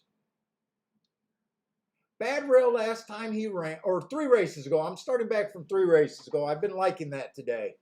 The rail was bad. He had the 6-0. He won. He was average, and 1 tick slower than the fastest winner that day. So that's obviously a good race, running with the bias. He comes right back, kind of gets the track in his favor again. Came out fast, average, won by 6 race, topped his speed figure while running with the track bias. Then he goes up to a grade 2 race, and that was just a 1 race sample. So I wish there was more races that day. I don't know, definitely looks interesting. I got to look at the rest of the horses before I think of anything. The 3 horse is going to be in the 2 hole. 3 races ago, just average. That was in a grade 3 race at Indiana. Wow, that's crazy. He was average. It looks like it doesn't make sense to average when you earn a 24 speed figure. But I'll tell you what probably happened that day, because I believe the marks are the marks. So unless they were marked wrong, it does make sense to me. And Indiana, they could have had some cheaper mile races that day. And his adjusted time, even though it looks like a disaster, was still faster than those other races that day. Uh, it just looks out of whack because a 24 speed figure is terrible. But the other thing that this horse was pulled up, and you guys got to remember when we mark up these races, I only mark up to the 6 furlong mark. So when I say the horse was average, average, average, I'm looking at the pace of the race, and the finish doesn't matter. So when they do a speed figure, they're looking at the finish. So we're looking at two different parts of a race. He comes back, rebounds, early pressing day at Aqueduct, and was decently fast and just finished the 2x4.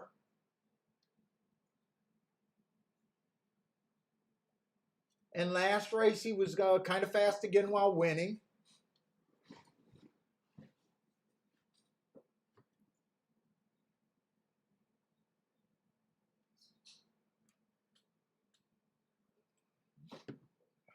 I got to get to the favorite here. I got to see what's here.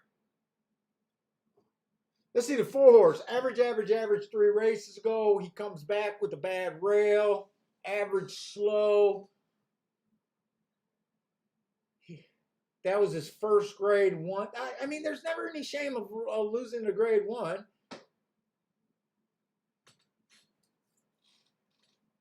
Oh, there's just a little rounding error here. Horses can't earn hearts from winning. And when we don't look at the finish, we can make that mistake sometimes when we're marking them. Instead of a heart, that's a triangle, triangle, triangle for the fastest winner of the day. It's just a rounding error that comes up every now and then.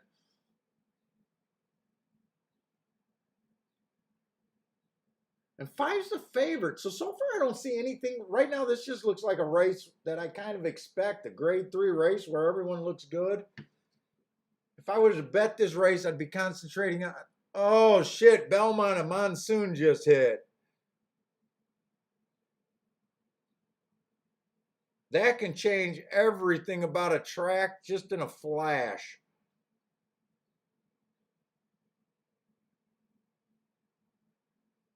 This looks like there's going to be a delay too.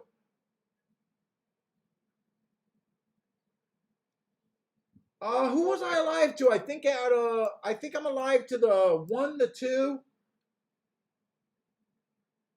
1, the 2, and the 8.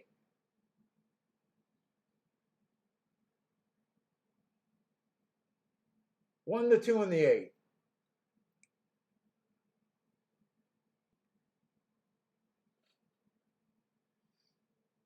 I think I'm just going to let this double ride out. Oh, and by the way, I bet a couple horses that were stepping up against winners for the first time. Sometimes you make mistakes in these doubles that you probably shouldn't have made.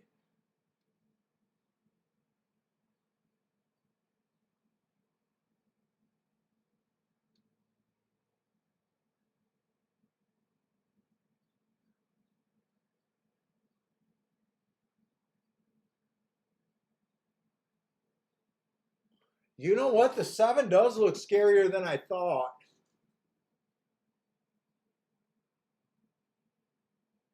Seven does have some speed, and if the 1 and the 2 cannot match the class here,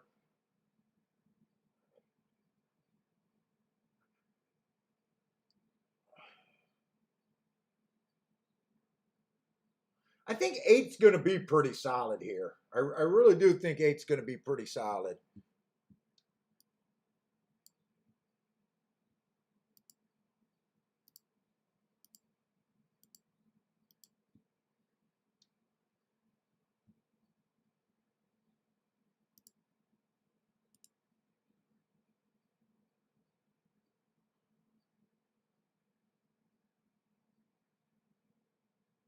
Really, what the fuck they got going on at Churchill where they keep having no Attila says tracks don't change in minutes.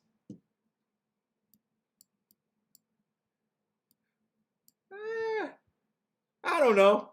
I can't say example or not. Tracks can change. I'm not going to argue how much time it takes to change.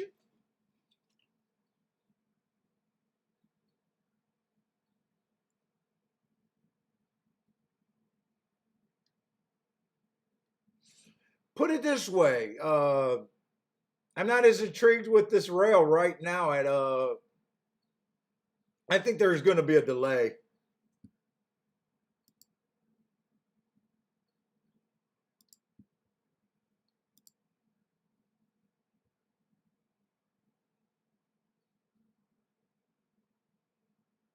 Let's see. Rent is due.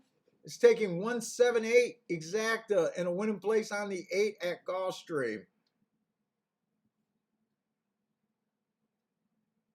Come on, rent is due. Get us a 1-8. I'll be happy with a 1-8 rent is due.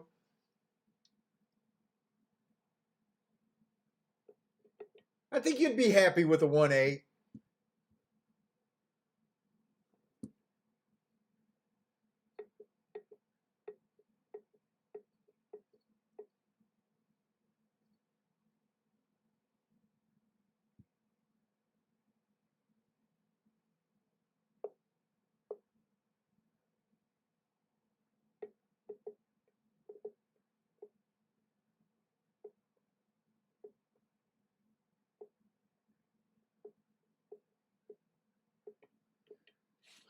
Right now, I'm not even going to continue this bet.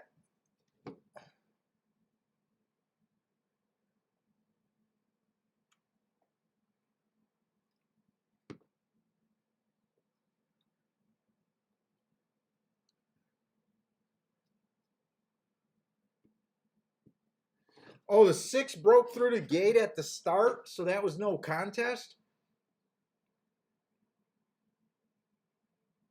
Hmm.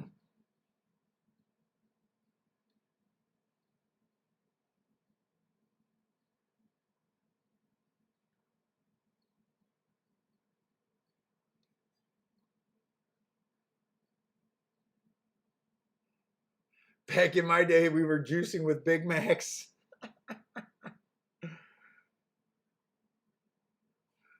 Paul, I'm going to start calling you Early P.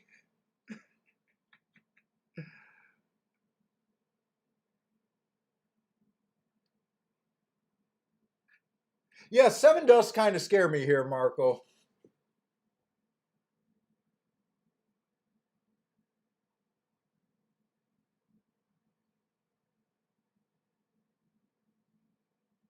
Come on, I got 3 outs here. I should be able to get home, right? 3 outs.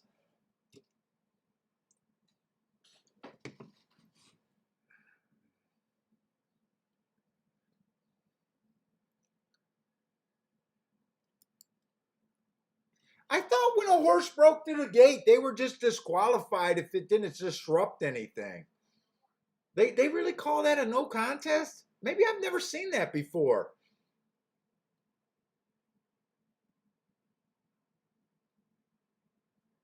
Maybe I never seen that before.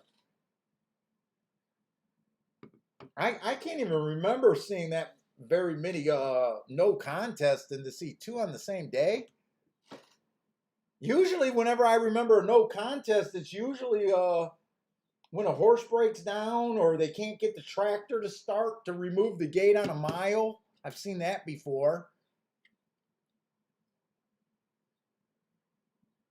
Seen a horse get loose and go the wrong way on the track, and they call that a no contest. They'll start doing the siren and the lights.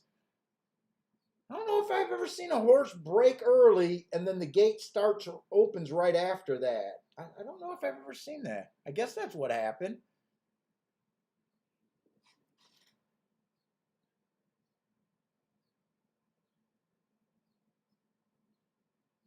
Come on, one or 2 would be my best outcome. 8 would be okay.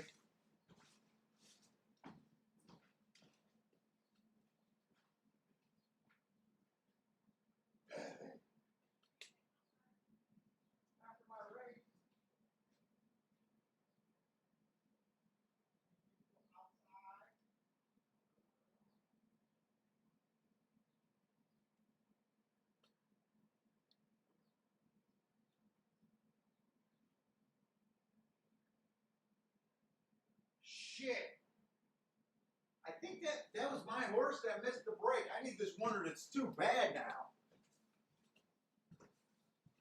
Wasn't Missing Link the 8 horse? No. No, no, no, no, no. What the fuck happened here? They closed the win. What? They went insane on the front end.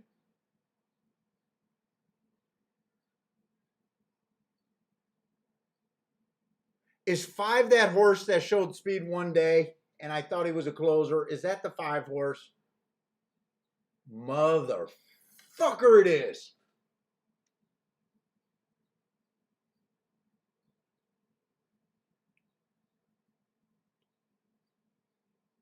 This race makes perfect sense, them coming off the pace going that fast. Did something happen to the 8 horse at the start?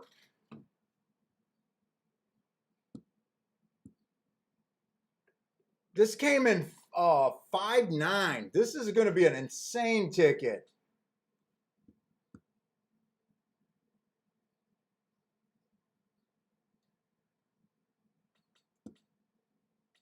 Charles had the 7-9 exacta box.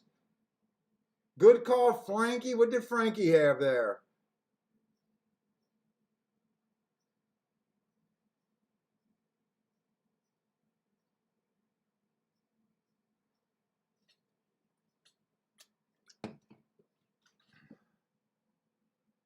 Paul liked this, or John liked the 7 there.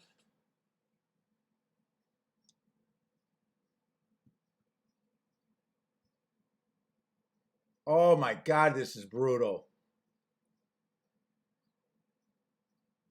It's brutal because I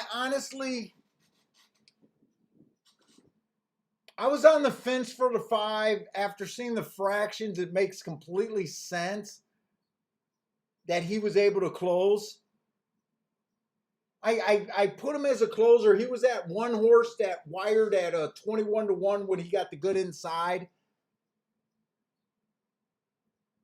I think I heard something happen to the 8, but I'm not sure what it was. If he just missed the break, that wasn't why he lost that race, because I doubted if he would have been able to survive that speed duel.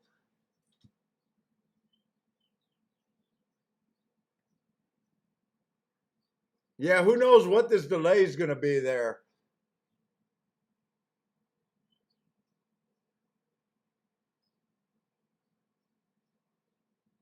Five definitely makes some sense there.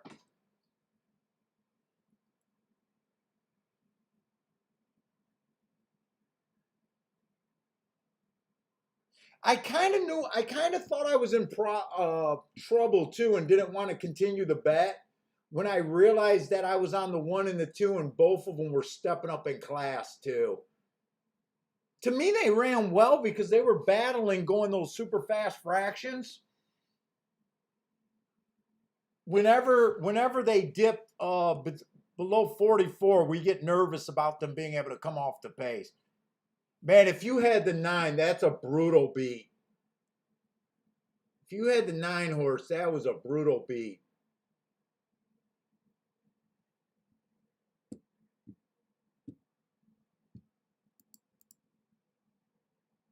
I definitely want to see this replay because I want to see what happened.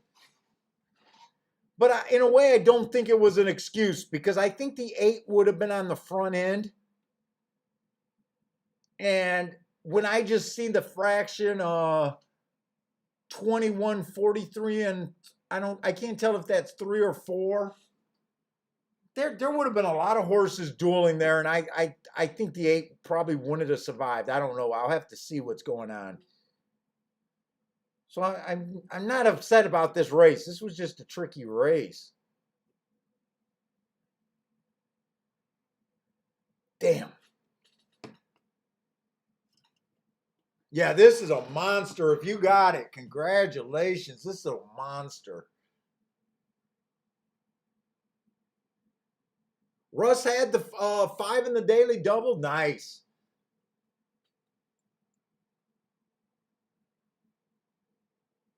Yeah, 5 was that horse that I kind of liked, and then I said, I don't think he's going to show speed because he normally doesn't, and then I kind of distanced myself for him because I really didn't think that I didn't really think the pace would be this fast.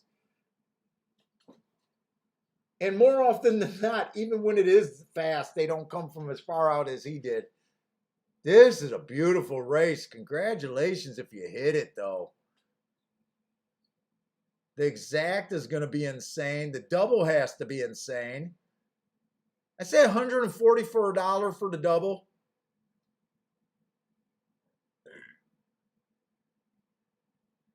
I'm a little high.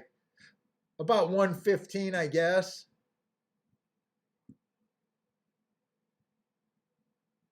130 for the exact or 130 to 1 for the exacta. I mean, you don't want to complain about hitting a $263 exacta. But that seems like a really hard one that almost seems a little underpaid. I don't know.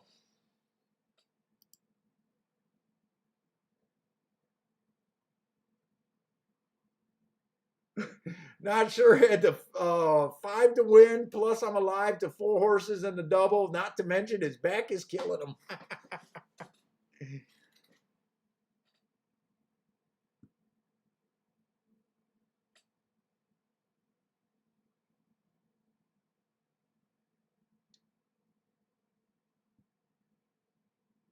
Boy, that was a good race. God, I wish I didn't waste that double. I honestly don't even feel like I could be that disappointed. I mean, I'm disappointed like every ticket when you lose, when you feel like you're in a good spot. But I think the way that race was ran, I was kind of dead in the water. I think I'm okay with that race falling apart with that pace. I really want to see this replay, though.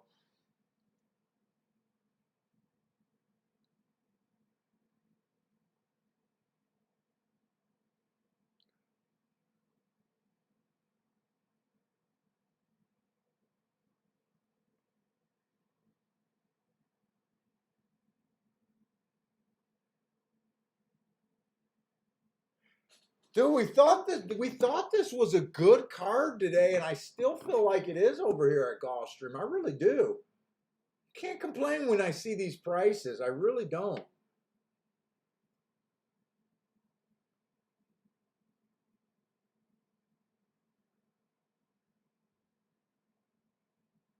There we go.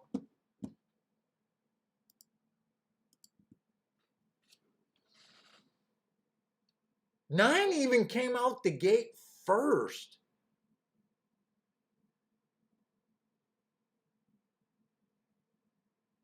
And 1 rushed up.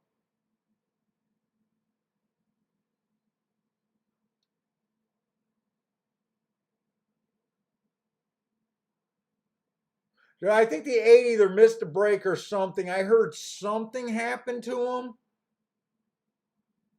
He looks like a horse that can't rely. You know what? That's rough if you bet the 9.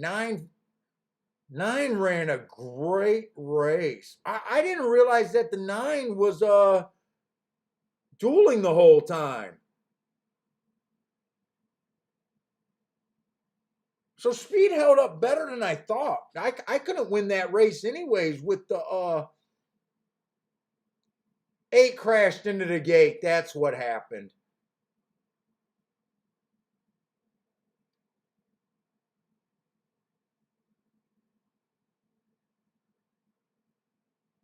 Okay, that's just a race where I couldn't have won. I seen the 9 having speed.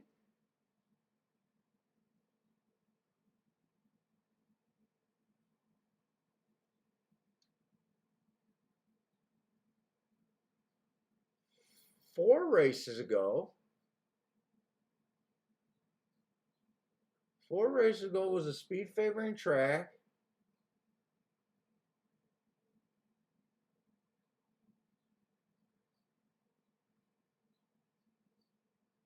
Dude, I just seen all those slowest. He was that sexy. That's all.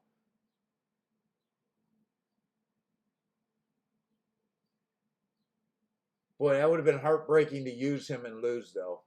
That would have been heartbreaking to use him.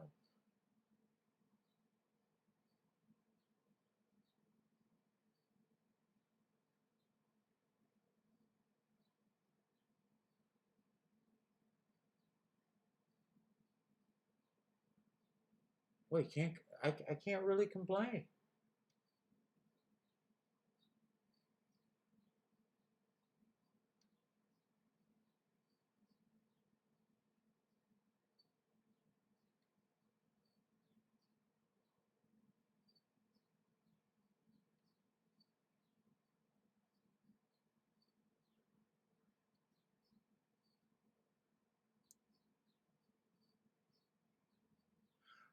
I think I kind of made a mistake,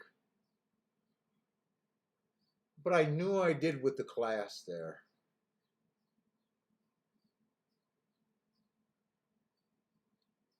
At the same time, I almost feel like it would have been a little tricky. It still would have been tricky to hit it. Wow, that was a good race. I just wish I didn't waste that 9 in the race before.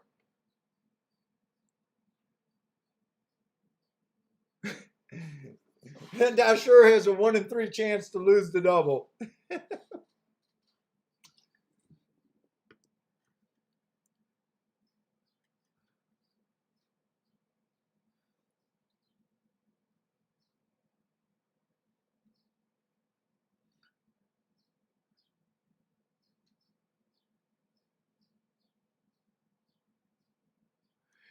All right, what race is going to go off first? Are we going to have Belmont go off? It kind of stopped raining out there.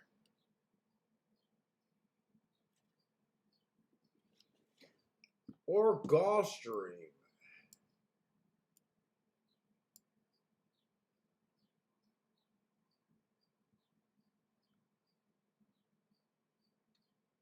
And this horse had good marks. This is just a tough race. I keep dwelling on that race, thinking what I could have done different, and I'm not really all that sure.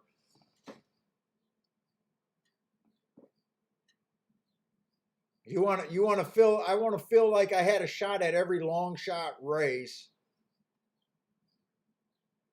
and sometimes you just they're just tough. Let's see the 6 horse or the seventh race, 6 furlongs, optional claiming 75,000. 4 races go bad rail, early pressing day, ran on that bad rail, still went fast, comes right back, wins. While the inside of the track was good, then he runs against the inside. I fucked up. And the Hutchinson, this is above my pay grade. I don't like these races.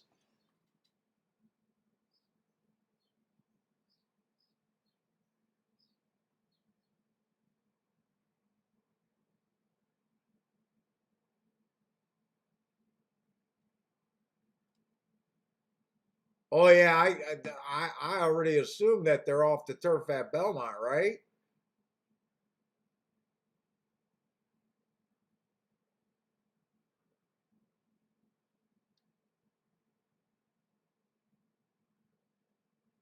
Let's see, this 2 horse been running pretty much the same race every race. 4 races back, he ran against the inside bias, put up an 86, comes right back, runs against the inside bias.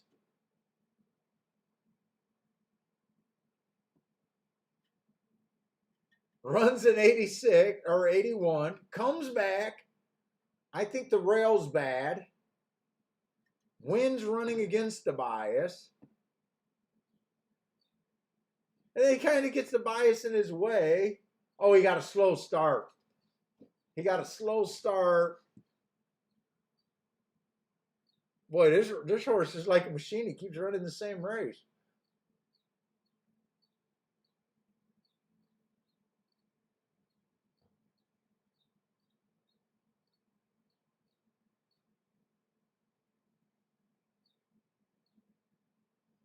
Let's see, this 3-horse, 4 races ago, stalking day. He won stalking.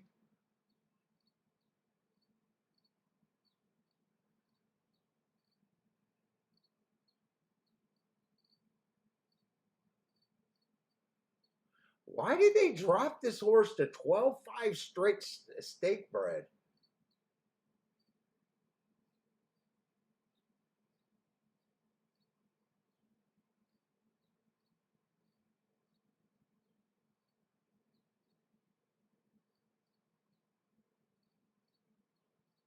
Let's see, 4 is a favorite.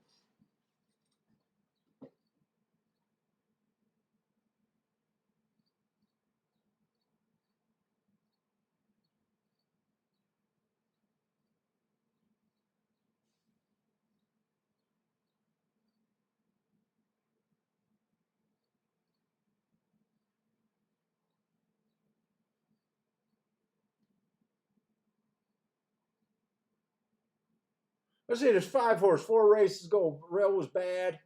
Went too fast to win. I like that race. He comes back. Proves his speed figure, runs second. Just missed while being fast. He comes back, improves his speed figures again. Went fast and won.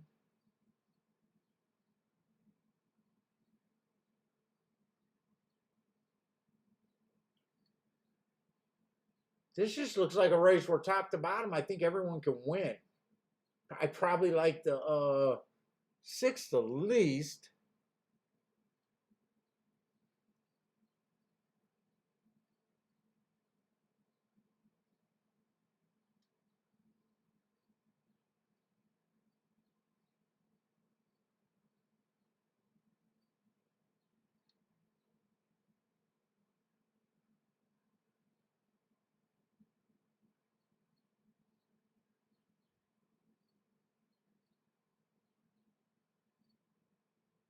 Is this 4 really deserves to be the chalk?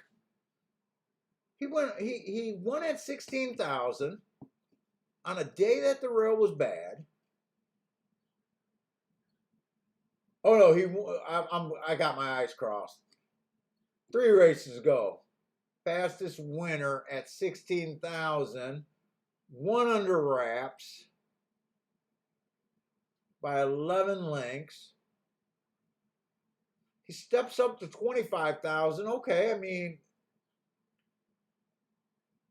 he runs 2x1 there at 25,000. Big deal. He comes right back to win. He got a soft pace for the opening quarter. He was average at the half. He did accelerate at the finish. Dude, I don't know if I think this 4-horse at Gulfstream deserves to be the favorite. He won an optional claiming $25,000 race and a maiden claiming $16,000. Big deal.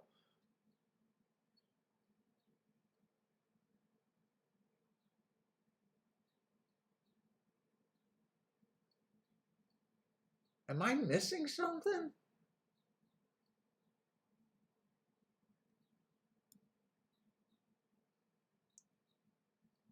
Compare that to the 1-horse. 1-horse ran in a nice allowance 1X. It was a state bred.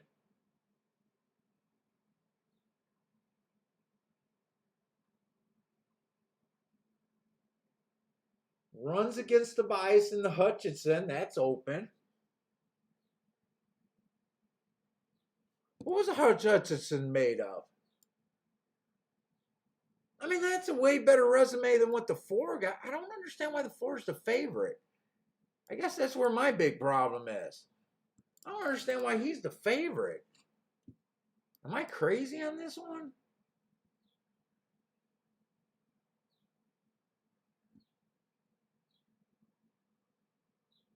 Fuck, of course I don't have that program. That's right when I started collecting my programs that I don't have that one. Let me see something.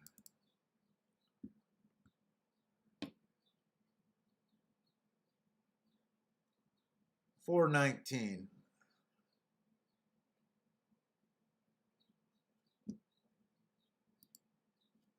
Why don't I have that 4 logo? Oh, because it's 4.9, not 4.19. I'm blurry. A 7th race.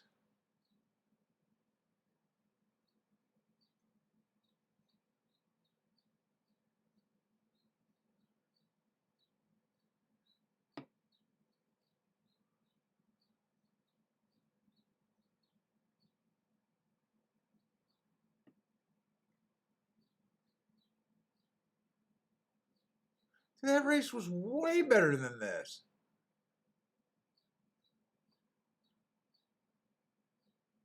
They had a couple horses coming out of the Tampa Bay Derby.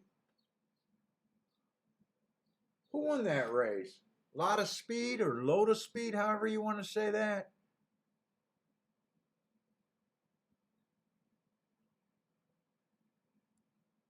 Huh. I don't get the bet on the 4, and it looks like they're finally starting to bet this one.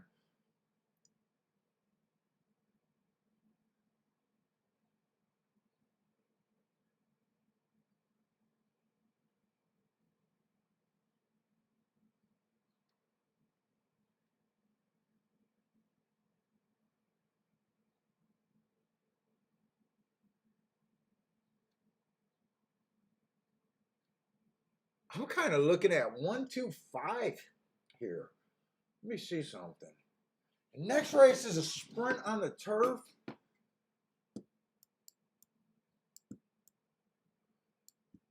I like the one.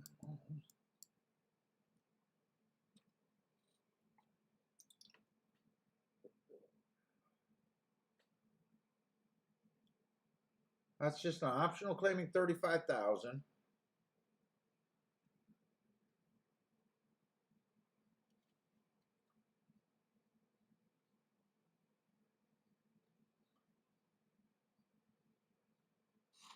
Why did this one not break last race?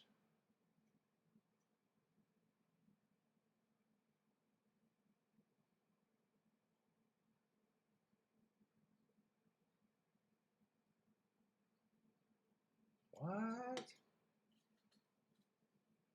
It's got a 14-1 morning line.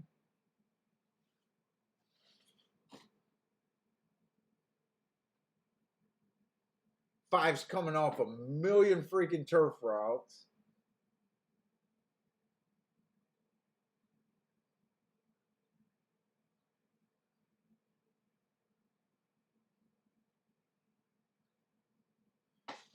Dude, I'm getting pushed on time.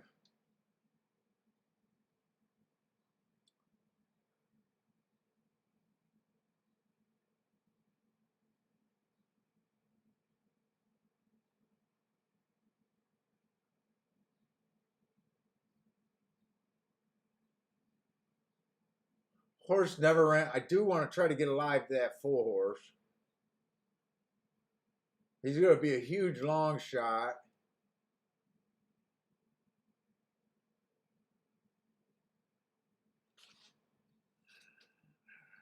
I feel like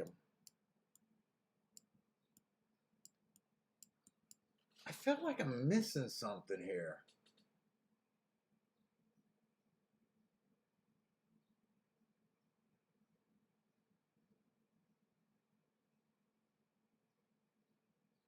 You got a few horses that are in that range.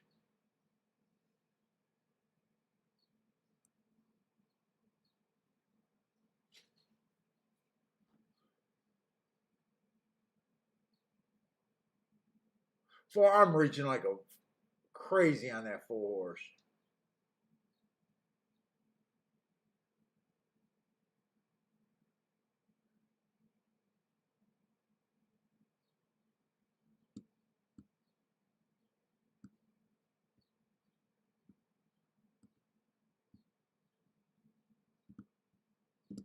Who is Hilly Dog and Toddy something? Let me just.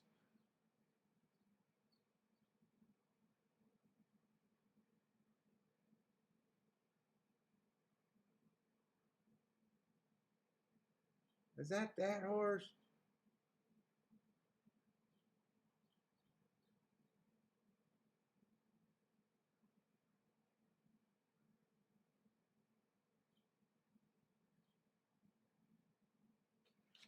And, oh, I still got 2 minutes.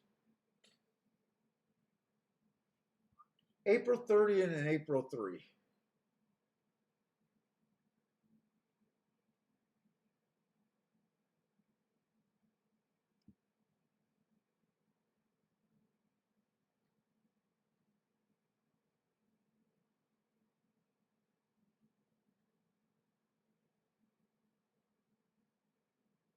No, I like this. I like what I got.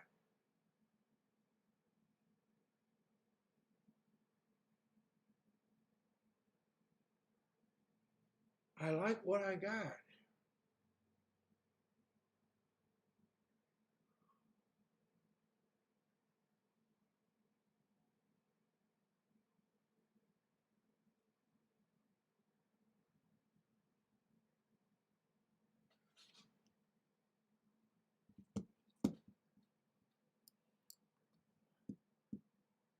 Gulfstream Park. Let me get this race 7. Wait a minute. Yeah.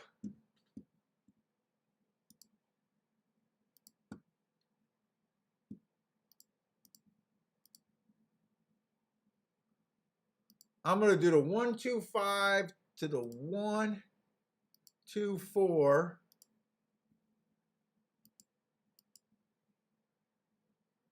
And then I'm going to play it again. 1 to the 124.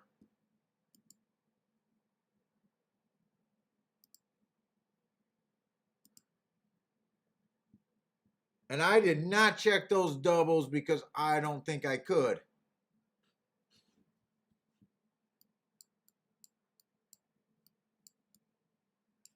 God damn it.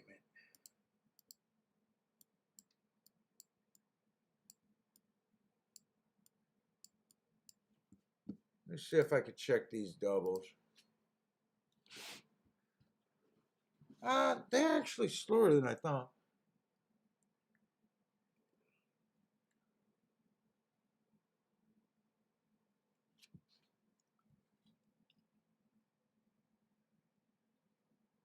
Let's see, 7th race.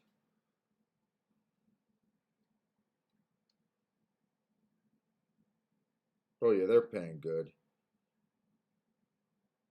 So who are they hammering?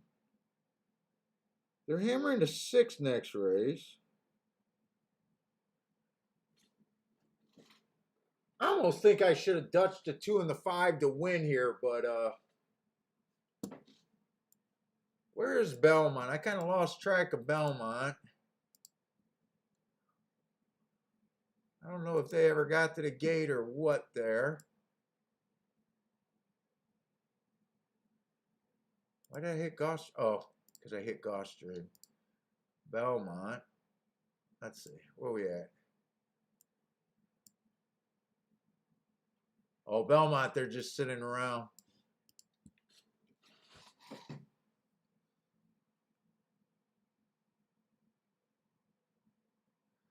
Let's see. Frankie Tubbs is taking a 3-5 with the 3-5 double.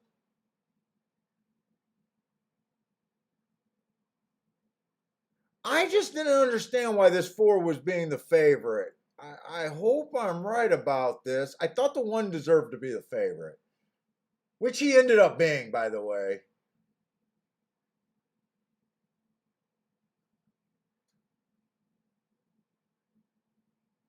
5's rushing up there. Did 5 miss the break, or is this a real run?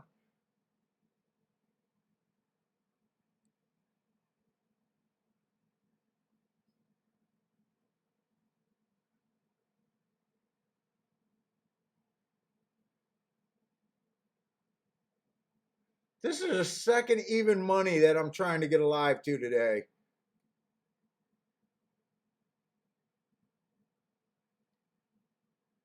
But I think he beats this 4. There he goes. There he goes. This should be easy. I'm never willing to say stress free, but come on.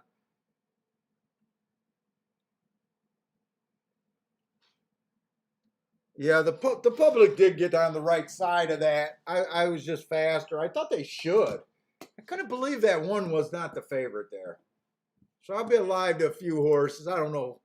The tickets look like they're going to be okay.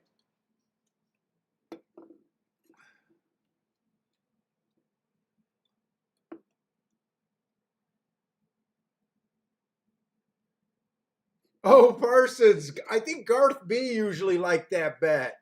Did it pay anything or was it just all chalk?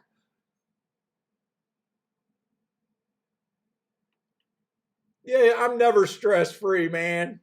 I mean, that one never looked like a loser and I was still stressed.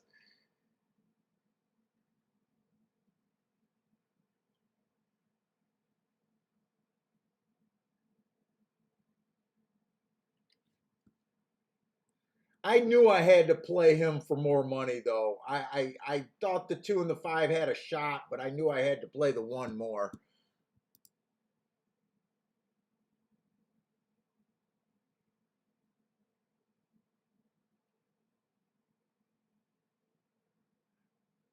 Dude, I need to cash a ticket today. Otherwise, I'm going to be so irritated with myself and that 3 at even money getting beat by that first time starter. Because I wasted that 9 horse. Ugh. Wasted him.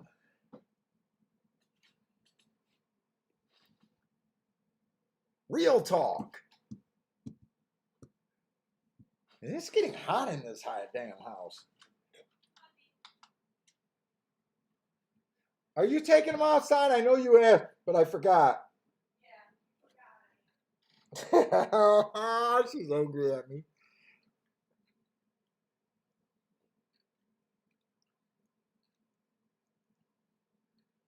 Oh, the 4 did get second.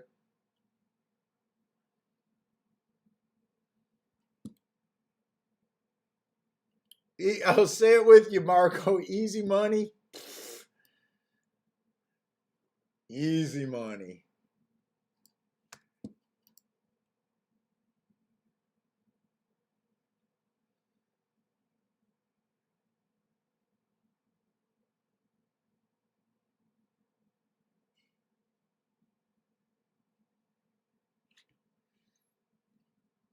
Oh.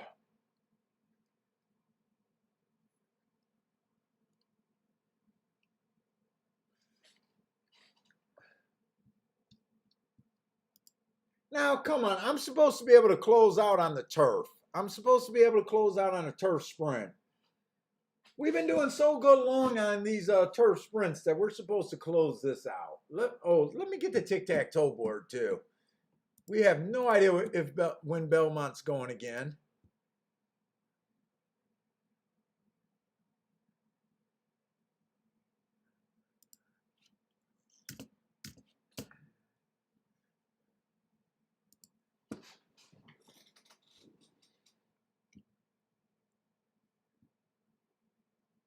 What the fuck did I? What did I just hit for that? Oh, I must have just hit that. Okay, I see. All right, Gulfstream, what are they doing today? 5 furlongs on the turf. 7 horse stalked.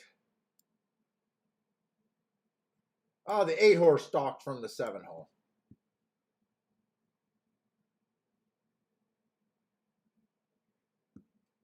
7-1 wire to wire. He was like 1-2, or even money. That was a baby race.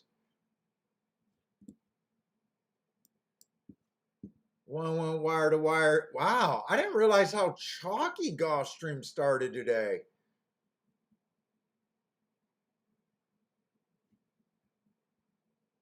Holy shit, I really didn't realize it.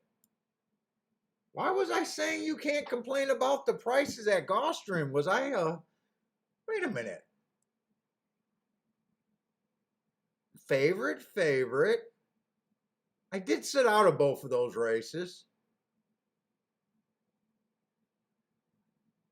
Was it just because we were sitting out?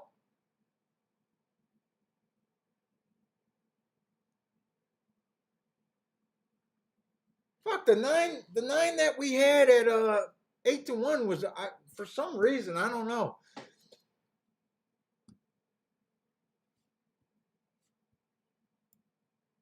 I didn't realize they were so chalky today. I know I haven't been playing that much.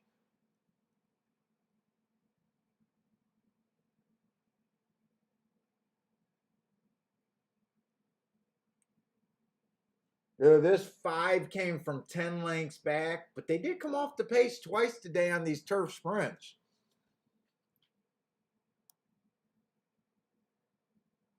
21, 43, and 4.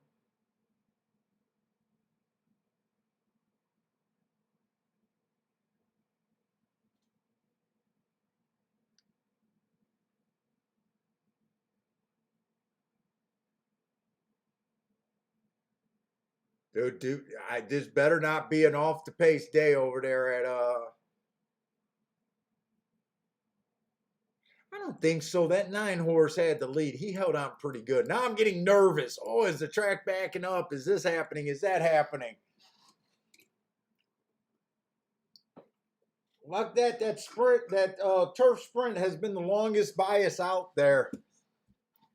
I can't go bouncing back and forth from it just because they came off the pace twice today.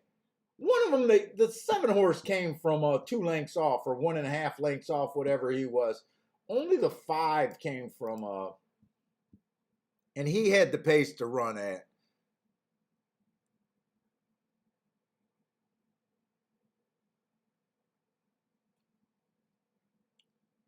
Let's see.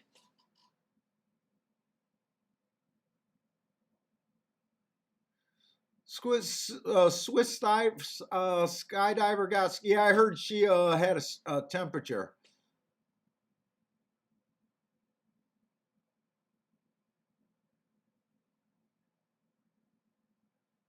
Hey, what's up, Elge 22?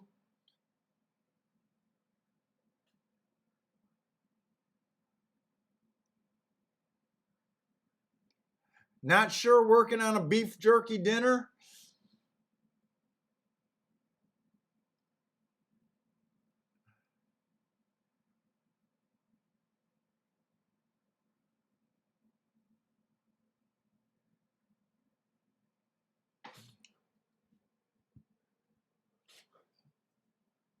Oh, man.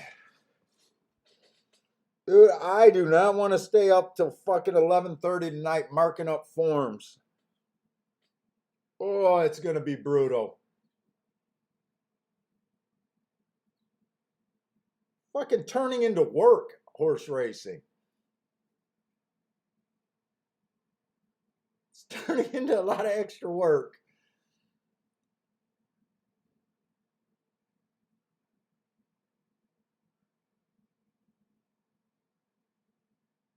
Hey, what's up, Q Savage?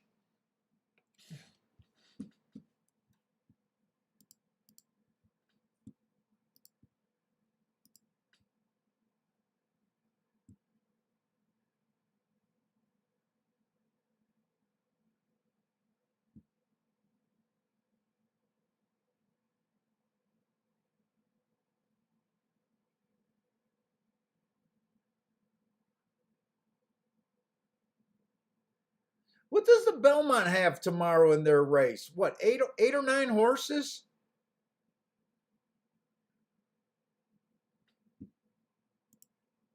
Why couldn't the Belmont be a 20 race card? Who looks that scary today or who looks that scary in this Triple Crown that you're scared of anyone as an owner?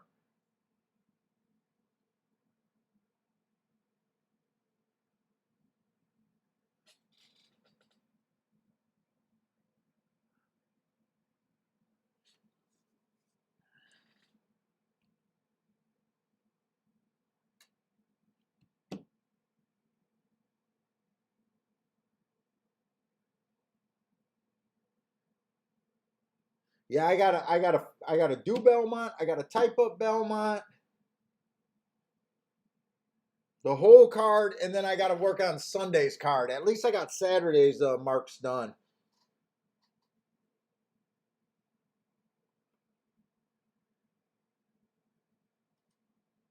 It looks like the jockeys are heading out to Belmont finally. Let's see, what do we got left on today's card? This is already, we're going in the 8th race.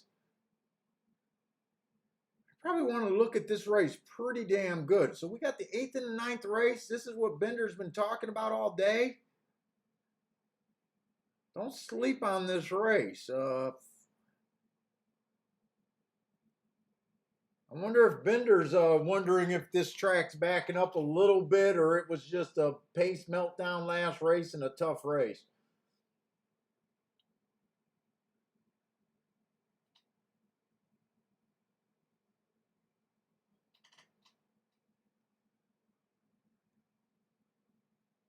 And I got to look up these damn doubles. 1, 2, 4 is what I'm alive to.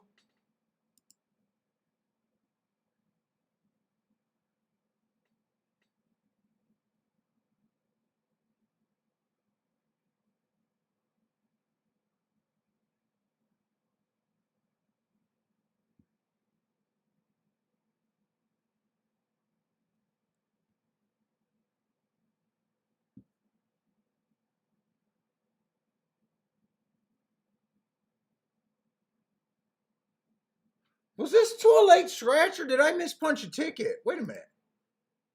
Oh, I'm at Belmont. I was like, what the fuck? Wait, that doesn't make any sense. Well, that's hardly a pay raise there. So the 1 is alive, 24 to 1, 14 to the 1 to the 2, and 62 to 1 to the 4.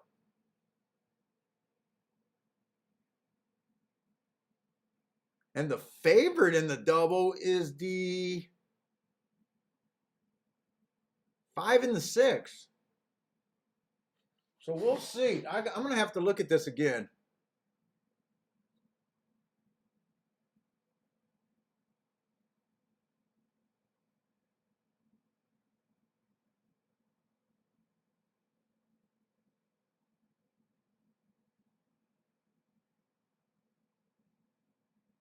Oh, DC, the tic-tac-toe board. It's just a little way that I keep track of the track. I seen it in a book years ago. It's also a good way to put your contenders for you could do it before the race to kind of just sort out your winners, speed stalkers, closers. But basically, all we're doing with it is we're trying to just keep track of the winners, to try to make us spot if there's any biases going on that day, coincidences, bias, whatever that you can make an adjustment and possibly hit something.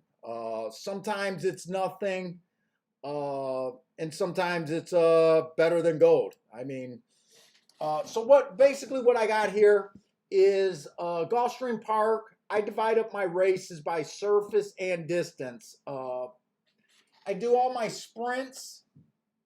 So this is a sprint dirt route, turf sprint, turf route. So I got 4 surfaces at Gulfstream right now. And when you're just looking at this is post 1 through 3, post 4 through 6,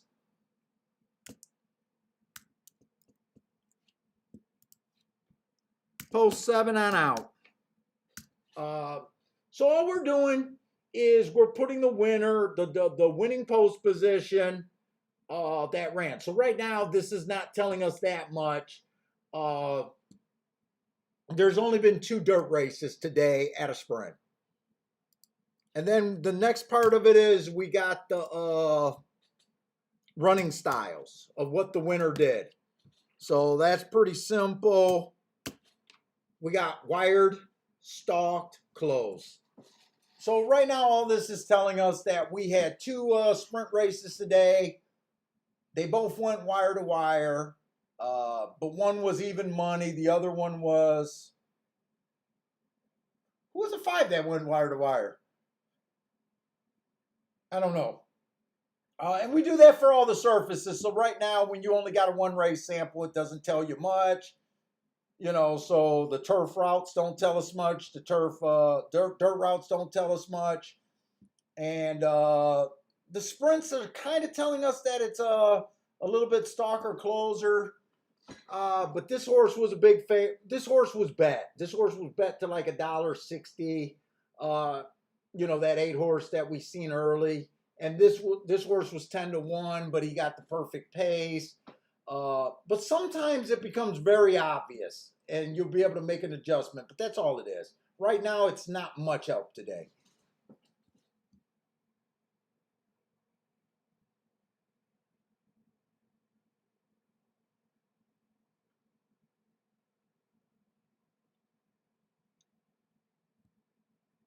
I want to make sure that 5 went wire to wire. Did I mislabel a horse?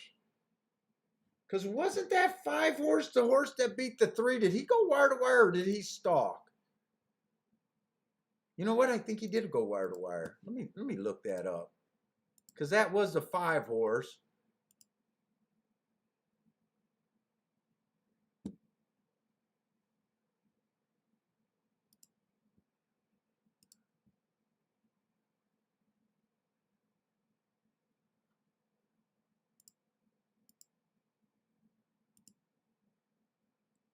Man, I am going to have to go turn that AC back on. Holy shit, did it get hot in Michigan again. Well, it got to be like 90s, then it went down to super freaking cold, dropped to like the 40s, and it was like freezing for a couple of days. Just now it started warming back up, and so we even had to turn the heat on it back. But I'm definitely gonna have to turn on the AC. I got a ceiling fan and a fan on me, and it is just getting blistering hot.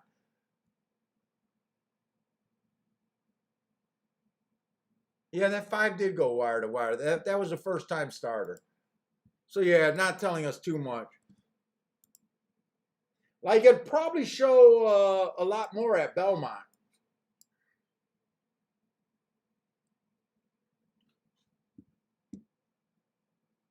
What did I just do with that?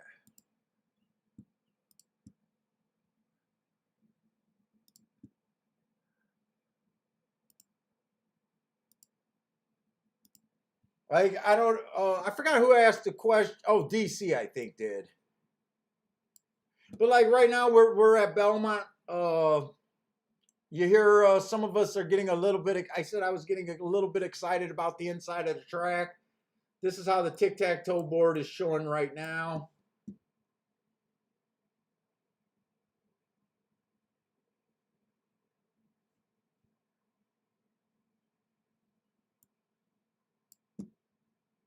This 3 was 15-1. The 2 ran second at that race at 30-1. I put post numbers. This is the 4 if you're questioning and going to look back and say the 3 did not win a race. I put the post position.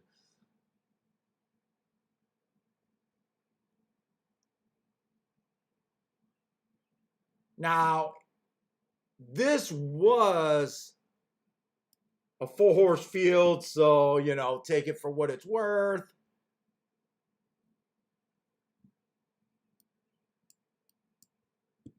4 went wire to wire.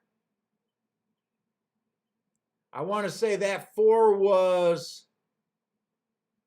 Oh no, that 4 was the favorite. There was another 4 that gonna win today.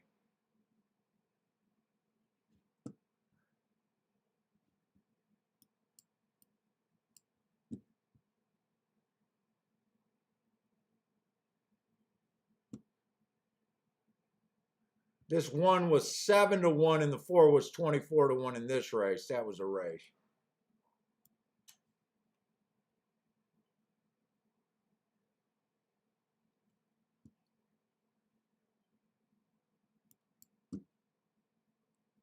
So right now, that's how Belmont looks right now. You know, you can combine these together or keep them separate, but right now it does look like, you know, we've had a couple long shots. It does look like the inside of the track is favorable Oh, and I didn't realize that they were going off. I thought I was going to look at that race again at Belmont. So we do think the rail's good.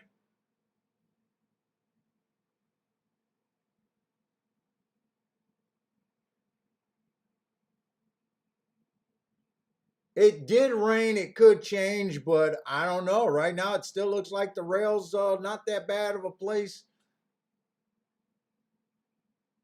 Is the one going to get beat, or is he pulling away? Or is the horse on the rail going to win?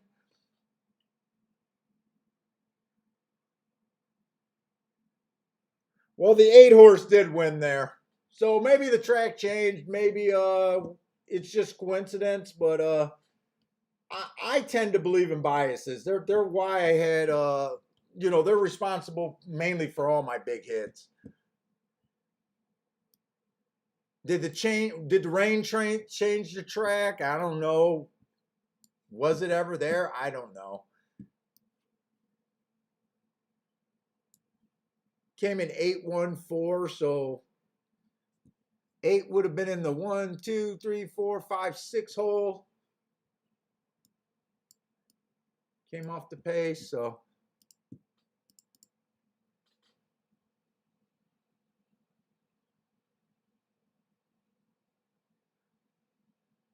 let's see. Where's Gulfstream?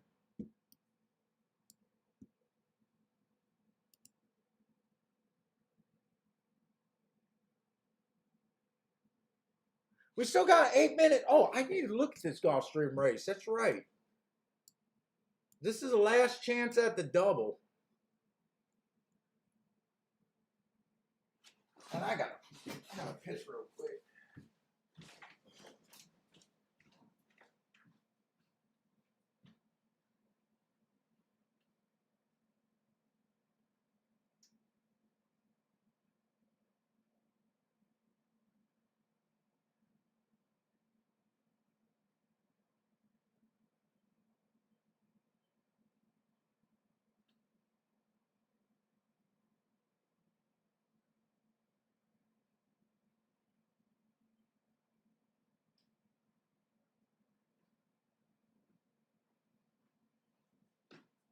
My wife and the dog ran away. Okay, where we at? I definitely want to look at this. So what am I alive? I'm alive to the 124.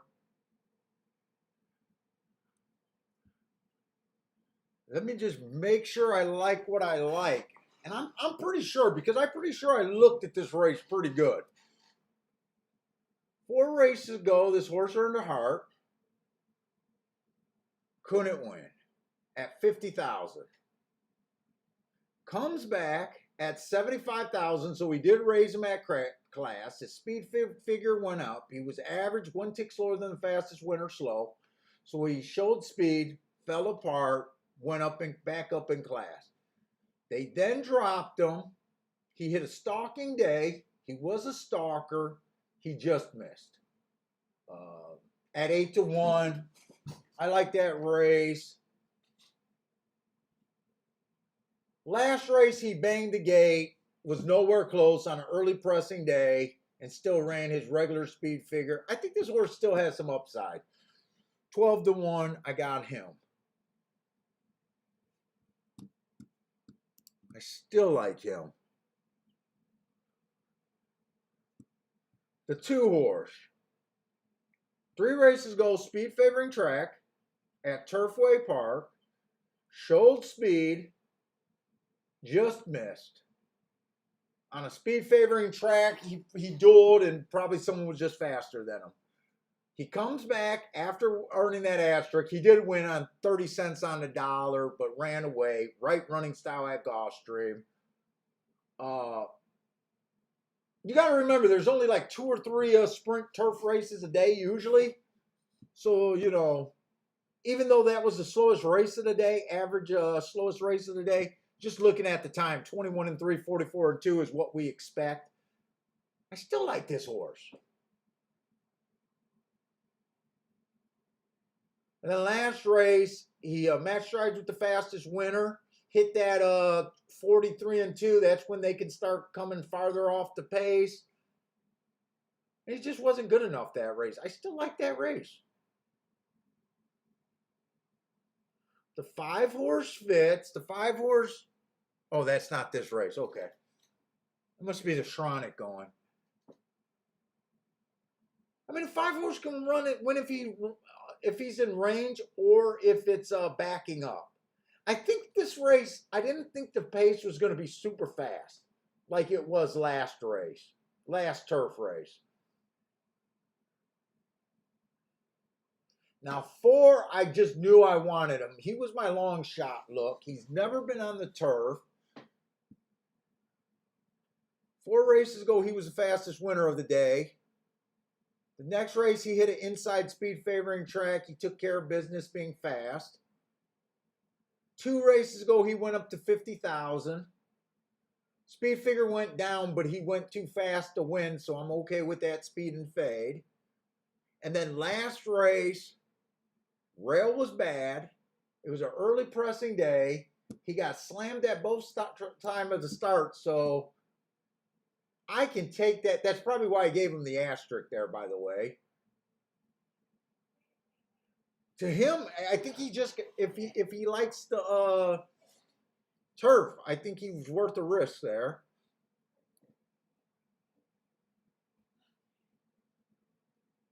Marco Luz alive to the 156. Yeah, I am worried about the 5 and the 6. So the 5 I just was playing against because I don't like inside, or I don't like a route to sprint. He has really good marks at the sprints. When I said I looked at this race close to make sure I really liked the bet that I was doing, I seen that he ran on April 30th, and he was a stalker, and he was running against the one who got slammed at both start, or got slammed at the gate, who usually shows speed. The 2 was in that race. The 2 was in front of him. So I do like trying to beat the 5 with trying to beat the favorite with these horses. If the 5 win, I won't be surprised. And I'm a little worried that maybe speed's not as good as I think it is today. But I'm just going overall with how this track usually plays. What's up, big guy? How's my boy? How's my big boy? I am worried about this horse. 3 races ago. Oh, that was a stalker closer day that he went too fast to win. I don't know how worried I am about this horse, actually. And then the 7, I think the 7 just ran with the 1 and the 2 on April 30th and the 3, and he looked like a closer both of those days. So if he gets the lead and go wire to wire, because that's how he actually won before, to me, I would just be surprised. He did hit the gate, bumped hard, so maybe that's why he was off the lead last race. I don't know. I just played against him.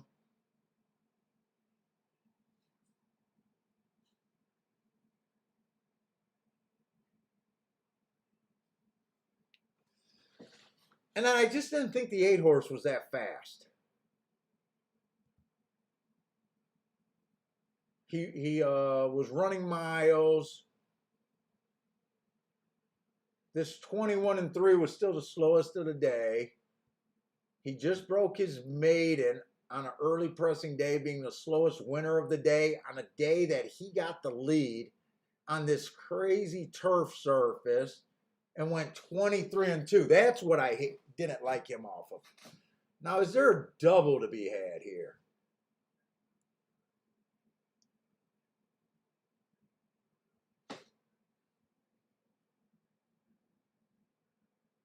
Yeah, Jay wants some ice cream again. I bet fucking Bentley's gonna get ice cream again today. Oh, she said it. She said she was just feeding Bentley ice cream. Jay wants ice cream again today. Jay's the big ice cream fan. I thought I was going to have time to look at a double. I just don't have time. I wish I did because this seven's at 20 to 1 next raise. Oh boy. I would have liked to have some time with it. Well, there might be more speed.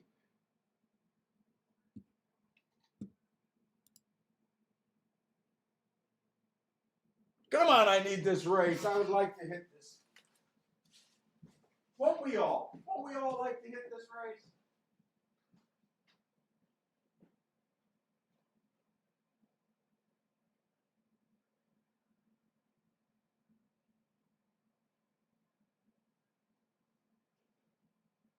You gonna take me to fat camp today?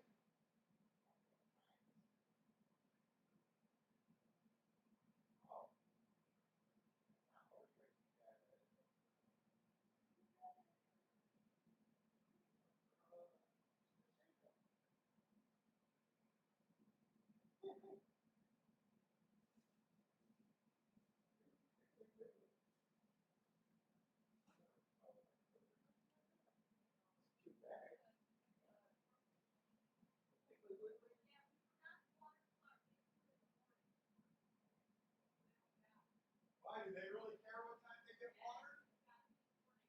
Does it really?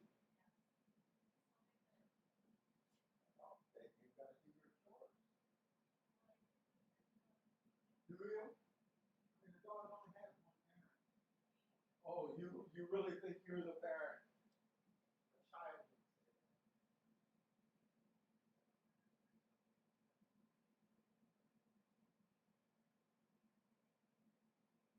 I mean, this two got such a hold on this horse. Should I worry about this race?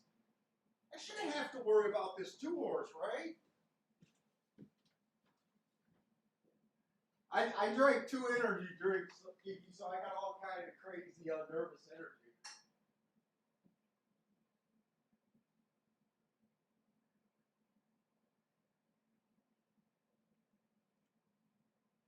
Did the four get second?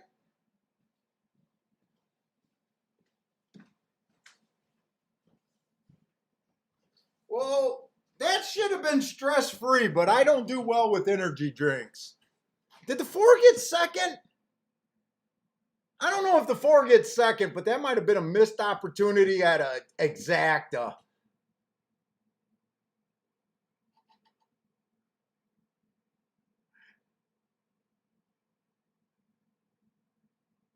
I thought the four was worth playing. He might have got third, but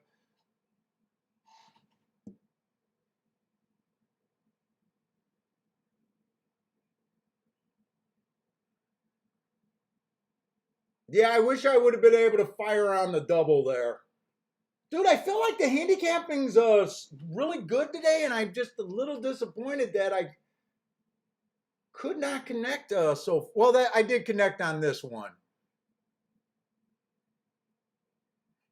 I don't have the exacta, but if the four got second, it would make me feel a little bit, even a little bit toastier inside about the handicapping today. I still feel fine if the four got three because he was a 20 to 1 and I thought he was worth the risk. But if he got second, I could see myself on another day hitting this exacta. I'd like to see him get second. I'm not sure if he did.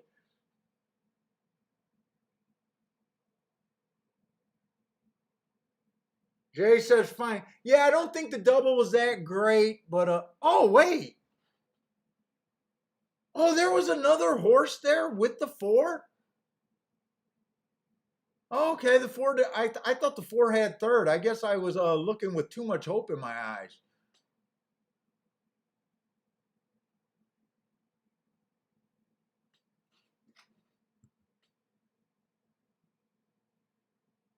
Yeah, it was probably a missed opportunity. I really wanted to look at the doubles and they just ran out of time. I would have been using the same horses.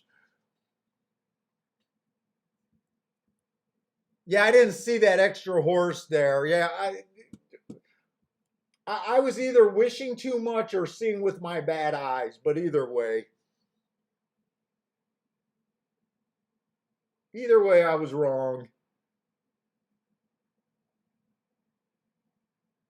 I think that was probably the lowest double that I had there.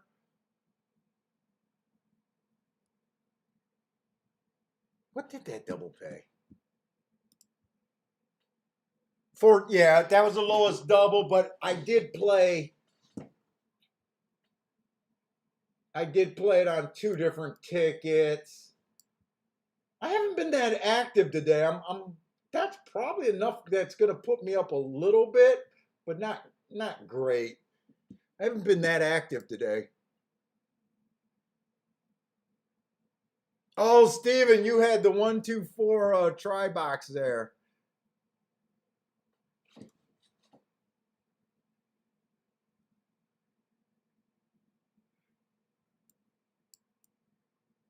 I was worried about that race when I first was watching it, but when I started seeing that of two horse in the lead with the hold that it looked like he had,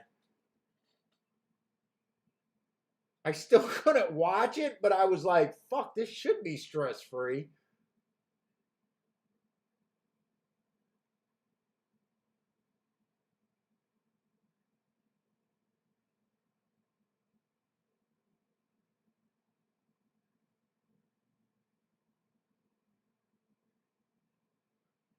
Well, I shouldn't have did that second energy drink, Kiki.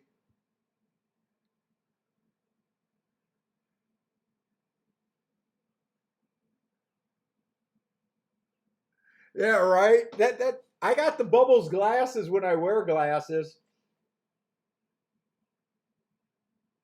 They say I got something wrong with the corneas of my eyes, and that glasses won't fit the problem.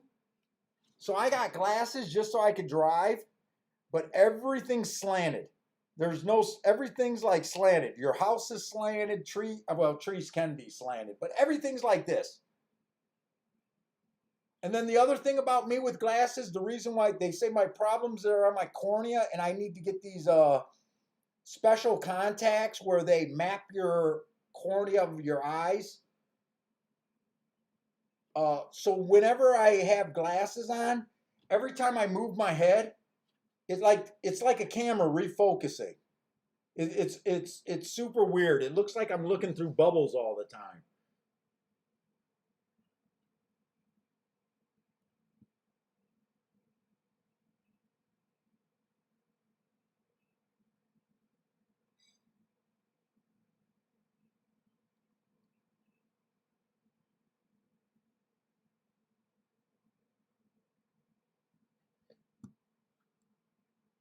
Yeah, and I know 4 was my third choice in that race. I did have an opinion about which one I liked a little bit better between the 1 and the 2. But I don't remember which one it was. It was the 2 that I did like better.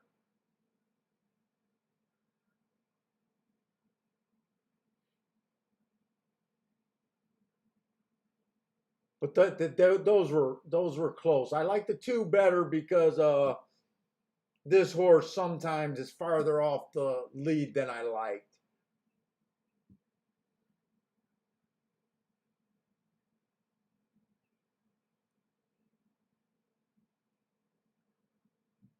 Let's see. Do we want to look at Belmont's next race? What does Belmont? Was there any scratches? I think the 9th race, I think that's where Parsons said he was done handicapping.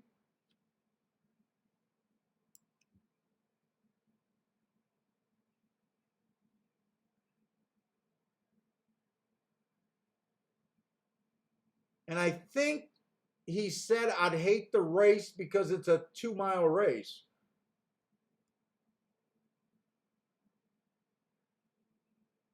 Yes, that is what he said when he called yesterday.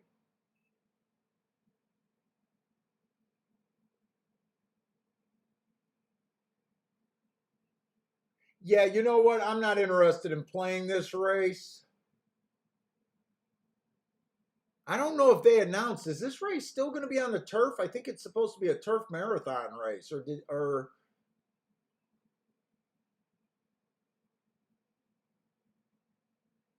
Charles is alive, did a 2:59 at Belmont. Good luck.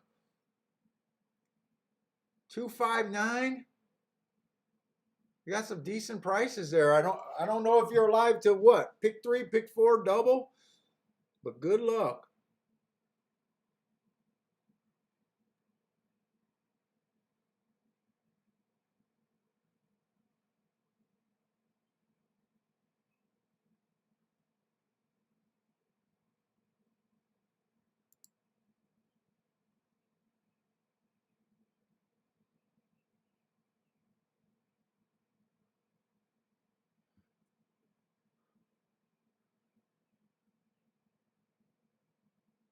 Okay, Parsons did say that this race was off the turf.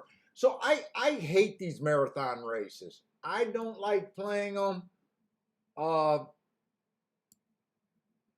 when I mark these horses, if you guys are interested in buying the marks or anything, uh, I should put this out there. Uh, Mile and 3/8 do not hit my profile. Sometimes I go by a general rule, right? If 152 is so far out of whack, I just put the line. But if the mile and 3/8 races was competitive with the other races that day, meaning they fit in the profile and they didn't look terribly bad, I would include the marks. Like I think there's some marathon races tomorrow. Uh, if if there's a running style, I always put the running style. But I operate. You usually there's never more than a 1.5 mile race in a day, right? You know, and it'd be stupid for me to throw them in a profile if they were so far out of range, I guess is what I'm at. So sometimes this line, the times weren't available to me, and sometimes I put that line meaning that race was so much slower than the profile I didn't want to include it. Uh, that is something that's take in consideration if you like the marks. Uh, Mile and a quarter, they usually fit in the profile. Mile and 3/8, they don't fit in the profile.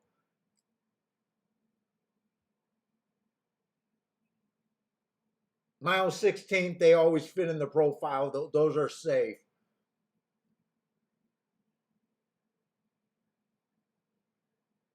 And if you just so happen to look down,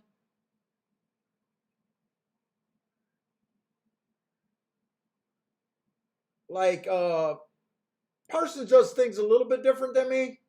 He just went on with it. But if you've seen a horse have the lead and it's slow, slow, well, it can't be slow, slow. It wasn't the slowest race of the day. That was a day that I sent him the marks, my adjusted profile, and he probably just didn't realize that uh, mile and 3/8 race wasn't in the profile. Because that would just wreak havoc on a regular day.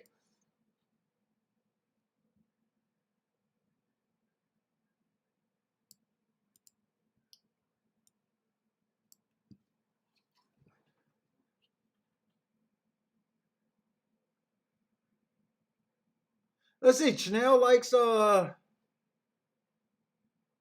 whiz guy like Harvey's little going. You guys, man, you guys are putting up names now. That makes it tough. Let's see. I like cheering for. I like watching your guys' bets. So I always like figuring out who you guys are looking at.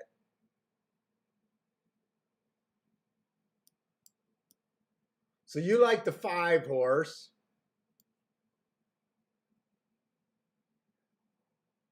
Hey, what's up, Case?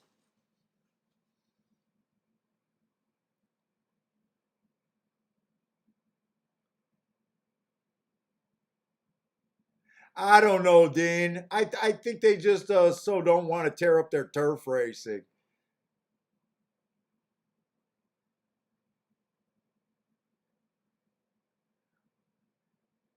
You know us American, we just love to do the dirt racing out here.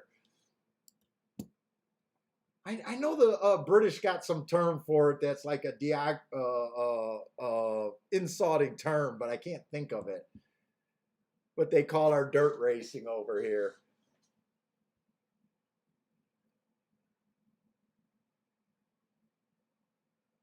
Let's see. An ear hand likes civil unions. Oh, so you guys like the 5 and the 6.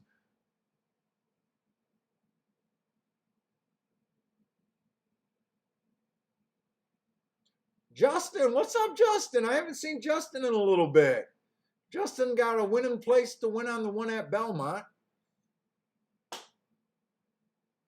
Charles is alive to the 259 at Belmont. Looks like Russ likes the 2 and the 8. I'm taking it that's at Belmont, but I'm not sure on that one. That could have actually been at Gulfstream.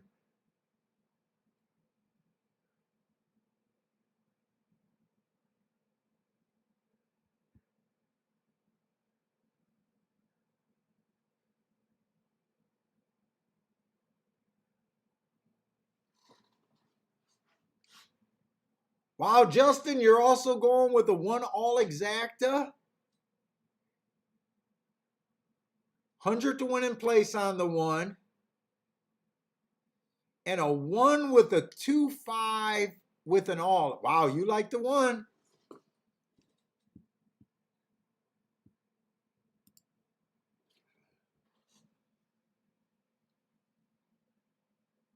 Dude, every time I think of every time I see your name, Justin, with that 20087, I think of my childhood house. It was 20067.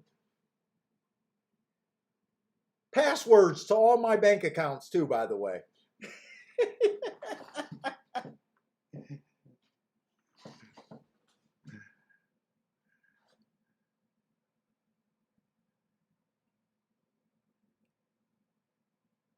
Let's see, not sure is alive to the 4110 in this race.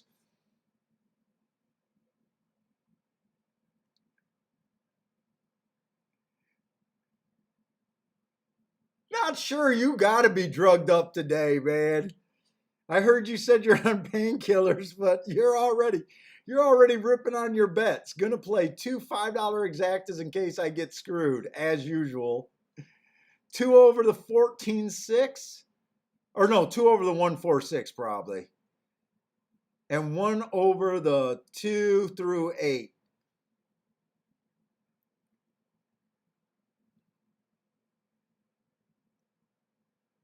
Let's see, Marco. Wow, you guys are spread all over the place. Marco Lou's gonna take a shot with the 11 at Belmont.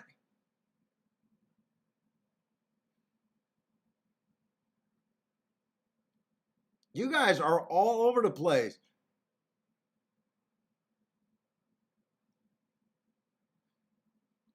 Usually I'll root for like a bunch of familiar bets. Like, when a few of you guys got the same thing. You guys are all over different horses. Oh, Jay has the 4 and the 6 at Bell. Oh, Jesus.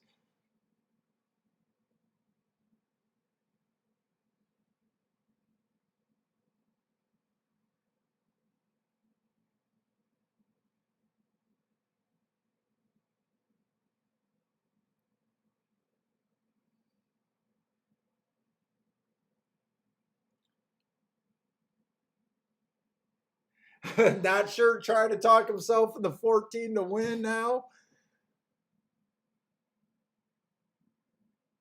Wait a minute, that must be the 1 and 4 to win. That's probably the 1 and 4. Because there's no 14. So okay, gotcha.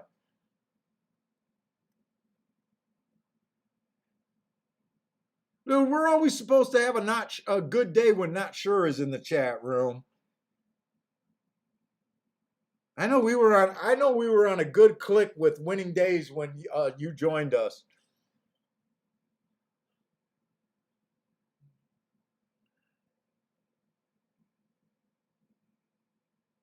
Oh, I definitely want to look at Gulfstream, so I don't need the well. Let me just keep the Belmont form just in case.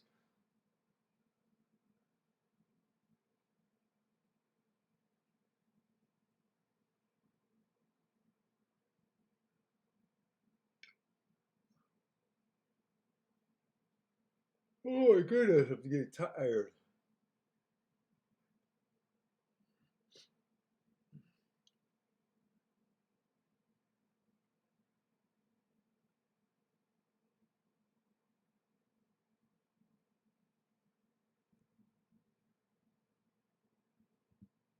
Just to see who we're.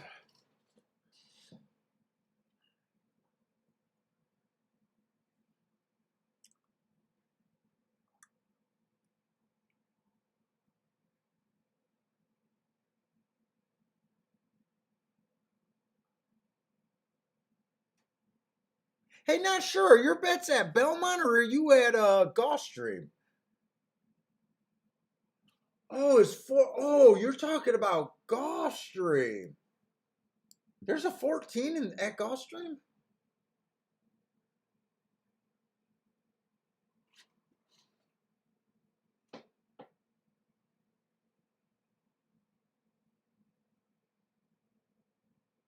Yeah, I thought we were told that they were off the turf for this race too. They're on the turf. We were told they were off the turf by someone. Oh, not sure you're at golf. Oh man, you get your bets in early, man. How do you get your bets in that early? Not you don't get more interest by putting the banks in or the money in earlier. I thought you were talking about Belmont.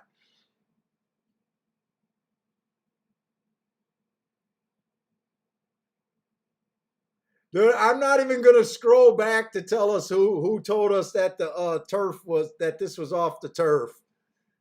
Someone might get a lynch mob coming after them.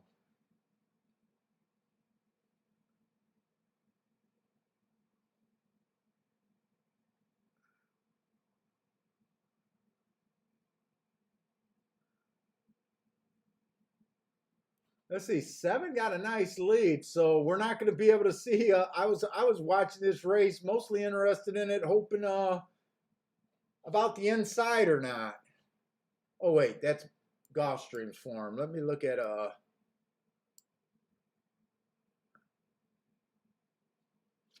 seven is the horse. Oh, he definitely has speed. Okay, kind of makes sense.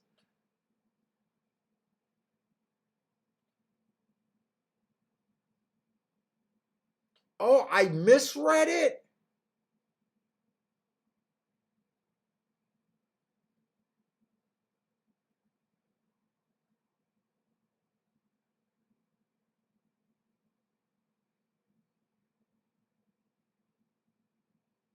I don't think they're cutting into this seven's lead, are they? Nine's the only horse with a chance, but I think this is a little. Well, no, I think it came at 7-9.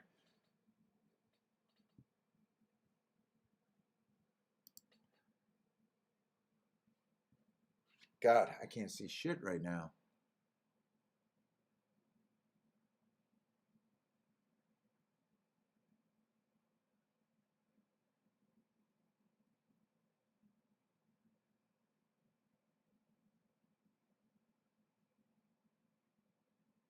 I don't think that worked out too good for the chat room there.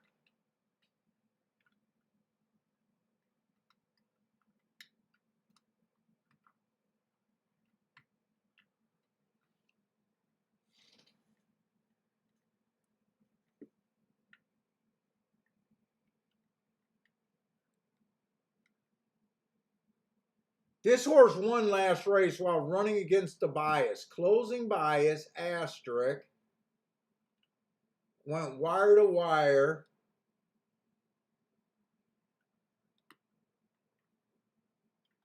Oh, I need this fan higher, not lower. Who was the favorite?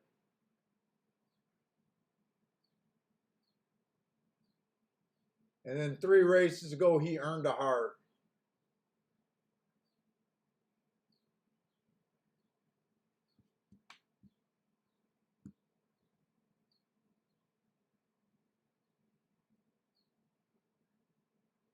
Hey, Parsons, on your form, is this supposed to be an asterisk, this scribble, or was that a stalking closing day and you didn't put an asterisk? I think when I first looked at that, I thought that was a stalking closing day. But now that I'm looking at it, I think that was an asterisk with a scribble. Either way, he would have earned an asterisk that day. Oh, I don't even have to ask him. I could just look that up quickly. Either way, that would have been an asterisk that day. And he won wire to wire going against whether it was a stalking closing day or an asterisk. It doesn't really make a difference. It's the same either way.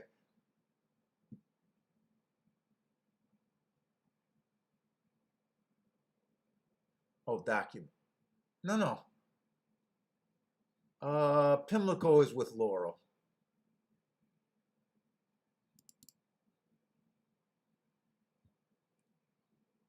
May 15th.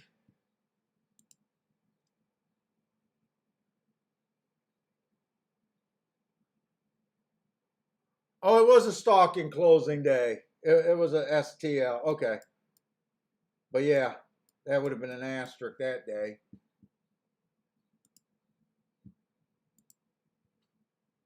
All right, I want to go over to Gulfstream. And then I'm done. This is my last race, if I even play.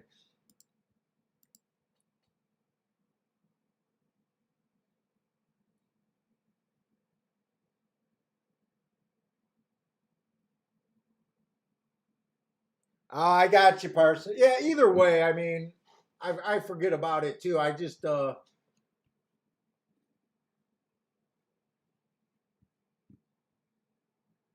right, what we got? We got the 9th race. That's the last race here at Gulfstream.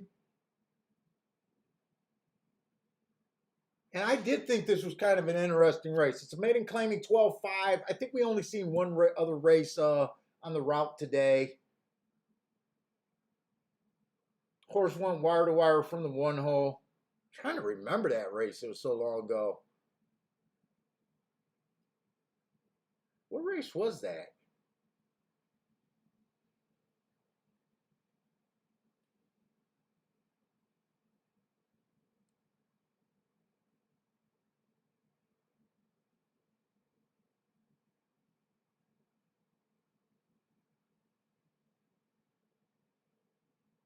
That horse. Oh, I think I remember that race. Okay, I think he was 4-5 or something like that also. And I think he was all out and needed a head bob to win, if I remember right. All right.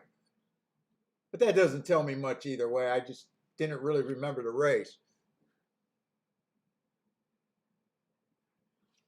Let's see. So maiden claiming 12-5, mile on the turf. Right now I have no thought or read on the track. I didn't look up the Houston. I don't even know if I have Houston, honestly. But I didn't look up the Delta Downs. Match strides with the slowest winner, match strides with the slowest winner average. Did get in position, made a move there. Let's just see what else is there. Oh, the two horse, 4 races ago. Stalking closing day, which he was, got in position at the top of the stretch, didn't really finish, earned his, wait, 1, 2, 3, 4. Okay, same thing. Got in position at the top of the stretch, finished 5-1. Didn't really close out that race. He was steady. I'm trying to figure out why his speed figure went down. On a day that he was dropping in class, had the track in his favor. Did say he was steady. That could have been the difference. Boy, that was his race to win. Very next race, he goes back early pressing. He did stalk that day, just missed. Speed figure just went kind of back to normal. Dude, this horse just looks like he fits in that one run kind of category horse that can't do it on his own. Eventually he'll win. Is that the favorite? Tell me he's the favorite. He is the favorite. What does these other horses look like? Because I'm not that excited about him. The other horses would have to be pretty bad for me. Let's see, the 4 horse. Early pressing day, 4 races ago, he was just slow, slow, slow. Uh, doesn't look like a sprinter to me. That was a 7 furlong race. Then another early pressing day at 7 furlong. That just does not look like his thing. He finally runs a mile. Inside of the track was good. Kind of ran against it. And then last race was his best ever race, finish-wise. Missed by second by a neck. And speed figure-wise. Rail was bad that day. He kind of looks like the 2 horse. Nothing special, just a 1 run. Let's see what's in this race. Oh, the 6 horse, 4 races ago. 1, 2, 3, 4. On the slow side of things. 3 races ago. 2 races ago was inside stalking day.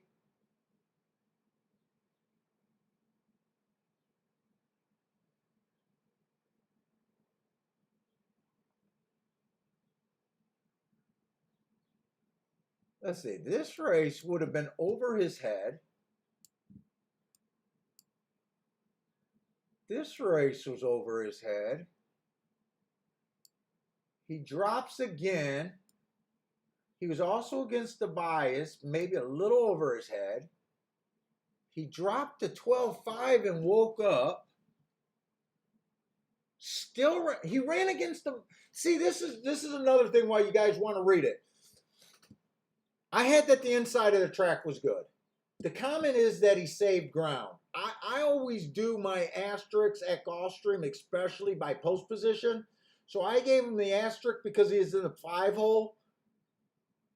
I don't think it's out of the realm of possibility that I look at it like he ran against the asterisk, but I wouldn't argue with someone that says, look, you said the inside was good, he saved ground, he had the inside, and that's why he improved. I could go either way on that argument. Right now, I kind of, let's see, what is this 5 at? Or what is this 6 at? 17-1? I'm not throwing him out. Jesus Christ, they're in the gate. How did they get to the gate so fast? I thought I had a ton of time.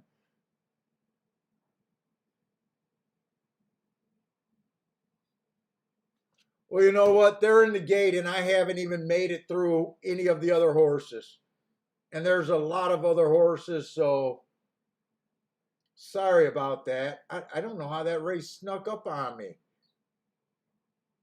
There's a couple horses here with some really good marks. The 8 horse 2 races ago, the 7 horse last race at I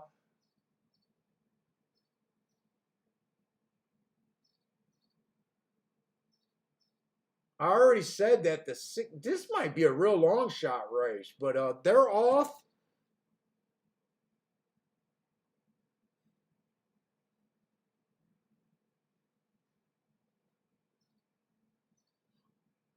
I don't even know who the 2 was the chalk. That's right. The 2 who I didn't. Yeah, I don't think the 2 looks that great here. Unless the pace is extremely fast. He is getting a fast pace. They did go 23-1, but there's a lot of horses that are going to get first run than him.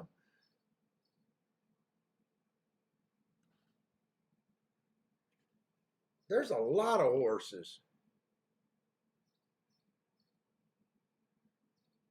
Although the 2 is making a really nice move right now. The 7 and the 8 took them out. 46-3 was just way too fast.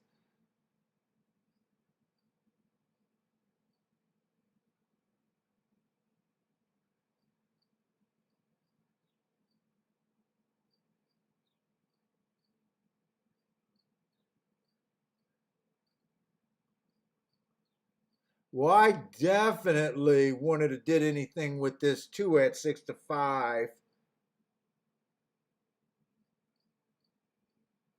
The 2 got the pace, and he made an eye-catching move. I have no idea what direction I was going in that race, if any. But I can guarantee you that I wouldn't have been on the 2-1 exacta. So that was either good that I got shut out, or maybe I would have. The best thing I could have did was come to a conclusion to sit out on my own.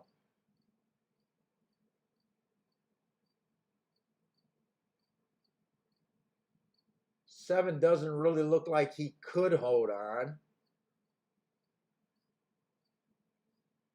I have no idea where I was going to go there, if anywhere.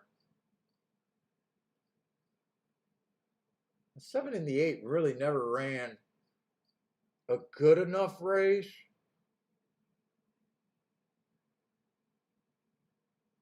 I have no idea. Did anyone else? Chanel Wiz guy, he played the 1 and 2 there. Cameron Swanson. Yeah, last to first. That was an eye-catching move on the 2.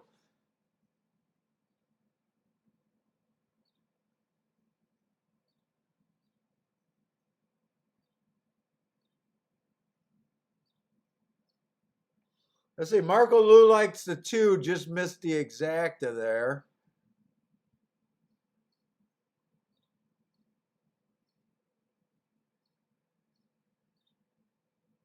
Yeah, the 8 and the 7 did each other no favor. Those two had the most eye-catching mark, the 8 and the 7.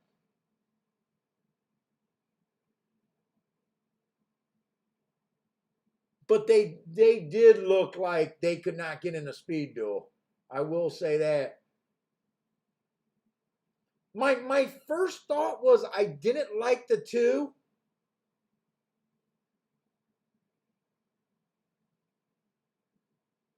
But I didn't get a chance to look through the whole race to see.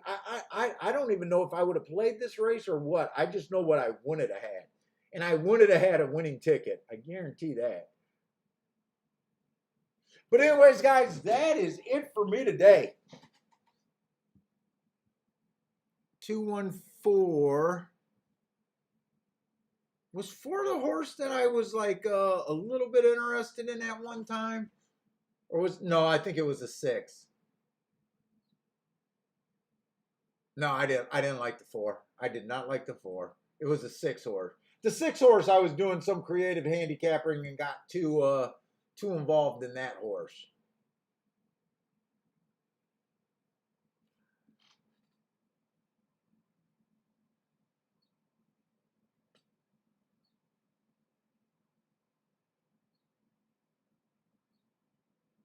Next time, not sure. Well, anyways, guys, that's it for me. I am going to be working on marking up, finishing Belmont, getting that out. If you guys are interested in the Belmont marks for tomorrow, I'll be tweeting when they're ready. Hit me up on PayPal, whatever. Gulfstream's already done if you guys are interested in Gulfstream. Let's see. I'm trying to think of anything else. Thursday, Friday next week. It looks like Gulfstream. Whoever was telling me that Gulfstream was going to 3 days a week, I'm happy that they seem like they're wrong right now. So I still plan on being on Thursdays and Fridays. Probably gonna have Chase on next Thursday, if everything works out. But if you guys are playing tonight and over the weekend, good luck. Hope to see you guys next week. Stay safe out there. And hopefully I'll hear about some big picks. But anyways, guys, take it easy. Good night. Good night. It's still daytime.